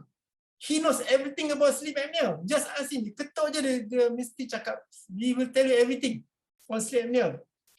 If you go to any conference, you tengok Kenny Pang. Okay, you cancel the rest. You just come and listen to Kenny Pang. You don't have to listen to anybody else. Come and listen to Kenny Pang. He's in private sector, making a lot of money. Still can do research lah, can... gold standard lah this man. This man cakap je dia boleh buat. Okay, so these are the people who influence my life, my OSA practice in my lifetime. And I thank you so much for your kind attention, and I hope you ask me all the questions, and the moderator can ask me all the questions, and I will try to answer and lion all the questions. Thank you very much. Assalamualaikum warahmatullahi ta'ala wabarakatuh. Waalaikumsalam warahmatullahi wabarakatuh. Thank you very much, Prof. Sani, for your lecture. Always very informative, and also makes all of us, you know, wide awake, even though it's the afternoon session with all your Jedi mind trick. There's we have a few more minutes. We'll proceed with the question and answer session first. There's one question from Prof. Marina. Well, it's always a great lecture, Prof. Sani. There were a few other participants asking the similar question as this one also. In patient with large tonsils, how would you select who would need just a tonsillectomy or both, a capsule plus a tonsillectomy? Okay, Very good question. Very good question. Look at the AHI. Look at the AHI. AHI, patient's complaints. If it's more, if it's the AHI is more than me lah. If it's higher AHI, you tend to sell the capsule. You sell the capsule. But honestly, in the carefully selected patients, you got a lot of tonsils. The tonsils are begging for you to be removed. If I were you, I would do the capsule with the tonsillectomy. No problem. Small scar. Tell the patient got some pain. Boleh. Unless the patient strongly object to the capsule, for God knows why, then you do tonsillectomy only. But if the patient do not object to the capsule, kindly do the capsule. Okay, this doesn't apply to children. In children, you do the tonsillectomy, you do the adenoidectomy, and lo and behold, 3 days later, no more snoring, and like magic, there's no more snoring. Okay, there's so like magic. Okay, so no capsule on children, of course. Don't do this. Just do. In adults, you tell them, hey, a little bit more pain, tonsillectomy pun sakit, in adults, do the capsule. Okay. A little bit more, it's going to be worthwhile. Okay, yeah. Okay, there's another question regarding capsule, Prof. How much is it that we need to cut for the anterior and the posterior pillar when you excise? Sorry, again. For capsule, when you are making incision at the anterior and posterior pillar, how much do you need to cut? How much do you need to cut laterally? You cut secukup rasa. Okay, you can cut laterally. You can cut laterally, but you can cut laterally. The posterior pillar, you cut sampai it's flat, sampai you reach the posterior pharyngeal wall. The anterior pillar you can cut until there's no more. You reach the bone. You reach the arc, the tooth, the upper jaw. You can cut, but I tell you, no matter how much you cut, the thing will heal. And then you see, alamak. You think, oh, I got great circumference. You're happy, large circumference. Then heal. But you tell yourself, no, I'm looking for scar. No, I want the scar. Heal lah. You can't get worse. You can get smaller. You won't get stenosis. But at least you get the scar. You got the scar. The scar is important. Create the scar and then less vibration. Warranty is still 2 years. Okay, still 2 years. Next question. Yeah, and if it's not mistaken, Prof, from your diagram also, when you cut the anterior and posterior pillar, the level on the right and on the left is not the same level, yes, Prof? I say this again and again, don't cut the same level because there's a small chance, I've never got it yet. If you make it the same level, they get stuck to each other and then you get addition. Please, this is very simple. Make it off. Just make it a little bit off so that it's not in the sense, not symmetrically the same. Then you must imagine this. You can imagine this. No problem, no issue. Okay, Prof. Next question. What is the commonest reason or factor of poor compliance you see in your patient using CPAP? Ignorance. They don't know. Why am I using this machine? What is this machine? It looks ugly. How to have sex? Kind of stupid question like that. Hey, abang, you do all blisters before you wear the CPAP. You wear the CPAP, you look like Darth Vader. Nobody is. Don't ask stupid questions. You have all blisters first, then wear CPAP.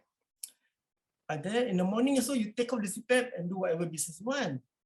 Okay, don't ask this stupid questions. They are ignorance. The most important factor is ignorance. I don't know lah, Prof. Give me 1,001 excuse. You tell them you go to die, man. Your AHI 40, 50, you don't wear CPAP. What? You tell them there are other masks. You have to encourage them. You need to encourage them. Otherwise, 1,001 reason lah. You nak cari sebab tak pakai CPAP. I can give you 1,001. So still the most commonest reason and that you find is ignorance. So if the patient is very motivated and has a good Jedi mind trick on themselves, like you, Prof, inshallah, they will be able to overcome this. I can use, you can use. What are you talking about? Okay. All right, Prof. Next question is, how do we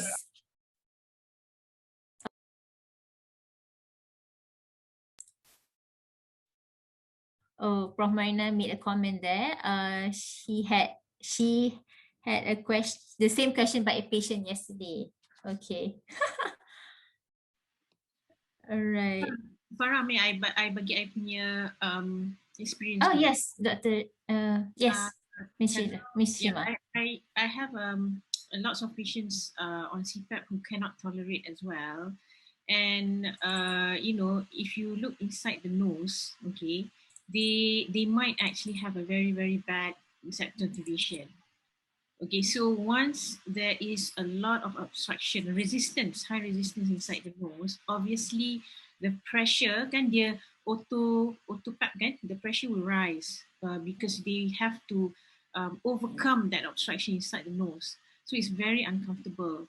So sometimes you might, you know, want to do a bit of septoplasty ke, turbinoplasty ke, and then actually they are more comfortable to use the CPAP.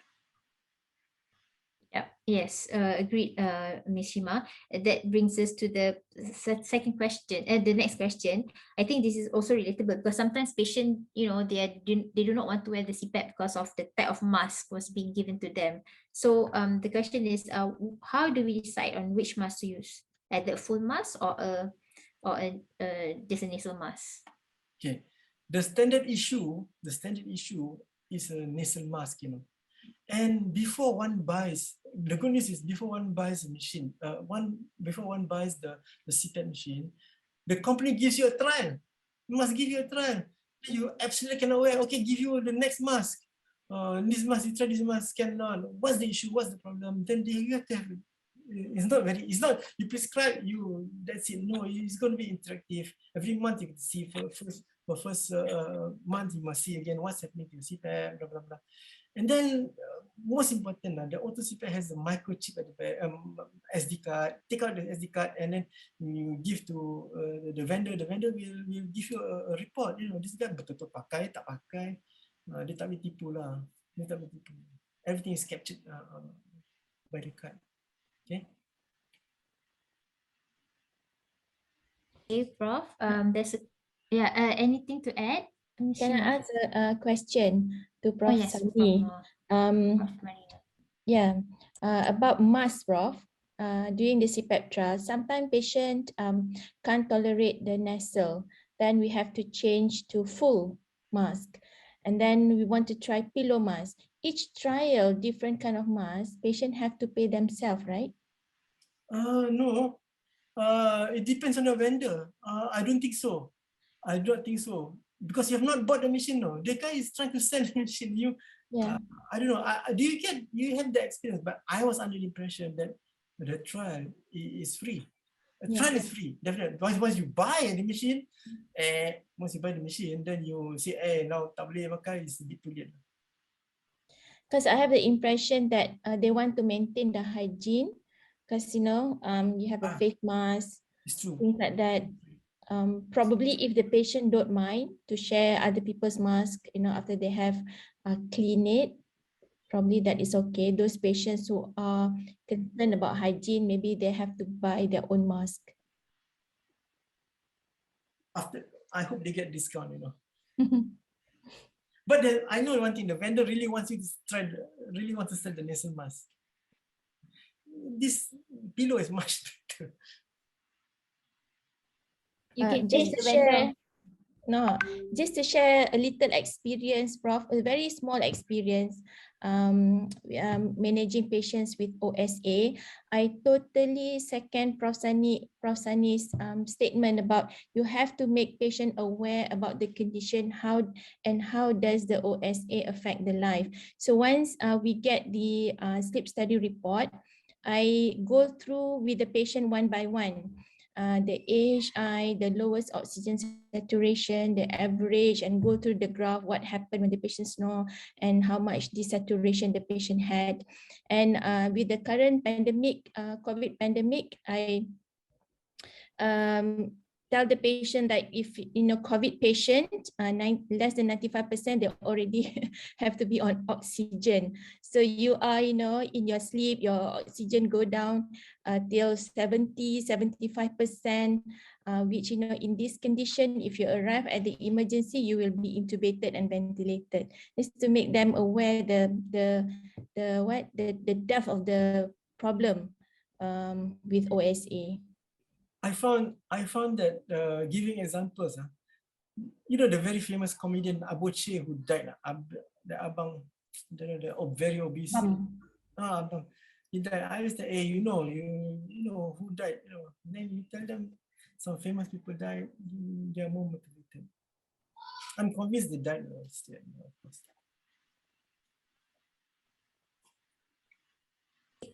So there's one question in chat. One question from Prof. Aniza. She's asking, what can we offer for young patients wearing CPAP who are not good candidates for palatal surgery? Example given if they're having small tonsil, and yeah, can we offer them CPAP for young patients? I assume these are children. Siapa nak jawab? Maybe Prof. Aniza can ask the question live. Yeah, Prof. Aniza, we can unmute. Yes, Assalamualaikum, Prof.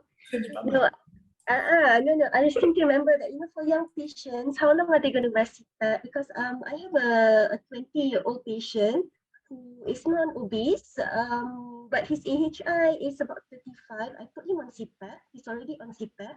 But his question to me is, how long does he have to wear it? But he's not a good candidate for palatal surgery. So what else can I do for him? Shima can answer. Shima. All right. So I actually would look at the box. Okay, so I would think that dia punya upper jaw is small, is high arch palate. He will have crowding of teeth or crooked teeth. Mungkin juga dia dah pakai braces and you dah tak nampak the crookedness. Okay, but if you have crooked teeth, that means you have a small jaw. So in a functional breathing, okay, when you have functional breathing, you are breathing through the nose only, and most of the time, and when you are not aware also, okay, sebab kita selalu macam when we are aware of our breathing, yes, we do breathe through our nose, okay, but once we are doing our work, kita tak sedar. So we actually convert to mouth breathing, okay, and you can, it's very common. You get dry throats. When you look at your own throat, or you look at patient's throat, they have this erythema of the anterior pillars, because it's a lot of mouth breathing. So I would look at his jaw, the bones. He might need palatal expansion. So that means expanding the upper jaw, okay.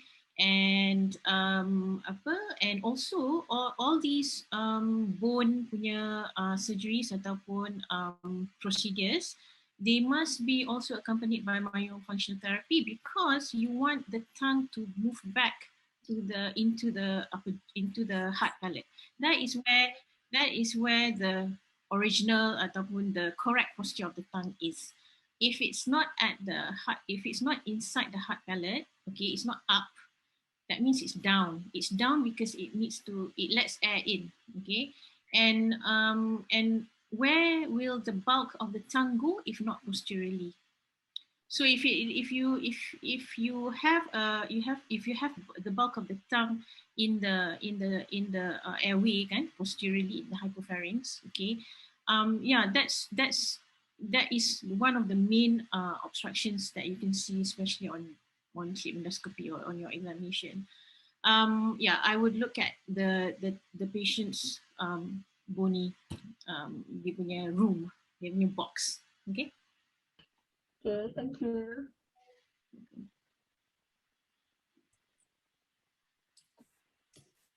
Okay, so I think that's all for the questions that I received for now. And it's already a few minutes past 4. We shall move on to the last section of our masterclass. We will have 2 case discussion. This is open to Prof. Sani, Prof. Ara, and also Ms. Shima to give, and also Prof. Marina to give input on these 2 cases. So first, let me share my slide.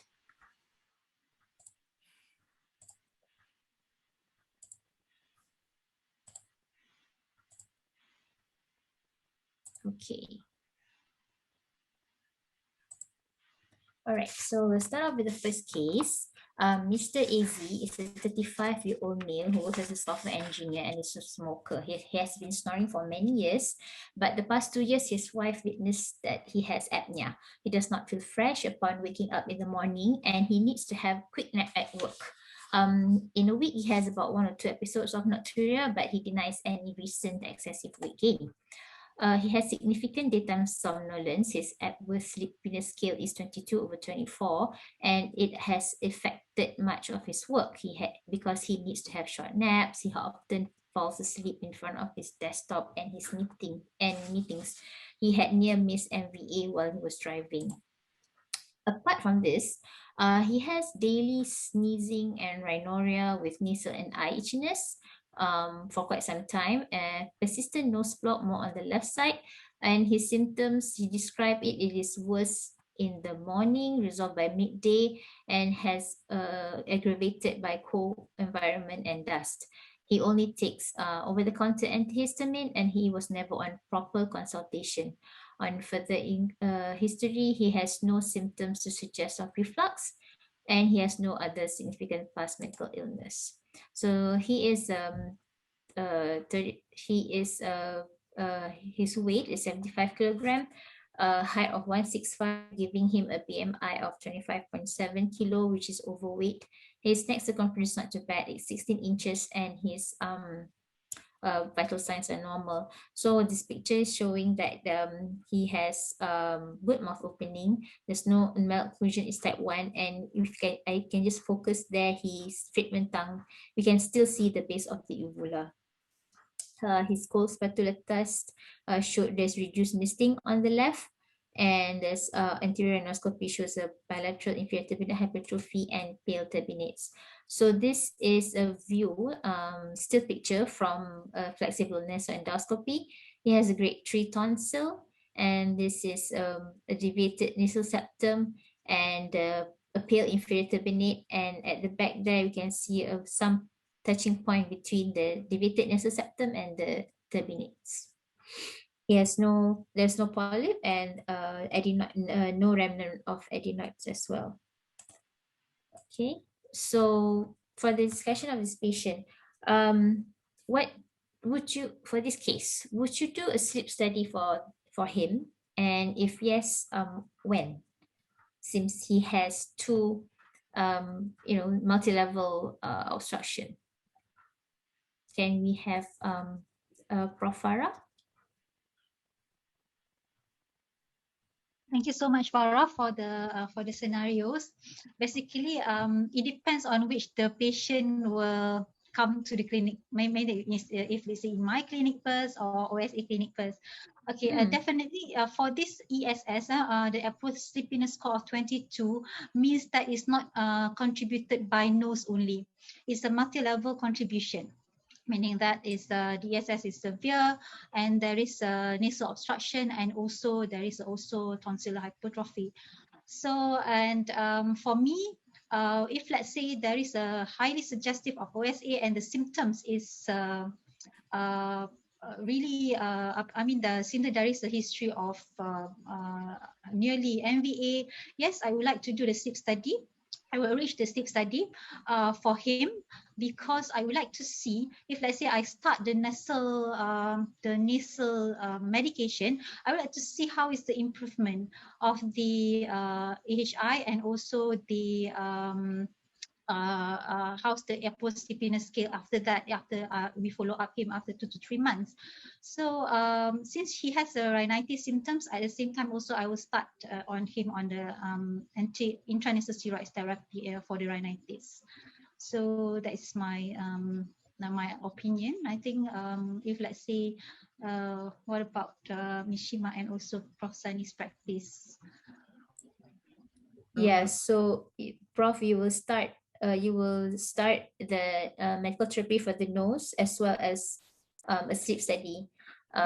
You don't need to wait for the nasal symptom to improve. You'll just start, you will plan for him a sleep study, yes, right? Yes, because Okay. if let's say it's a mild, the ESS is mild, so there's a work to start on the medical therapy first.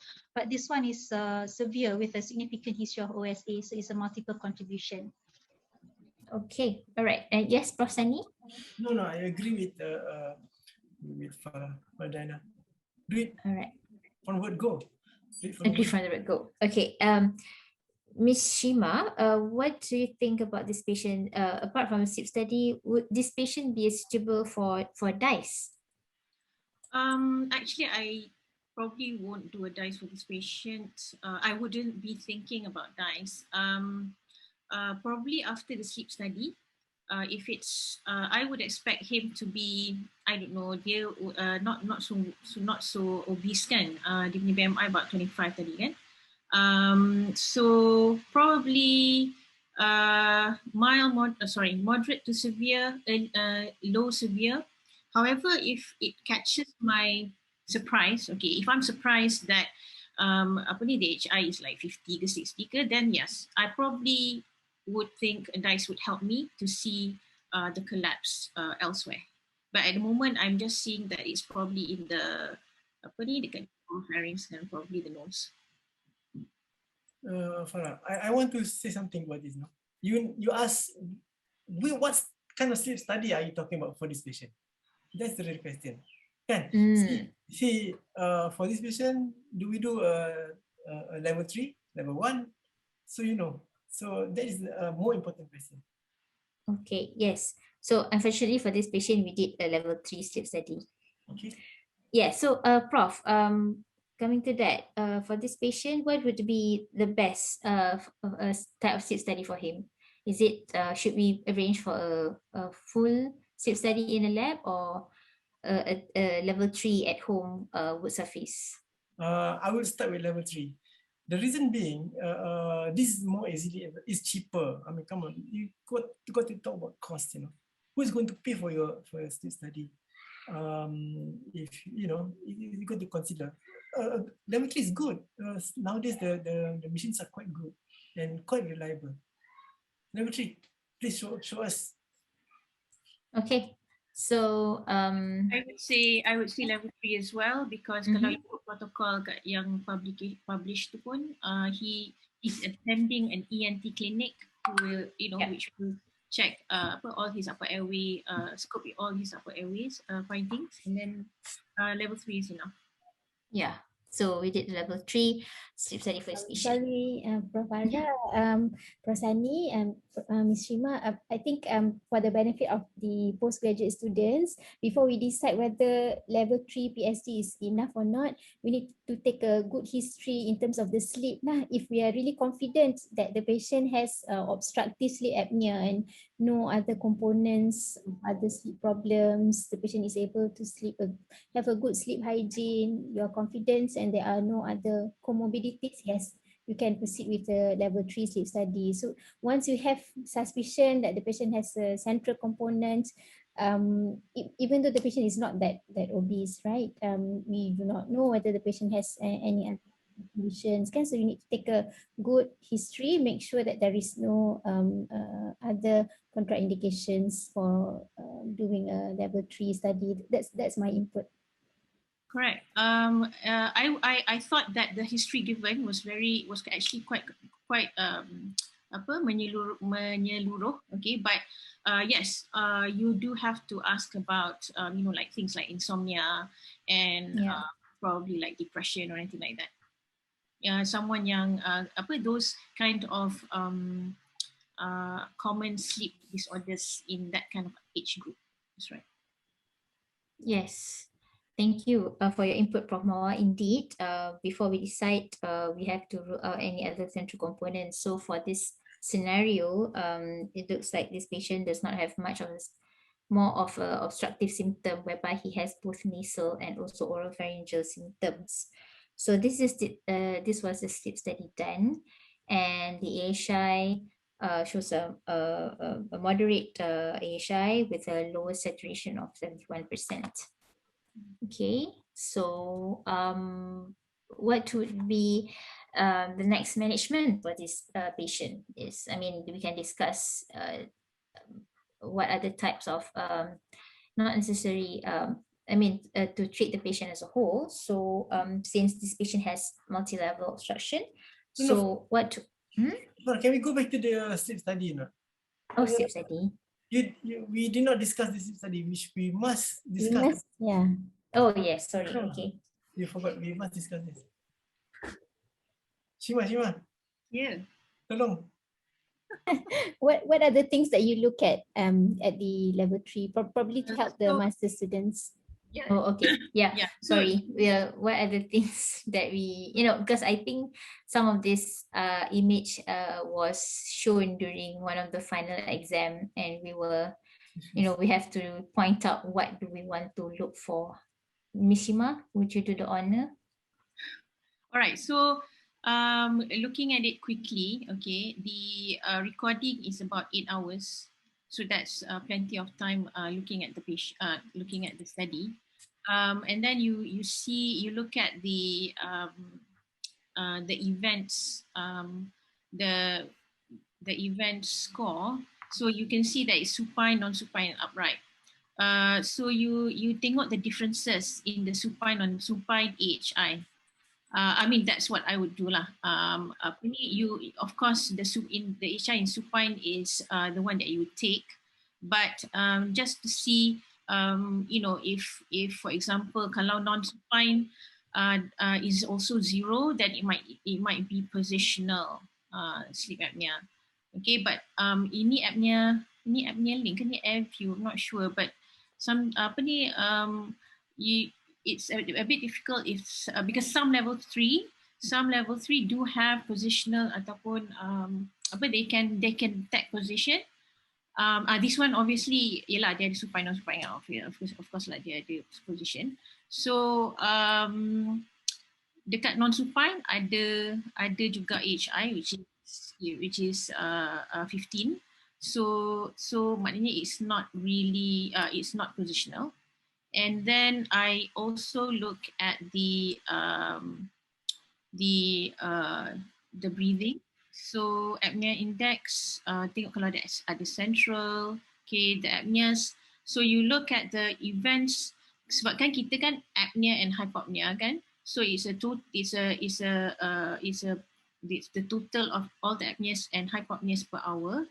So you can see in this patient, most of the events, the airway events, the breathing events is hypopneas. Okay, 71 kali. Okay, let me see, and also the oxygen desaturation. The oxygen desaturation is let me see, less than 90%. Can someone show me the lowest desaturation is 71 kan? But the average is 91. Okay, the average is 91. Baseline is 95. So you look at the percentage of time spent under 90% or 85%. So 90%, below 90%, with a high percentage of the sleep below 90% is already like bahaya. Okay, it's not good. And let me see, average snores. Okay, because in my mind, I would also like to see the sleep stages lah, but it's okay. And then you can see that the desaturation. So on this part of the study, there is the graphs kan. So it correlates with the position, the hypopneas, the desats, and the actual desaturation in blue. And you can also see that his heart rate is spikes up when he is desaturating, and the adrenaline is coming out. Okay, and his heart rate is increasing at these times. Yeah, so I would say that this patient, walaupun dia punya HI dia 26, but he is in a category urgent because of his desaturation. The time spent under 90% is quite high. Yeah, and also because of his near accidents kan, twice. Yes. Yep. So next. Can I add to what Dr. Shima has described? Wonderful description. I just want to add for us, when we see the sleep study report in the clinic, I like to look into the graph first before we look into the numbers, because I want to know the numbers that I'm going to look at, whether it is reliable. Is it a reliable study or not? Because if we see that half of the time, especially half of the night, the electrode was dislodged, was not in place, you can see a flat line. So whatever numbers that we see there, probably just the tip of the iceberg, because the REM is longer during the half, the longer the night, the REM occur more during that time, and apnea occur worse, or more frequent during that time. So it is good, like a good practice, if we see the sleep study report, we see the graph first rather than look at the numbers first. That's just from me. Thanks. Thank you, Prof. Marina and Ms. Shima. So we'll move on. Okay, this sorry. Okay.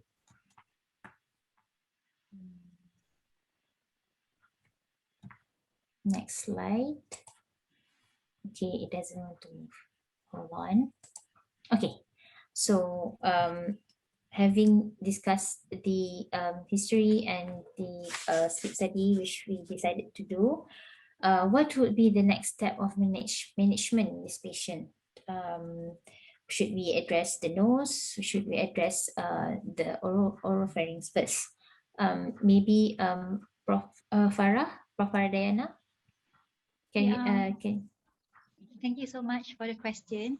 Okay, for this patient, definitely we have to address the nose. Sampai-sampai je when the patient comes to the clinic, you see the nose has a rhinitis symptoms, then you have to address the nose with the medication. Okay, so the surgery is the timing of the surgery is a bit to me is a little bit it can be depending on the patient, what's the patient need, what the patient want actually. If let's say you have to ask more about what is the patient punya expectation. So for this patient, if let's say the next usually I will give a intranasal steroids and I will follow up the patient about 2 to 3 months and see if let's say the improvement is that there is an improvement of the nasal symptoms. I will follow up the nasal symptoms punya the sign and symptoms of the nose. However, if let's say the patient still has tonsil hypertrophy that cause obstruction, because remember that this patient have a multi-level obstruction, it's not only nose. So if let's say it's only nose, you can manage the nose only, but you have to think that whether this patient need a further surgery such as tonsillectomy or a capsule for this patient. So you have to tailor it. That's why mostly I will refer this patient for the management in OSA clinic as well, to see what is the best option for this patient, because usually in OSA clinic we discuss further. Usually I will ask Prof. Sani or Prof. Marina or Prof. Mawadah, so what is the best option for this patient.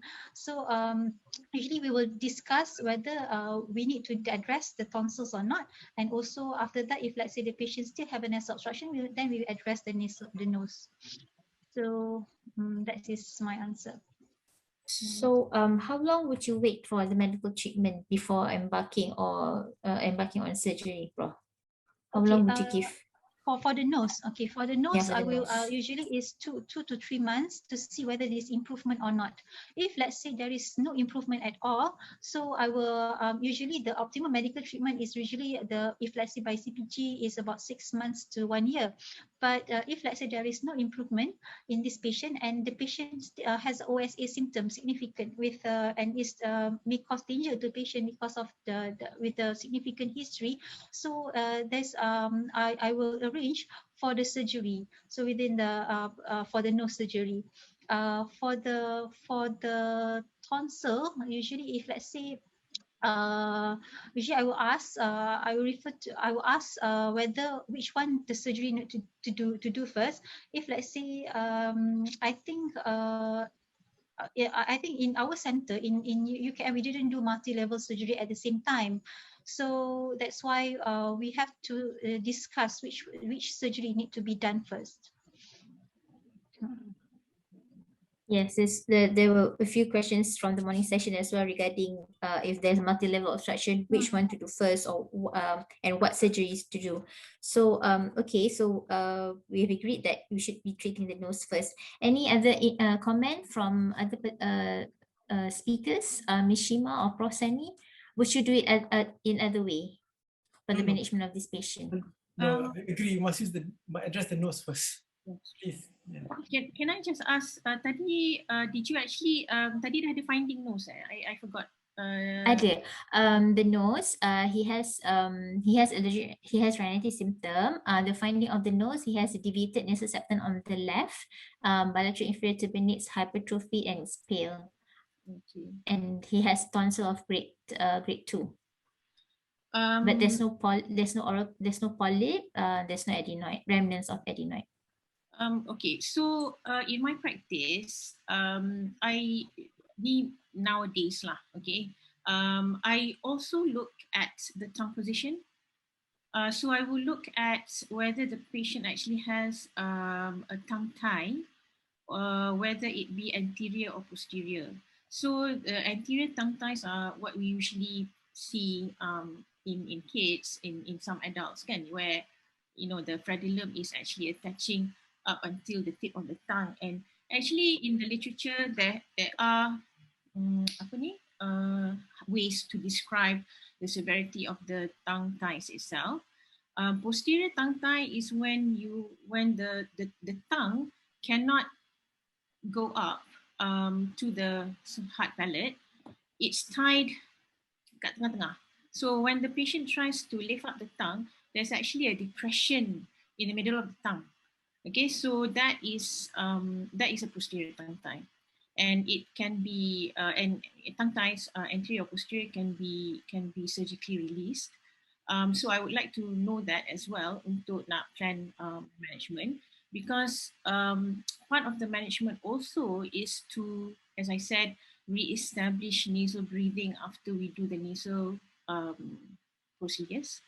Okay, so that once the patient is breathing functionally again, then that's when inshallah the tonsils will shrink, and when you do the myofunctional therapy, the walls of the pharynx, the tongue, the lips will be more toned and more uncollapsible, less collapsible.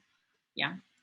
Okay. And obviously before doing nasal surgery, even if I'm just doing turbinates and septum, I like to do a CT scan. Can I give some more input?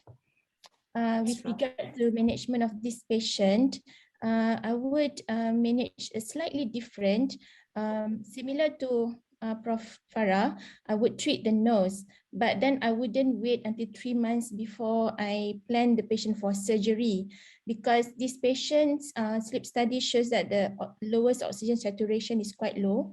It's less than 75%, and this patient has already had hypertension, because the BP is borderline already. The diastolic is 89, 130 something for systolic. So while treating the nose, I will tell the patient you have to be compliant, and by first month, second month of treatment, I would review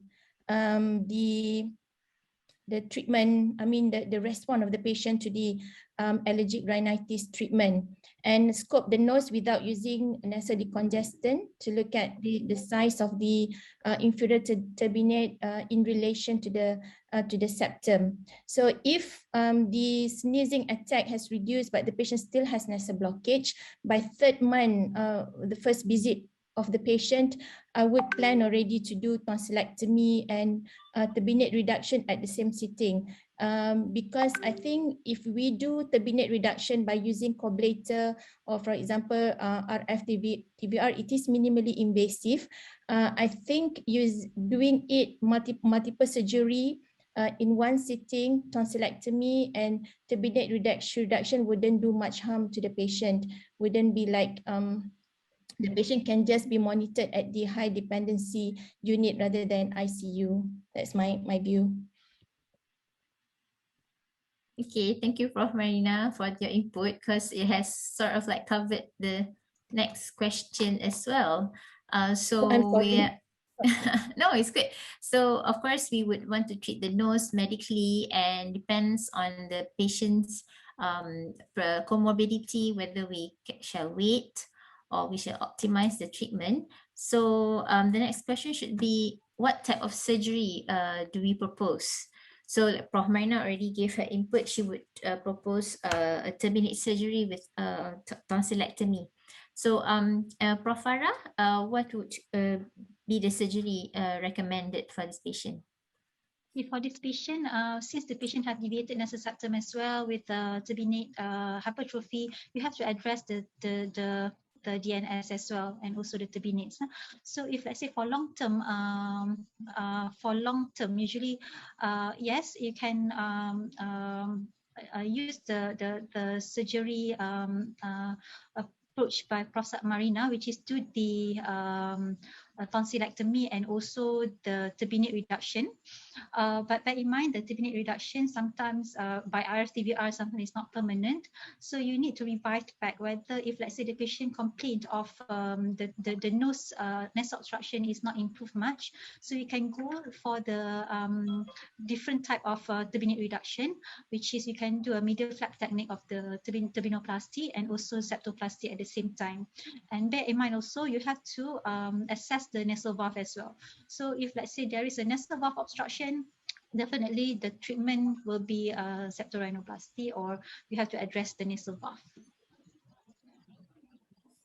So Prof, for this patient, he has a deviated nasal septum and inferior turbinate hypertrophy with also a tonsil. You would suggest the proposed surgery for him would be a turbinate septoturbinoplasty and adenotonsillectomy, tonsillectomy. If let's say you do a septoturbinoplasty, you can usually we are not combining with a or tonsillectomy. So like Prof. Marina approach is using is a tonsillectomy with a minimally invasive turbinate reduction surgery. So that one doesn't need any ICU backup, or I mean maybe it need a HDU backup, but that it is not so invasive. If let's say you do a turbinate surgery such as a medial flap technique or turbinectomy or turbinoplasty together with the septoplasty, usually I didn't combine with a tonsillectomy because you have to pack the nose, and also at the same time patient also have a throat surgery at the same time. So that's why we have to plan for a different setting of the surgery. Yeah, so there's two different ways to approach it. Like the one suggested by recommended by Prof. Marina is that we do on the same setting, but the nose surgery is minimally invasive, and the one that was proposed by Prof. Farah is we address the septum as well, but we do a second stage for the tonsillectomy.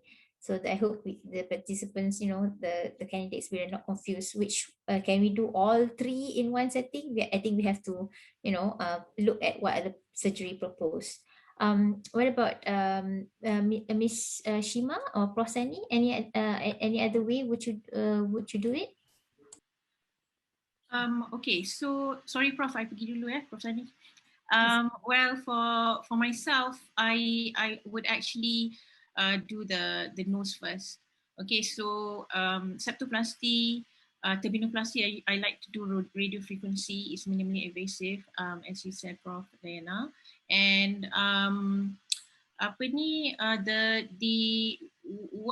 one thing that I don't really do nowadays is actually pack the nose. So I get away without having to pack the nose, but I don't usually do tonsillectomy as well, because I do give a chance for the tonsils to shrink, and I have seen them shrinking quite significantly even after the first month following nasal surgery.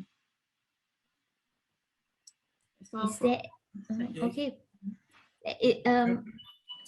yeah, for this patient, he had a tonsil grade 2. So Ms. Shima, you do wait and see for the size of the tonsil. But if it's grade 4, Yeah, it's some any grade, any grade. oh, Any grade, I actually, because the thing is, I have done, and it's described in the literature as well. If you actually reduce the mouth breathing, the tonsils can shrink. The tonsils are actually inflamed due to you know the unfiltered air, the harshness of the air, the unmoisturized air, unhumidified air that is going past your throat. So in fact, you know, even if you do adenoids in a patient or adenoids only, for example, but if the patient is still mouth breathing, the adenoids can go back as well. Okay, so I really put full emphasis on doing the nose and doing myofunctional therapy and making the patient breathe through the nose again.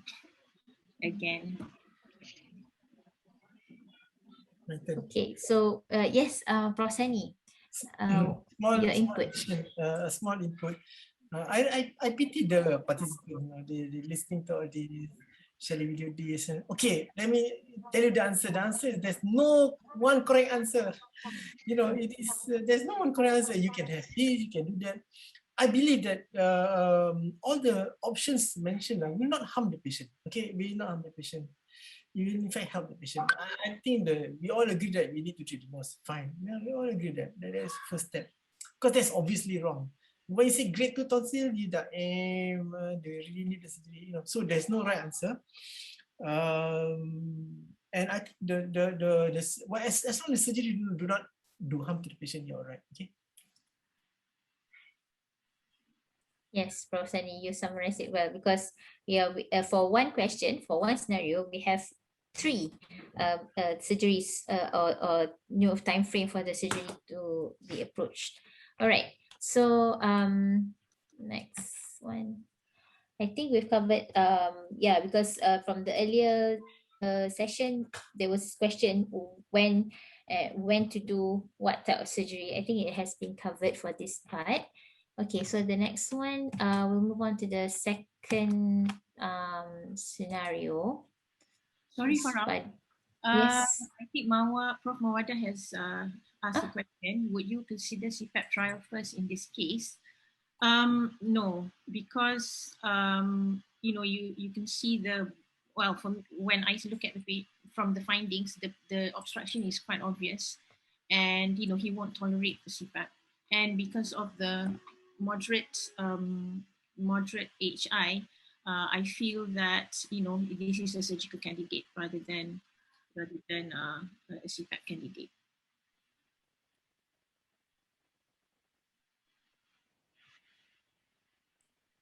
Yeah, sorry, I missed that question from Promoa. Yes, thank you, Mishima.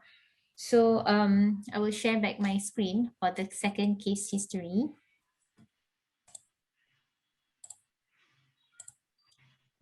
Okay, so case 2, never mind. Mr. CW. He is a 45-year-old male, an IT manager. He is a known case of hypertension and having dyslipidemia. He has snoring for the past 10 years, worse for the past 1.5 years, as he also has witness apnea and daytime somnolence. He has nocturnal almost every other night in a week and has recent excessive weight gain, about 20 kilo for the past 1 year. He complains that he wakes up with a headache and it is relieved with continuing his to sleep in, and he will start his work at mid-morning. He often needs to smoke or drink coffee to keep him focused at work, and he has had 1 episode of MVA while returning from work. His Epworth Sleepiness Scale is full 24. And apart from that, he also has reflux symptoms such as water breath. He has thick phlegm, which he has to do frequent throat clearing. But for this case, he does not have any nasal symptoms. For his past medical history, he has hypertension and is on TAP amlodipine, and dyslipidemia is on TAP simvastatin. His office work, and he has been having sedentary lifestyle since the MCO. He is married, and he is also a chronic smoker, having smoking half pack per day for the past 25 years. So for this case, also a home PSG was done, and the report is a severe OSA. So on clinical examination, he is an obese patient with a BMI of 42, thick neck, circumference is 19 inch, and hypertensive 150/90. So pardon for the poor picture, but he has a malocclusion of class 2 and mild retrognathia. His Friedman tongue position is 4 with a small tonsil. Tonsil is grade 2. Okay, so this is a short video of the Muller's maneuver done. You can see here the stick phlegm, and when Muller's maneuver was performed, he has a circumferential collapse. Okay, this. And the tonsil is a grade 2 tonsil. Okay. So we've already discussed from the previous case scenario about the sleep study, and also what do we do if the patient has a concomitant allergic rhinitis symptom. So for this patient, he has OSA symptoms and also LPR, and also some physical findings which are inclined for OSA. So what is the next step of management for this patient, and why? Can we have Prof. Sani to start first? Oh my God. Okay. CPAP, no problem. I have no doubts in my mind that I would definitely try a trial CPAP. Definitely try CPAP. Why? Because he's obese. He's severe. He has severe sleep apnea. He is obese. These are very small tonsils. These are top points for CPAP. Any other option of management would you like to offer? CPAP? Yes, Ms. Shima. I agree with Prof. Sani, CPAP, and I would also counsel him for bariatric surgery. We can offer him bariatric surgery and maybe some weight reduction or dietary management as well, and CPAP. Prof. Marina, would you add any other management for this patient? Sama. CPAP. Okay, alright, yes. Straightforward CPAP. Yeah, straightforward CPAP. And we post these two cases so that the postgraduate students can appreciate the contrast between a patient who requires surgical intervention and a patient who more inclined towards receiving CPAP therapy. Yeah. Just to ask, since this patient has some retrognathia and malocclusion, is there any role of mandibular advancement devices? Sorry, I jawab. There's Sure, always Mishima. Yes, there's always apa nama dia? There's always the option of enlarging the box. Okay, but the thing is, I would say that a bariatric surgery nowadays, especially, is less traumatizing than MMA. But because the MMA planning is so long, it's unfortunately in Malaysia it takes ages, maybe years, 1 or 2 years. In his case, he's already like hypertensive, dyslipidemia, dia dah ada MVA, so I don't think that would be the case in our situation in Malaysia. It's different in the US because kat sana the planning is like within weeks. Okay, so diorang memang senang sangat untuk nak plan. Okay, but for us it's a bit different. So it's really, I don't think that is a good option for this patient. Okay. And also because he has LPR symptom, should we treat the laryngopharyngeal reflux as well? Prof, any comments on that? Yeah, he probably has the reflux because of his weight as well. Yeah. Okay, so I think for this patient, of course, it's a clear-cut case where we would initiate a CPAP, but at the same time, while waiting for him to be convinced or to get the machine, we should also advise him for a proper dietary management, lifestyle modification. Can consider bariatric surgery as well. Depends on his well controlling his comorbidity and also managing his LPR symptoms. Okay, and last but not least, we have one bonus question because I think it was not touched during the lecture or there was no question asked about this in the chat room. What is the role of a tracheostomy in managing obstructive sleep apnea? Ms. Farah, probably there is a question from Mr. Jivanan. Before we touch on tracheostomy, Mr. Jivanan asked about, the second case, if the patient is non-compliant to CPAP or can't tolerate CPAP, what will we do?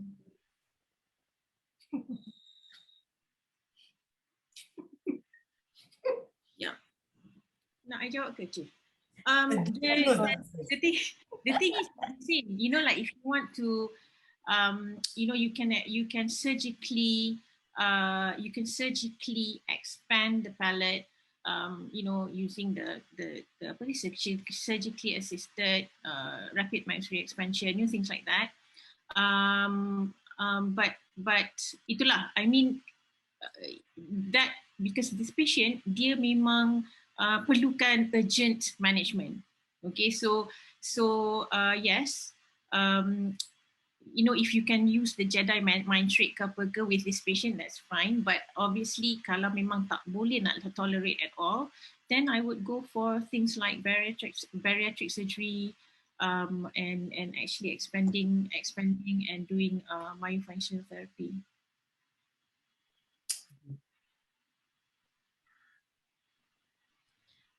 Probably from my side, I would troubleshoot first, find out why the patient is not compliant.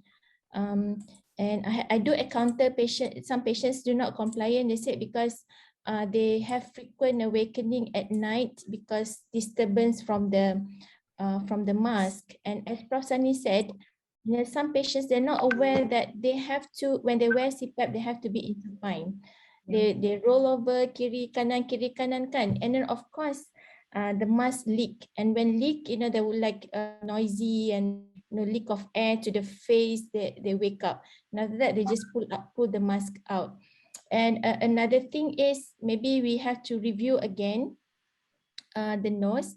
If there is obstruction in the nose, for example, if it is missed the first time when we examine the patient, because if the nose is blocked, I think one of the speakers has touched on this. If the nose is blocked, the patient will require higher pressure. That would cause discomfort, and the patient tend not to adhere to CPAP because of that.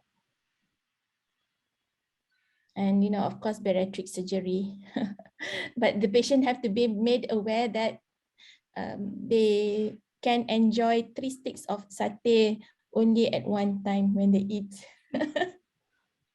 So exactly. So macam as Prof. Sani cakap lah, like if the patient knows that it is a must, the CPAP is a must, kalau tak dimati kind of thing kan, then they would be a bit more compliant to the to CPAP. But if we do get those 1 or 2 patients yang memang tak boleh. You've troubleshoot with them, you've changed masks, you've done everything, but they just can't, kan? So in these kind of cases, tu yang you have to look, unconventionally. I'm not too sure because I have one patient who refused bariatric surgery on CPAP, and he's currently wearing the CPAP with the mandibular advancement device. It gives better compliance according to him. He says it's less suffocating when he wears it with the mandibular advancement device. However, it's quite temporary. The relief you get is about 2-3 years, and then after that he redeveloped the symptoms, then he had to consider bariatric surgery. So yeah.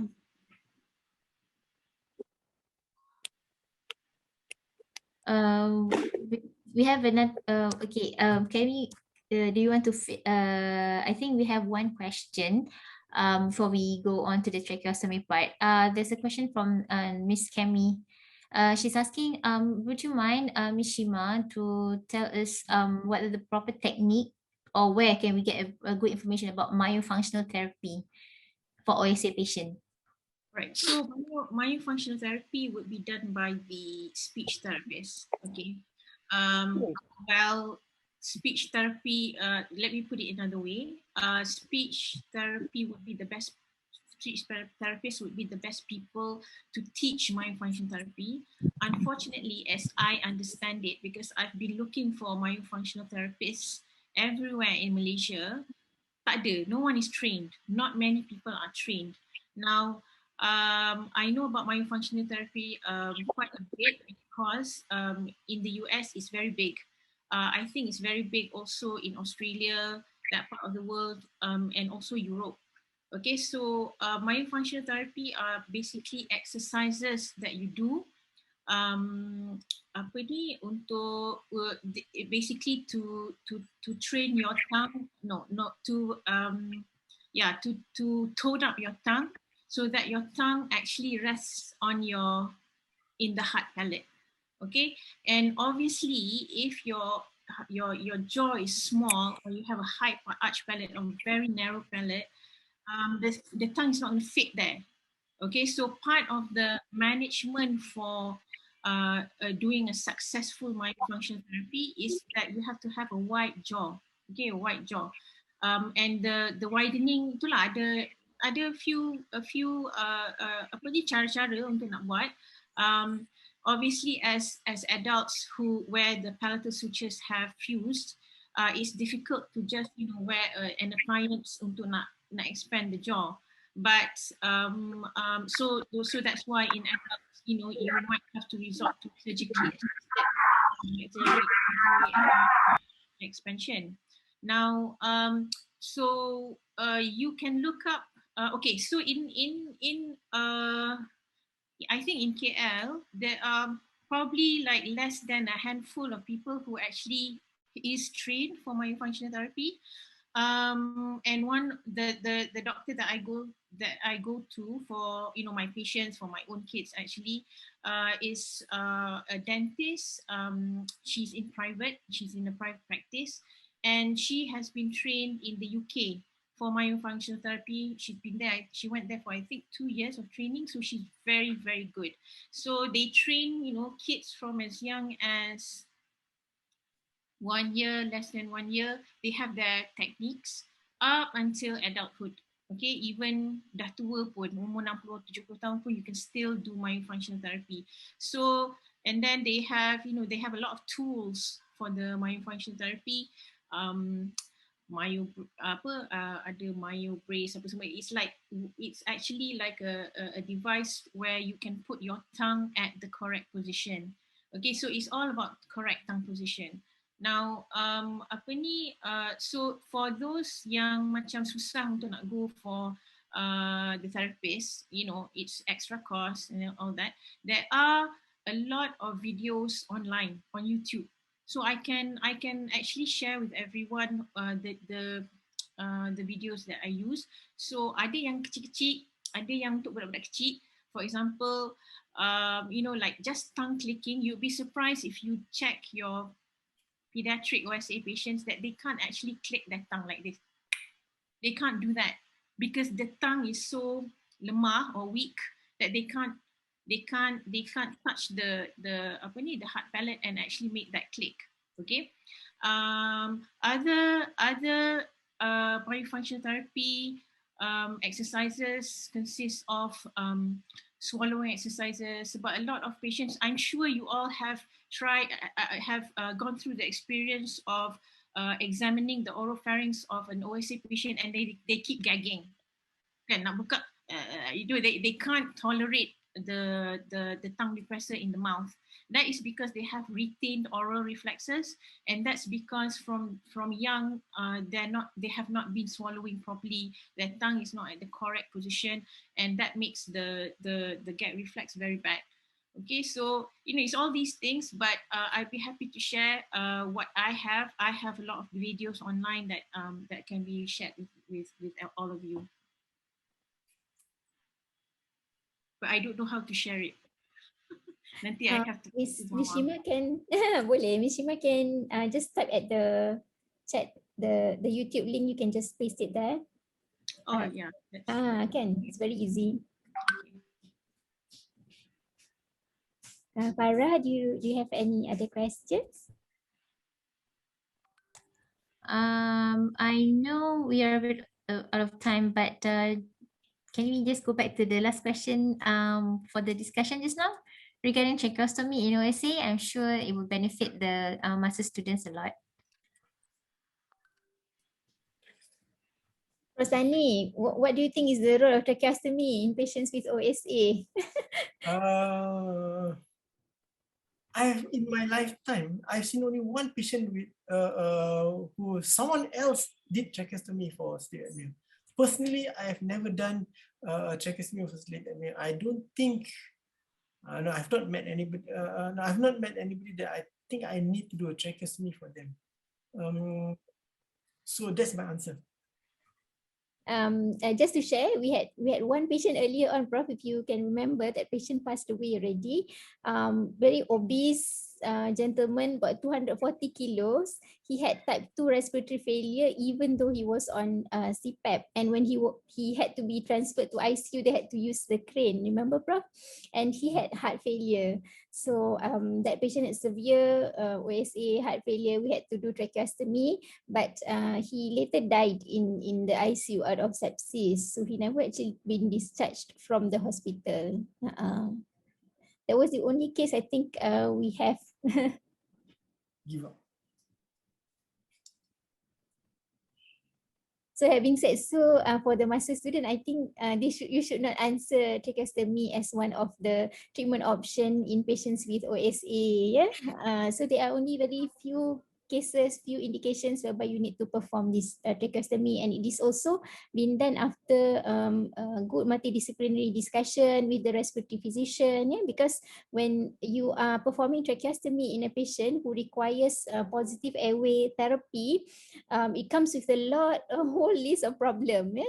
So when the patient is on positive airway therapy, you need to make sure that the patient doesn't eat, because otherwise the patient would be refluxing, because he would need this positive airway therapy throughout the day, because he's got very severe type 2 respiratory failure. So it is something that needs a lot of background discussion.